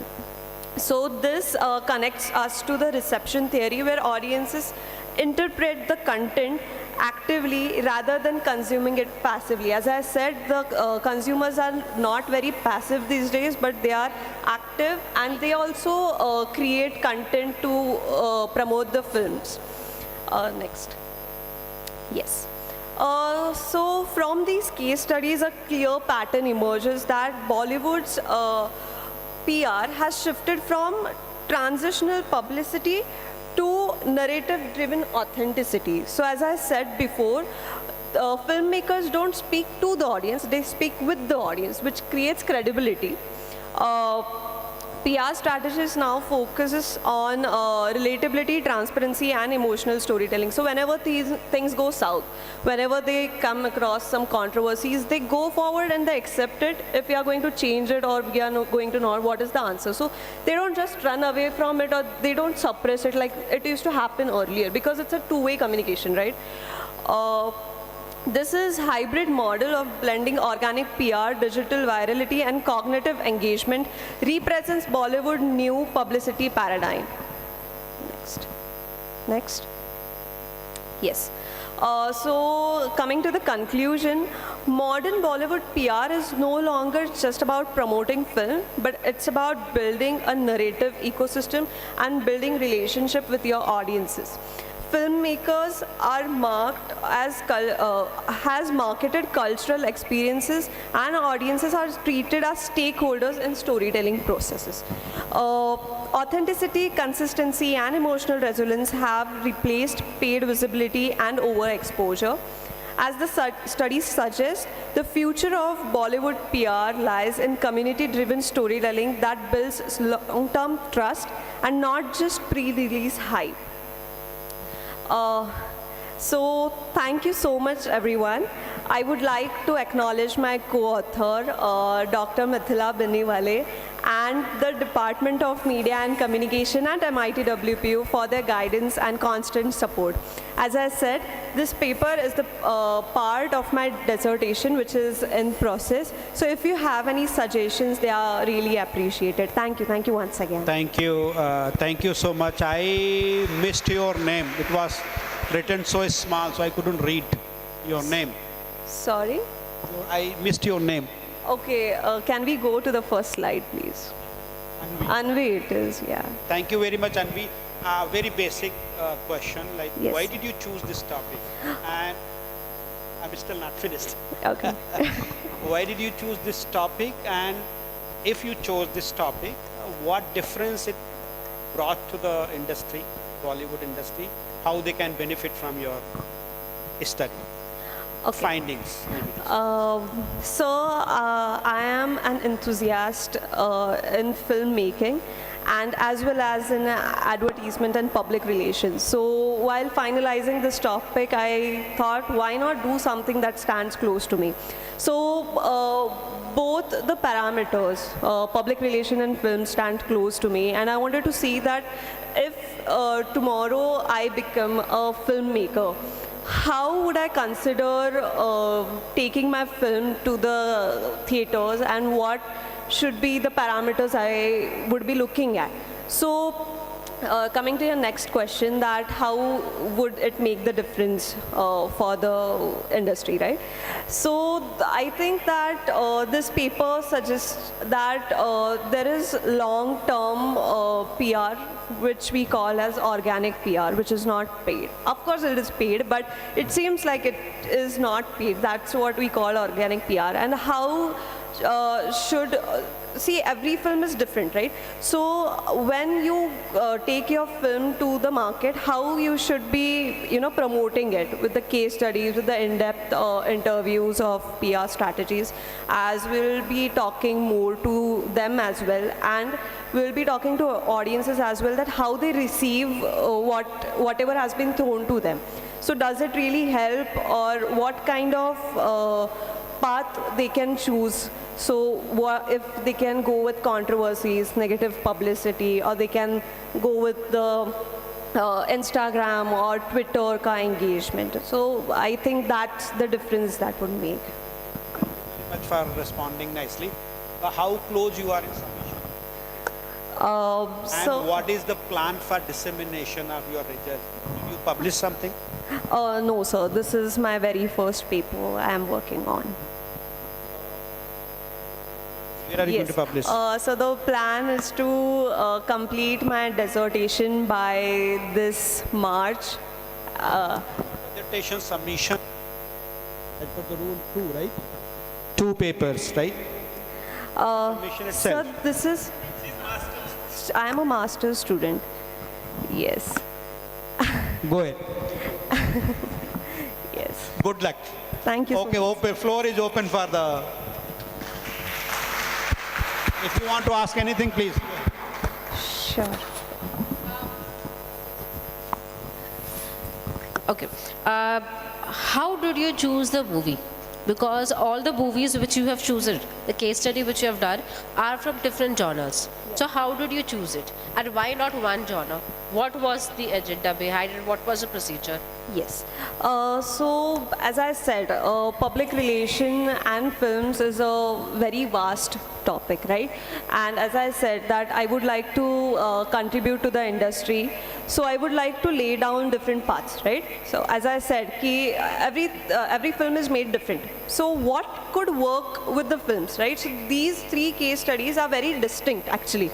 They opted for certainly different strategies, and that's what has intrigued me about choosing these films.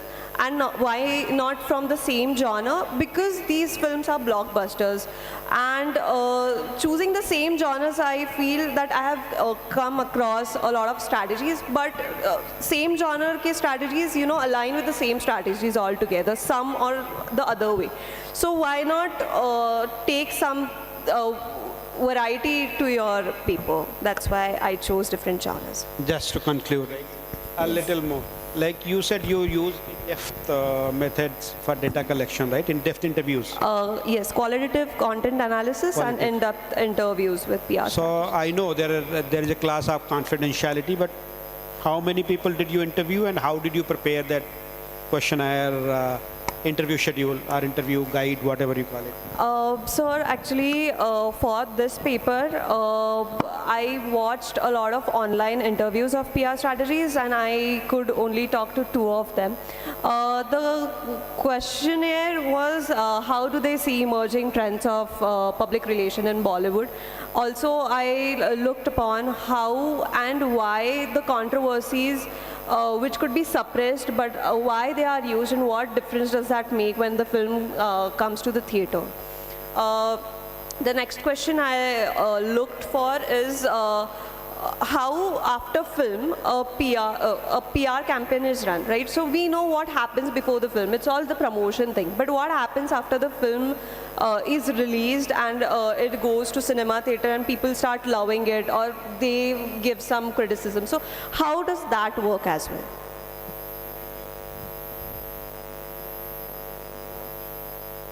Thank you so much, guys.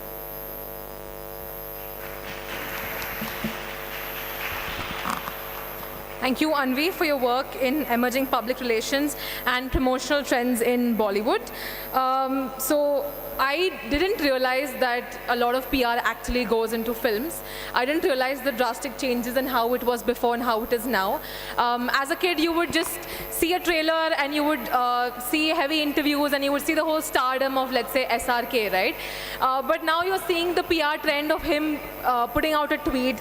You're seeing Brahmastra withhold information to create buzz.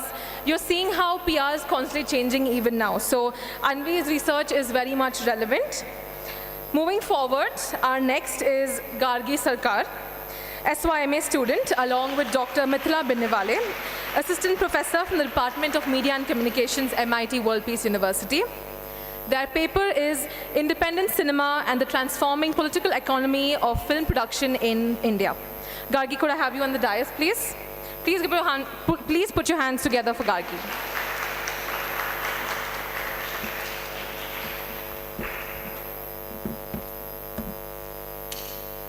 Good evening, everyone. I know it's been a long day for you guys, but good evening, respected chairperson and everyone present here. My name is Gargi, and today I'm presenting my paper on independent cinema and the transforming political economy of film production in India. This paper is co-authored by Dr. Mithila Binnewale. So my first slide. Yeah. So before I move forward to independent cinema, I would like to talk about how we went to this parameter. So we started from parallel cinema, that was in the 1950s to 1980s. Now what are parallel cinema? Basically, parallel cinemas are the kind of films that talked about social issues by keeping the reality of it. So none of the actors as such were there. Real, normal characters were usually portrayed, and the pioneers in this field were Satyajit Ray and Shyam Benegal. So all must have watched Pather Panchali and a lot of movies. So these all come under this parallel cinema. Parallel cinema again got supported by the state and the semi-state institutions like NFTC, National Film Development Corporation, FFC, Doordarshan, and so on. Further, after a gradual point, after progression from their support, it had a change. Everybody has a change, and we saw it in cinema as well due to globalization and neoliberalization.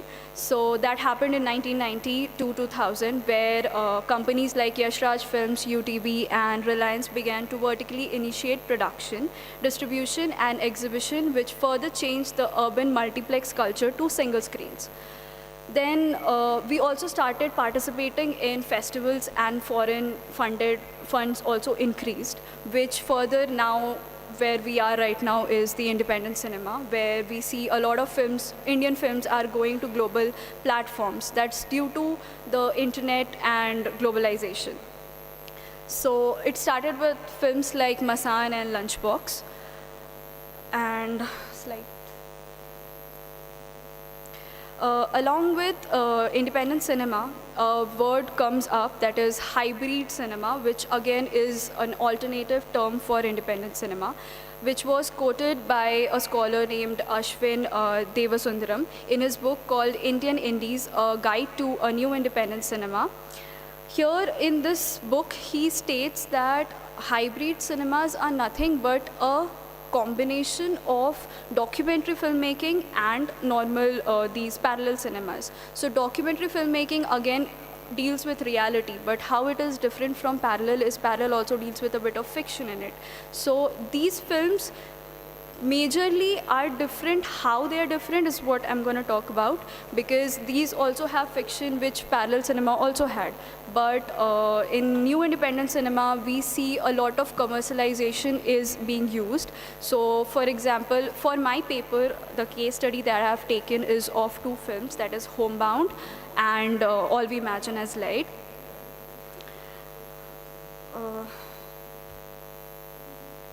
So next slide. Hybrid, yeah. So hybrid cinema, then further going ahead. That's fine. So slide 3. Yeah. So the narrative of Indian evolving political economy is always linked to its independent film industry. So basically who finances it, or who distributes it, or who gets to view it. A lot of films are there which not all of us can view. There are specialized films for special people. So these things go around and plays a vital role in the distribution of a film, which also gets influences through its cinematic decisions that are like the aesthetics of it, the story, and the casting. So even like most of you might know or not, so Netflix also has a kind of parameter where they have a specific camera setting and everything where you necessarily have to follow to go to OTT platforms like that. So going forward, as I mentioned earlier, globalization, neoliberal reforms, and digital technology have made a vital change in it. So slide 4. So the two case studies that I have taken, again, first is Neeraj Gaiwan's Homebound and Payal Kapadia's All We Imagine as Light. So I have taken textual analysis of it. So apart from its textual analysis, I'm also studying the political economy of these two films. So as mentioned earlier, every cinematic decision, whether it is aesthetic, story, or casting, has a vital role.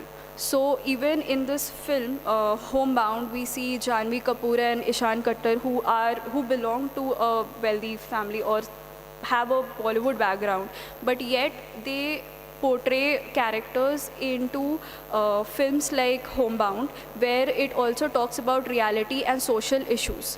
So that becomes a standout element in it, which again is necessary because nowadays also independent cinema is necessary and different because it deals with the commercialization as well, which parallel cinema did not. Not majorly, not all of them.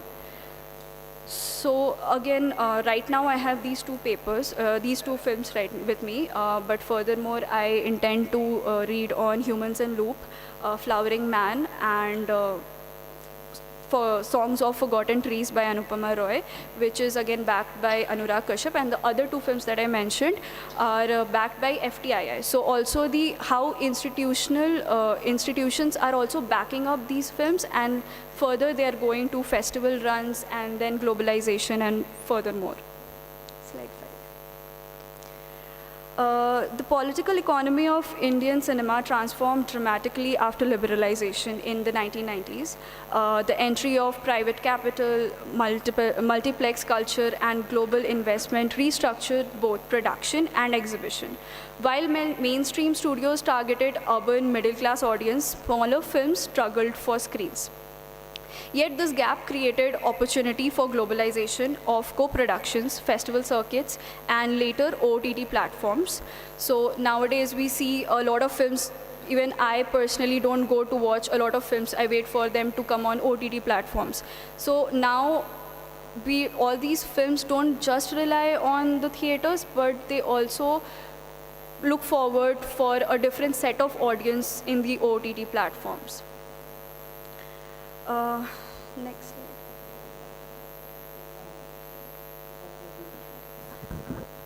Yeah. Yeah. Sure. Yeah, so I'll just talk about these two. Okay, so since we have... As said, yeah. go to the methodology section, complete the... Yeah, I'm almost done with it. I'll just talk about the findings. Major findings? Yeah, this is the major findings that I have. So I talked about the two case studies, All We Imagine as Light and Homebound. So in All We Imagine as Light, the entire film, majority of it is handheld, which is again a documentary filmmaking style, which we see in this, hence, but it has fictional characters in it. So which again combining becomes hybrid cinema, which again is our independent cinema. Slide change. Again, in the second film, Homebound, again handheld cameras are there. Natural lighting is shown to show the reality and the low-paced color palettes to show the real image of the film, the characters. They talk about the lower middle class families and also the aesthetics of it. The close-ups and long shots, which again is a documentary style, is used here to show the reality and how monotonous life can get for both the films. And yeah, to conclude, today's independent cinema operates within global market by festival runs along with OTT platforms, then balancing creative vision and economic survival. Again, people go for OTT platforms because the censorship is less there.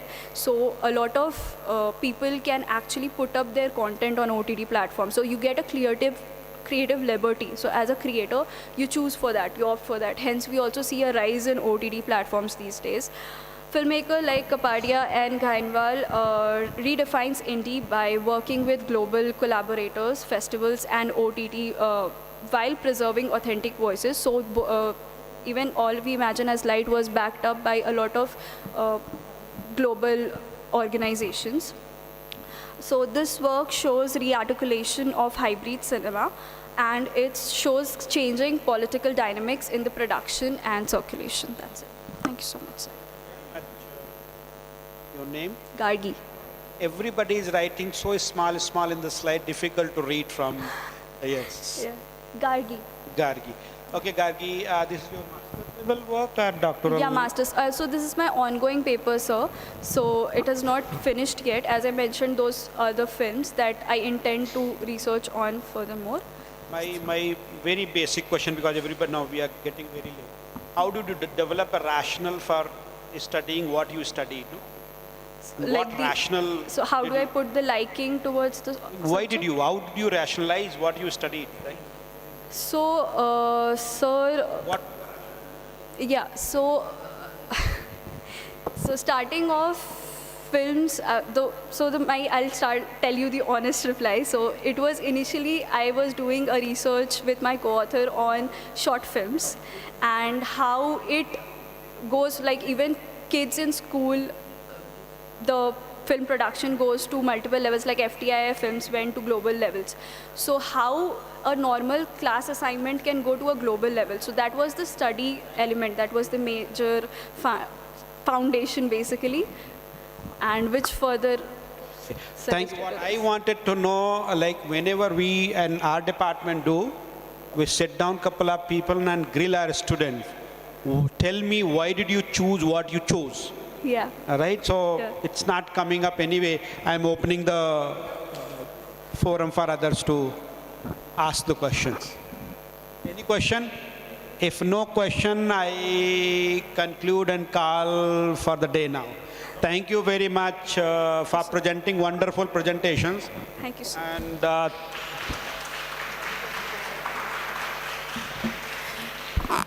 so this was Gargi, and she was presenting on independent cinema and the transforming political economy of film production in India. Gargi, as a film student who is analyzing and doing research on film, do you ever look at film the same way? Of course she doesn't. So we're in for a treat. We have one final presentation, last but not the least. I would like to invite Pallavi Narayan, research scholar, and Dr. Mahesh Kumar Mishra, assistant professor, both from Banasthali Vidyapit, Rajasthan. They will present the paper titled A Visual Study of the Subaltern Female Protagonist Discontinuity in Hindi Cinema Sequels, a Poster Analysis, 2000 to 2025. I request Pallavi she will join us online. I request her to take the dais.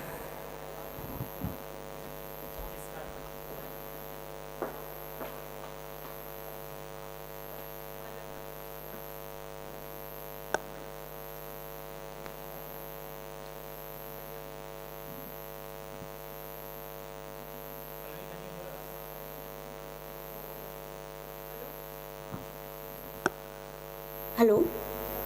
Go ahead, Pallavi ji. Okay. We can see your slide, but we can't see you. Okay. Sorry.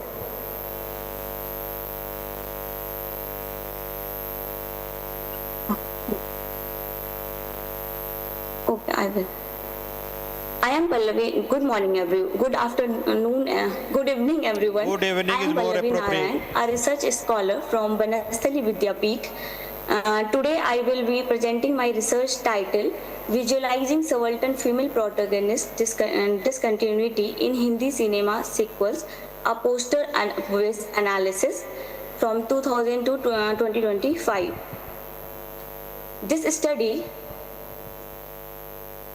This study explored how Hindi cinema poster often remove female protagonists, especially those from subaltern background. The concept of subaltern contain post-colonial studies refers to group excluded from mainstream power structure and often silenced in public discourse. Cinema are not just a promotional tool. They act as a cultural mirror.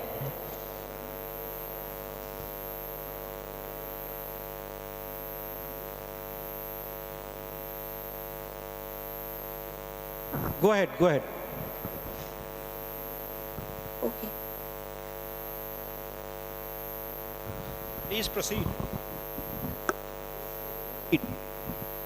Yes. Please proceed. Go ahead. Keep presenting.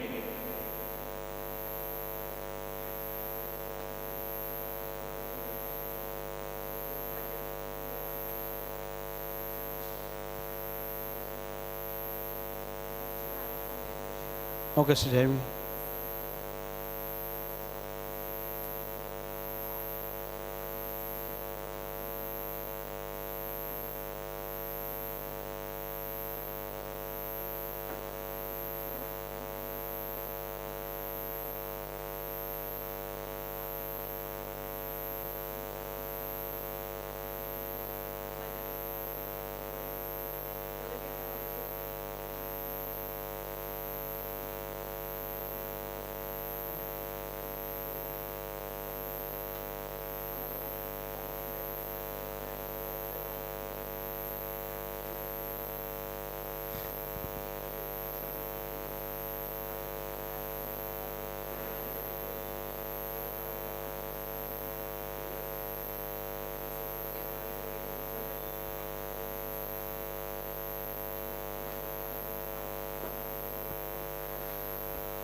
I request the audience to just wait for another 30 seconds to 1 minute.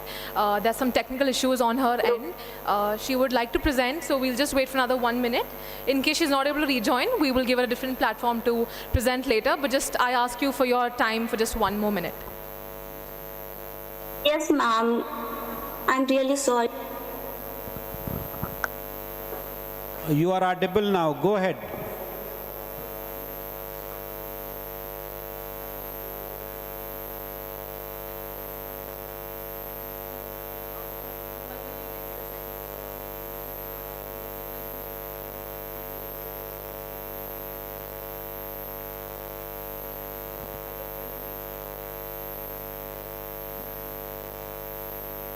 Yes, ma'am. Yes, ma'am. Can you hear me? Go ahead, go ahead. You are audible.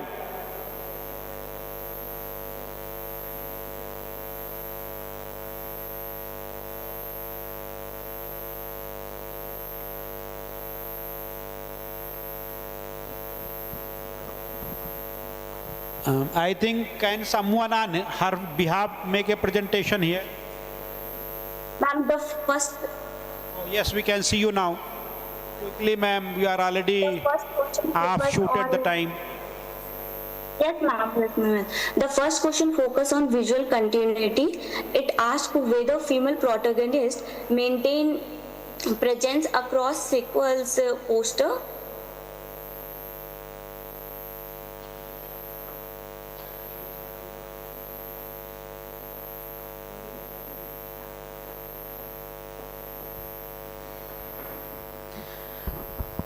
My deepest apologies for the technical inconveniences. Unfortunately, she couldn't present her paper today due to an issue from her end. I was looking forward to understanding a visual study of subaltern female protagonist discontinuity in Hindi cinema sequels.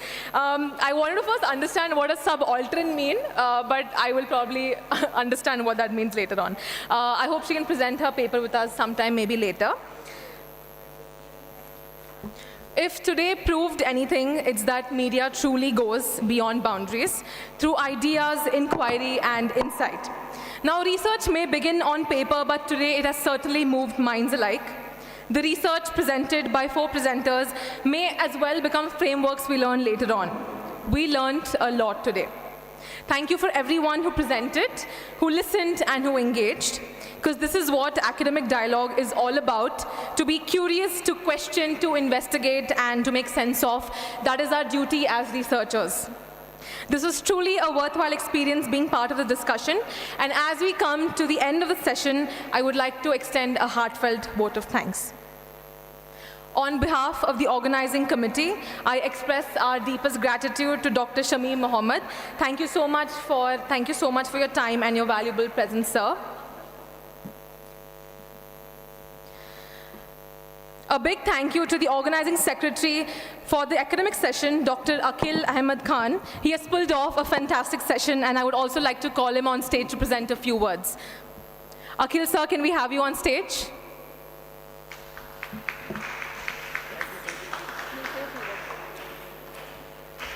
Okay, good evening everyone. I think it's too late to say anything. Anyway, I would like to thank on the behalf of department and organizing team, our chairperson, Dr. Shamim Ahmed. Thank you for your time and sharing knowledge with us, and especially for our MA students who are aspiring scholars. Thank you presenters, especially Rohit Yadav and Dr. Anup Mishra from Central University of Jharkhand, Pallavi and Mahesh Mishra from Vanasthali Vidyapeeth, and Ankita Singh from MIT ADT University, as well as our young brains, that is Gargi and Anvi. I congratulate everyone. I hope it must be a fruitful session for you, must be some learning process for you. Keep learning, and thank you all. Thank you all the organizing team, and see you soon. See you tomorrow with another session. Thank you.